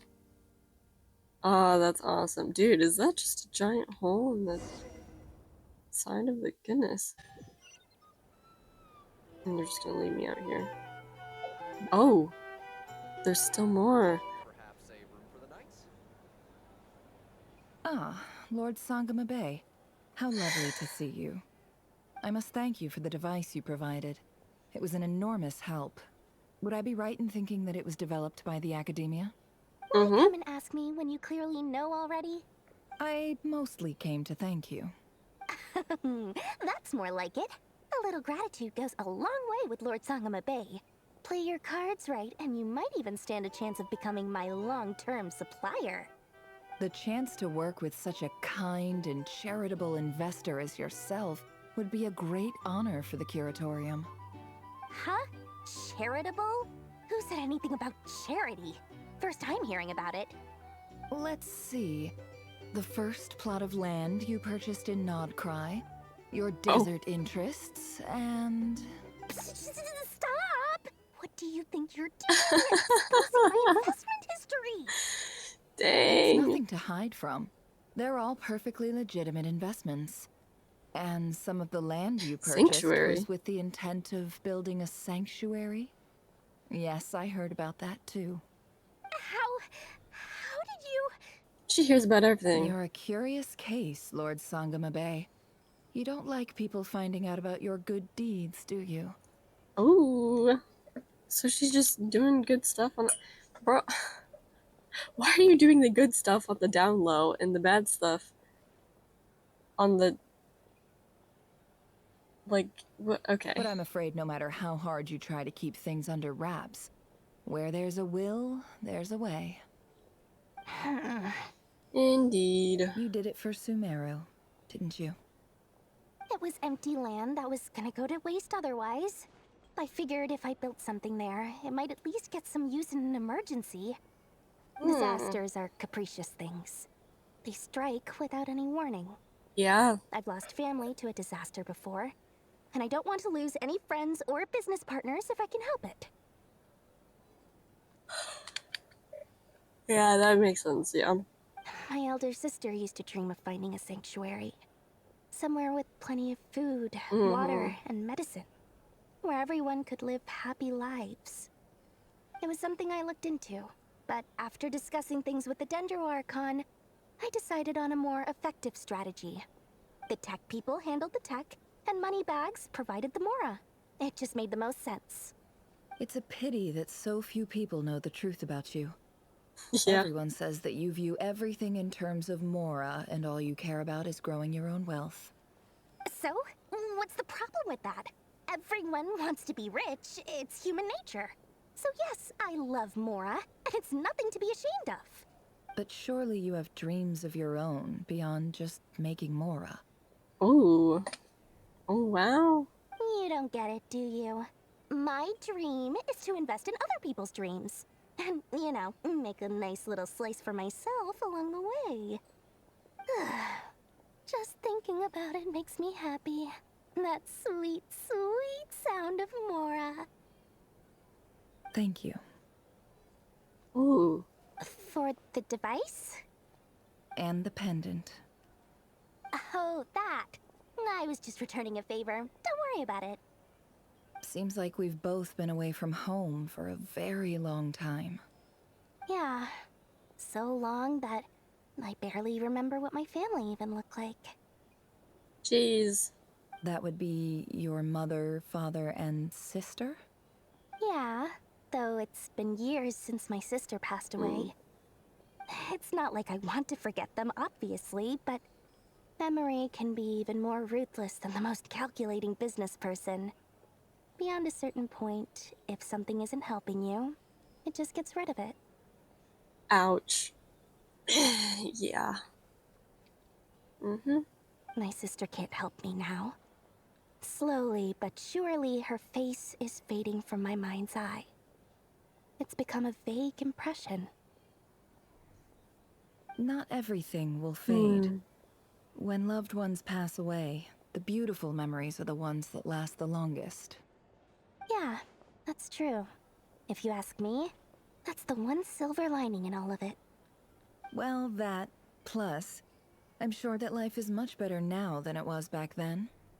Oh, absolutely. I have tons of Mora, a big beautiful house, business is booming, and I'm as happy as can be. You've got a lot going for you too. Boss of the Curatorium of Secrets, I'm sure there's plenty of mora to be made in that line of work. I appreciate the vote of confidence. Wow, a nice deep conversation with Dori and Nefer. Hello, is anybody in here? Who's making noises back here? Hello? Oh my god. Ugh. I wanna know! That was so weird. How have you been holding up? Any adverse reactions? If you start to take a turn for the worse, make sure you tell me right away. You don't need to worry about me, Grandmaster. I'm fine. I mean, I barely did anything, so... Brother, what? Stop lying right now. That's ridiculous. I barely did anything, says the guy who legit used abyssal energy to help create a thing to where it would balance out the rest of the energy, and then he used the power of Pyro to connect Columbina to everyone's minds and all their power, and was able to feel what they were feeling. Okay, sure. What? You're too humble, young man. Exactly, yeah, tell him. You played an indispensable role in the battle for Krai. We can't thank you enough for your support. Sometimes, when people praise you, it's because you deserve it. The best thing is to accept it calmly and with grace. It's important to learn how to respond to words of admiration. Let's do a quick demonstration. Albedo, that was an incredible feat of alchemy. Oh my god. The pressure was on, but you worked flawlessly at lightning speed to get the job done. They're giving Durin practice. This is so cute. Thank you. I can't take all the credit, though. Durin played a big part in forming the alchemical array. See? Did you catch that? A masterclass in how to take a compliment. These guys. Oh, okay, yeah. I did work pretty hard to help prepare for the battle. No point denying that. Hey, you guys! It's so cute. Seriously, great work, everyone. You all outdid yourselves. Hey, look who's bounced back. Looking good, traveler. Why, thank you. Why? What the heck? Why? Where did my element go? Hello? Did they forget to load it in on my model? What the heck? Bro, what? Okay. Seems like you've Whatever. recovered. That's so weird. You won't need to take any more medication. I don't think I took any. I think I just self-regenerated, to be honest with you. Where is my element? Can I get you a drink? Huh? You know how to order at a bar now? You've sure learned a lot recently. Aw, it's so cute. Where is my element? Handling a drinks order is ridiculously simple compared to alchemy. Don't worry, I'll blend into society yet. Aw, that's so cute. Oh my god. Dude, everybody blinks when I try to take pictures. Honestly, I would prefer alchemy over ordering drinking. Paimon believes it. You're clearly a fast learner, just like your brother. To be totally honest, though, Paimon didn't quite follow all the details when you first explained the plan to us. Don't worry, that's completely understandable. Unless you're a student of alchemy, it's hard to grasp the principle and how the process works. To put it in the simplest terms, we saw how our enemy stole the power of Kuvaki, and that gave us the idea of stealing his power to turn it against him. So awesome. When facing an enemy you have no hope of defeating, it's best not to engage them in battle. So, instead of looking for a way to overpower him, we decided to help Columbina get strong enough to at least stand up to him in a fight. For this to work, we had to analyze his modes of attack, confirm who his main target was, and make sure that he wouldn't go beyond the range of the alchemical array. For added security, we prepared a total of 4 arrays. But to mitigate the impact of the battle, we identified one location in particular as the ideal spot, which is where the confrontation took place. The alchemical array absorbed his abyssal power. Then Durin processed it to render it usable by Columbina. Okay, so it was kind of going to him, and then he was like, I didn't do that much. Oh my god, how does he just know how to do that? That power enabled her to do what would otherwise have been nigh on impossible. Oh man. What surprised me was that Dainsleif actually agreed to join us. Yeah, well, he had a talk with Columbina, which I think helped the most, Given but... his history with Rerir, he had every right to sit this one out. But we're extremely grateful for the decision he made. Confronting a former friend in battle. That can't have been easy. It must have been a painful choice to make. But I'm sure that making a decision was far better for him than staying in limbo. Mm-hmm. Yeah. Absolutely. He was torn between two paths, but in the end, he made his choice and stuck to it resolutely. He doesn't strike me as the sort of person who'd stay trapped in limbo for long. Anyway, however you cut it, everyone gave a stellar performance. And now, it's time to kick back and celebrate.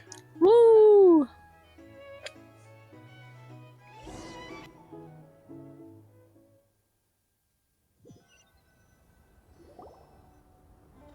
Eh? That's the only reason you're here. What is going on? Didn't the quest end? We didn't get 3 acts, did we? What? Yes. I've thought a lot about it. And I've realized that you and me and Arlecchino should be friends. Oh, that's so good. I think this is very important. So I felt I had to come and tell you. Oh my god, because Dain said that they seemed like friends for her. Well, this is a new one. I'm so moved. I can't even hold my teacup. If that's all, you can leave now. Do you not want to be friends with me? Oh. Or is it that you prefer being co-workers? Bro. I mean, if you're gonna be a bad friend, then don't be her friend. But if you are gonna be actually nice, then... What is this, Columbina? Are you deliberately testing my patience threshold? Right now, my politeness module is active. But if you say another word, I swear I'll shut it down. Oh my god. Oh my god, imagine having a patience threshold and threatening to turn it off. If your politeness module was active, wouldn't you say the word please at some point? Flocker.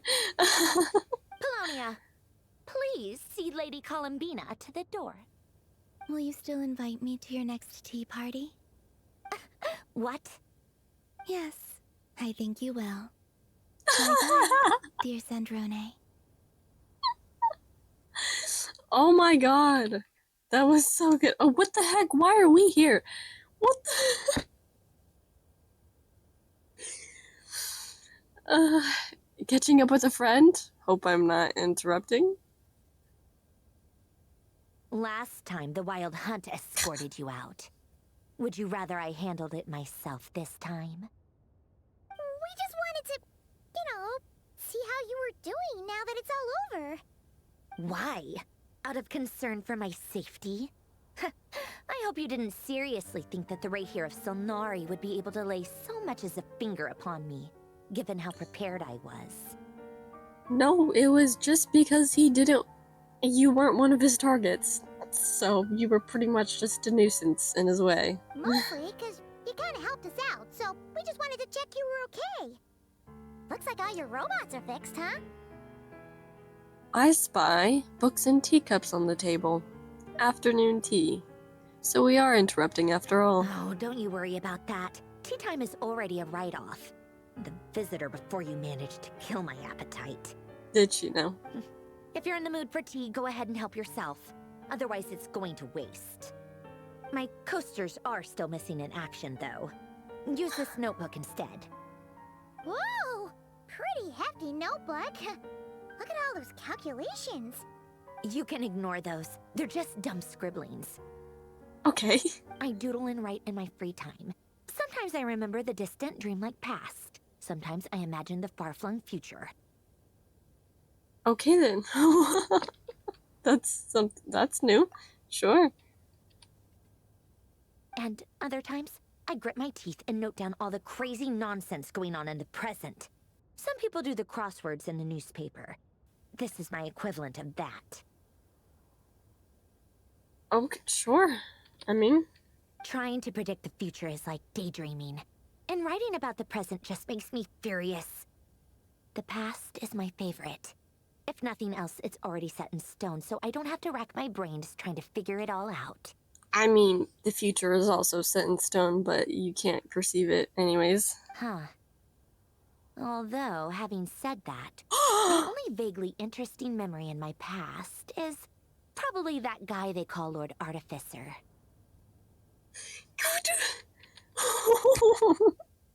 Let's go, let's go, let's go. Lord Artificer? You mean Elaine Guillotine? Who else? Pretty much all the mecha and Fontaine are his personal handiwork. Uh-huh. And that would include you? Wait, are you saying you know him? Like, personally? As a friend? I think maybe more than that. I mean, I guess we were friendly enough. So you've actually met him, but he lived hundreds of years ago. Yep. In fact, I'm probably the only normal person left who knew him at all. We used to chat occasionally back when he was still around. Before he passed away, he asked me to destroy all his manuscripts. Interesting. I honored his request, but I did read through everything first before destroying them. I mean, I couldn't let the genius of Lord Artificer Alain Guillotin disappear like that. Would have been such a waste. So, that's where the formula's in your notebook are from? What the heck? I just told you. Those are my equivalent of crossword puzzles. They're just dumb formulas that I solve for fun when I'm bored. Alain's work was like epic poetry. The formulas in my notebook are just silly little riddles in comparison. Not that there's anything bad about them. I mean, at least, solving those riddles isn't going to hurt anyone. Except me, because I lose a few brain cells in the process. Understandable, yes. Anyway, while we're on the topic, I might as well tell you about what happened to him and his friends. Okay. Sure, yes. Let's do it. Let's do it, yes. Alain Guillotin had two close buddies, Renee and Jacob. Oh my god! They spent their childhood years together in the Narzissenkreuz Institute. No, freaking way. Oh, the music! Dude. Yeah, and you look like that one right there. They were all quite competitive, so there was some rivalry between them. But it was a friendly rivalry. But beneath the friendship and the rivalry ran something deeper, a sense of nostalgia for the past. Yeah, so it's Elaine, Anne, or Marianne. Anne or oh, I've forgotten which is which. I forget her name. Then it's Jacob, and then Renee. And then I can't remember who the Oceanid is either, but... Oh, wow. Ah, it's been a while. Unfortunately, childhood would end. The prophecy would come true. The apocalypse would arrive, and the future would never be. A mad dream that would normally only capture the minds of lunatics begin to take root in their hearts. A dream of saving the world. And if Renee and Alain had been people of lesser wits, that dream would probably have ended up as something for them to joke about in their older years. But alas, they were some of the sharpest minds around. They nurtured that dream with the full power of their intellect, and it grew into something that ate away at their souls. The first of them to fall under its spell was Renee. Against Alain's wishes, he persisted in experimenting on a mutual friend of theirs to try and save their life. Alain did not approve and parted ways with Renee. Oh my god, this is crazy that we're getting this. Alain wanted to believe that voiced. Renee only did what he did for the sake of their friendship. But when he told me about what happened, I could tell he still had some suspicions about Renee's motives. He told you about what happened. You... Just keep going. We'll get to it. The seed that would grow into a nightmare had already sprouted in Renee's mind. Even Goodness. then. The next time they met, Renee's soul had been completely engulfed by the dream of salvation. His futile attempt to change the tide of fate only resulted in a wave that swallowed up the world, even before the apocalypse came. And although that wave died down eventually, I hear that it just recently came back with a vengeance. Oh! Oh my god, wait. So if you do the world quest, does it affect what happens here? Oh my god. Cause that's Renee. That's him in his water form. Renee wanted to live out his dream of salvation once more. Holy crap! But I'm told that the attempted resurgence finally died out for good. At long last, Renee awoke from his deluded dream. Though of course by then it was far too late. That's awesome. What do you think of Renee? Well, I did talk to him. Do you admire his transcendent genius? His view that any price was worth paying to achieve the lofty goal of saving the world? Or do you despise him? Dismiss him as an evil madman who wrought havoc on the lives of everyone around him as he pursued his delusional dream. Those are two very polar opposite sides. Same difference, really. Just a matter of perspective. Dang, they're really putting me through it. What were the options? Oh. Admire him? Or do I not admire him? I don't know. I've never thought about it. Also, I love that the music is playing in the back. Dang, that's so like everything about like we got thrown back into Sumeru, now we're getting thrown back into Fontaine. It's so like interesting. I love that local legend over there is just hanging out. I don't know. Yeah, I think I don't know. I think I need to think about it more. What a cop-out. But I suspect you'd have a more incisive and insightful answer if we dug into it further. Maybe. What about you? What's your take on Renee? I don't like fanatics who give up their whole lives for their ideology. Nor do I like fools who let their delusions take control. Understandable. Maybe I could understand if Renee had just been an ordinary person. But he had a sage-like intellect. And still managed to get himself lost in a labyrinth of his own desires.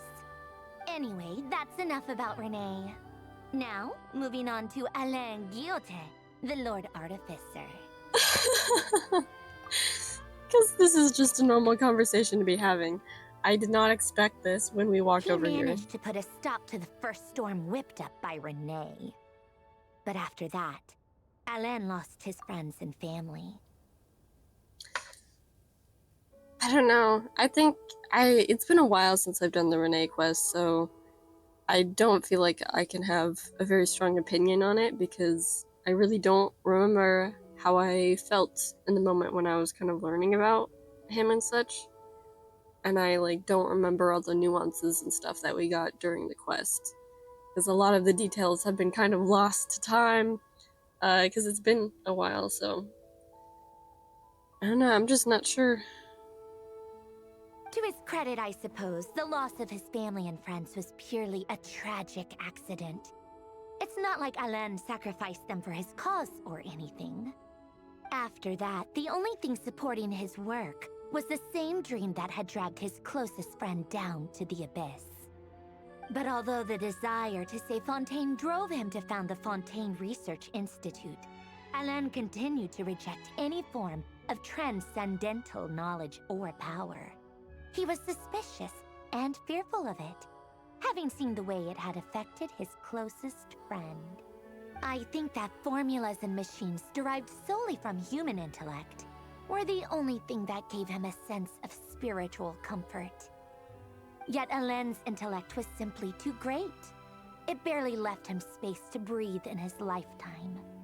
Once he realized that the end of his life was approaching, he finally accepted the truth. The Nazissenkreuz Institute needed someone, and a human being, to see its story through to the end. He quit working on his formulas, trading them in for the fairy tales that had played such a formative role in his childhood, but which he barely touched in his adult life. Is that why you can find fairy tale books in that library? I feel like there was like a few of those where it just said that it was like a fairy tale. Like a fairy tale book. He told me that the director of the Nazissenkreuz Institute used to read those fairy tales Oh to my the children God. as bedtime stories. Apparently, they worked wonders at sending kids off to sleep. I think that all he wanted at that time in his life was to be able to sleep deeply without being plagued by depression. Oh By my that God. point, nothing else really mattered. At the very end, he laid down to rest in the ruins of the former Nazissenkreuz Institute orphanage, while the Fontaine Research Institute he had founded continued tirelessly with its work. Many years after that, tensions over competing dreams would once again cause a rift, this time between members of the Fontaine Research Institute. But the actions of those fools had nothing at all to do with Alen. That's cool. They kind of had that represented with like these two guys having an argument. And that is the story of two people from the Nazissenkreuz Institute who both wanted to save the world. One went all in on his fantasy of salvation without ever looking back, and ended up calmly sinking to the bottom of the deepest sea. The other sought desperately to burn bright in his life, even though he wasn't sure where he was going. I do sometimes wonder, why is it that people like them have such grand hopes of saving the world? Even the grandest tree starts as a tiny seed. So perhaps, for each of them, their mission to save the world began with a very simple desire: to save themselves. They were young children with friends and family who mattered to them, desires to explore the meaning of life, ambitions to have a successful career. They didn't want to see all of that taken away in one fell swoop. Or maybe they just wanted to find something to anchor themselves within the chaos, to stop them getting quietly swept away by the storms of life. But instead, the search for their own salvation took them down the rocky road laid out by fate.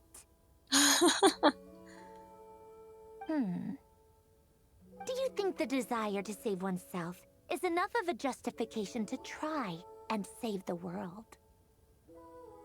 I feel like I'm talking to Dain right now in the very beginning of the story. Do you think the desire to save oneself is enough of a justification to try and save the world?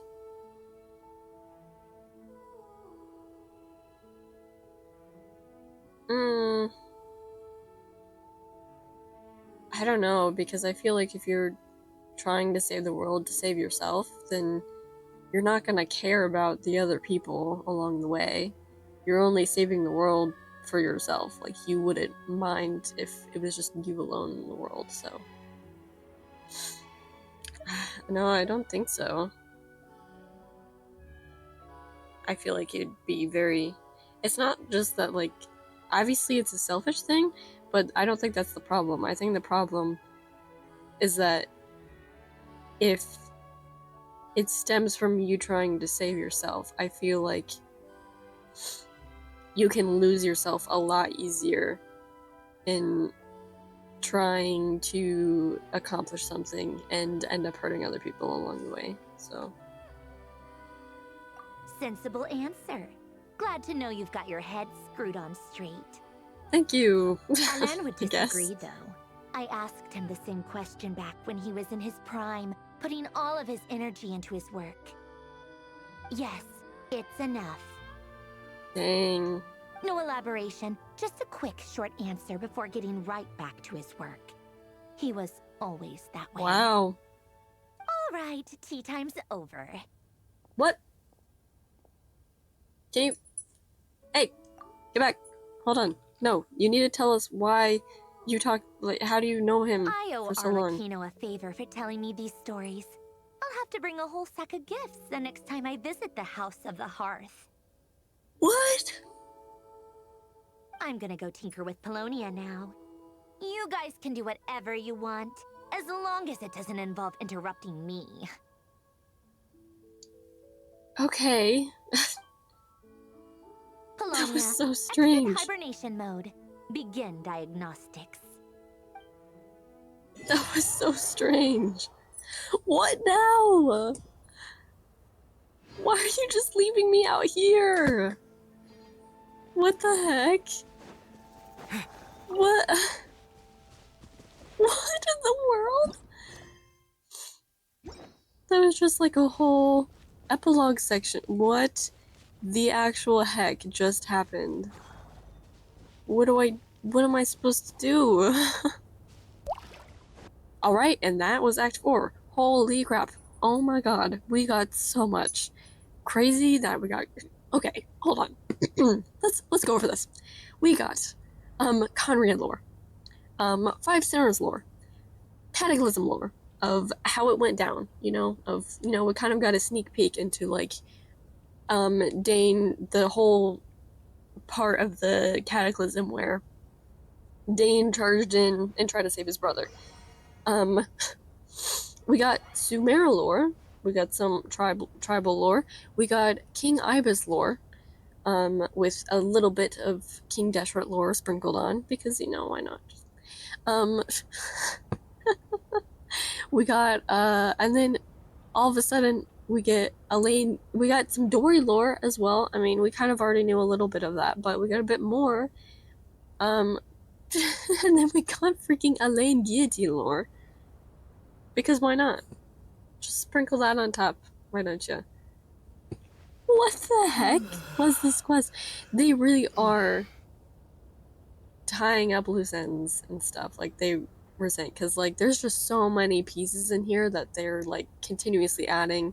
Like, even with Act 3, we got Crimson Moon lore, and we got Arlecchino lore, and, like, the Crimson Moon bloodline, and Eclipse Dynasty lore as well. Like, we got so many, like, answers and information to stuff that we've seen. Like, if you do reading, and I do read, but I haven't gotten through everything, because I did join very late. But I have been catching up a lot, and I've been doing, like, world quests, and I've been reading artifacts, and slowly going through books and weapons and stuff like that. But, like, there's lots of things that have been really teased since even the very beginning of the game, of, like, the Crimson Moon and the Eclipse Dynasty, and, like, all these, like, answers, and, like, that we haven't been able to find, that have just been kind of hanging in the air in front of us, and just we've never gotten an opportunity to kind of go reach for them. And it's just so awesome that we're finally getting that, and it's so cool. It's like, it's really interesting that they're kind of just, like, throwing these in here. It does feel like a hot pot of information, which I think is very fitting for a hot pot of a nation like Krai. And I'm loving it. It's just, oh man, my brain is like, it breaks every time I do any of these quests, like even the world quests and stuff. I'm so thrilled. Well, now I feel like we've kind of set up a little bit for Dottore. I feel like maybe Dottore is kind of the next arc in this Krai area that we're gonna have to deal with, especially because we have yet to meet Wanderer.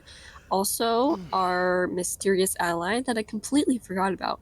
I feel like it might be Nicole, because of the kind of magic that we saw in the trailer. She kind of, like, had her wings kind of looked like they were outlined in, like, gold, and, like, there was a lot of gold mystical stuff, and it also just matches her color palette. Alice, I feel, would be much more red, so I don't necessarily think that it's her. And Nicole has always been a mysterious ally to us. She'll just, like, ever since when we first met her, when she just mysteriously popped up and started talking to us in her head at the end of Sumeru. So I think my best guess is that it's Nicole. So I'm thinking that that's what we're heading for in the next quest, and I am very excited.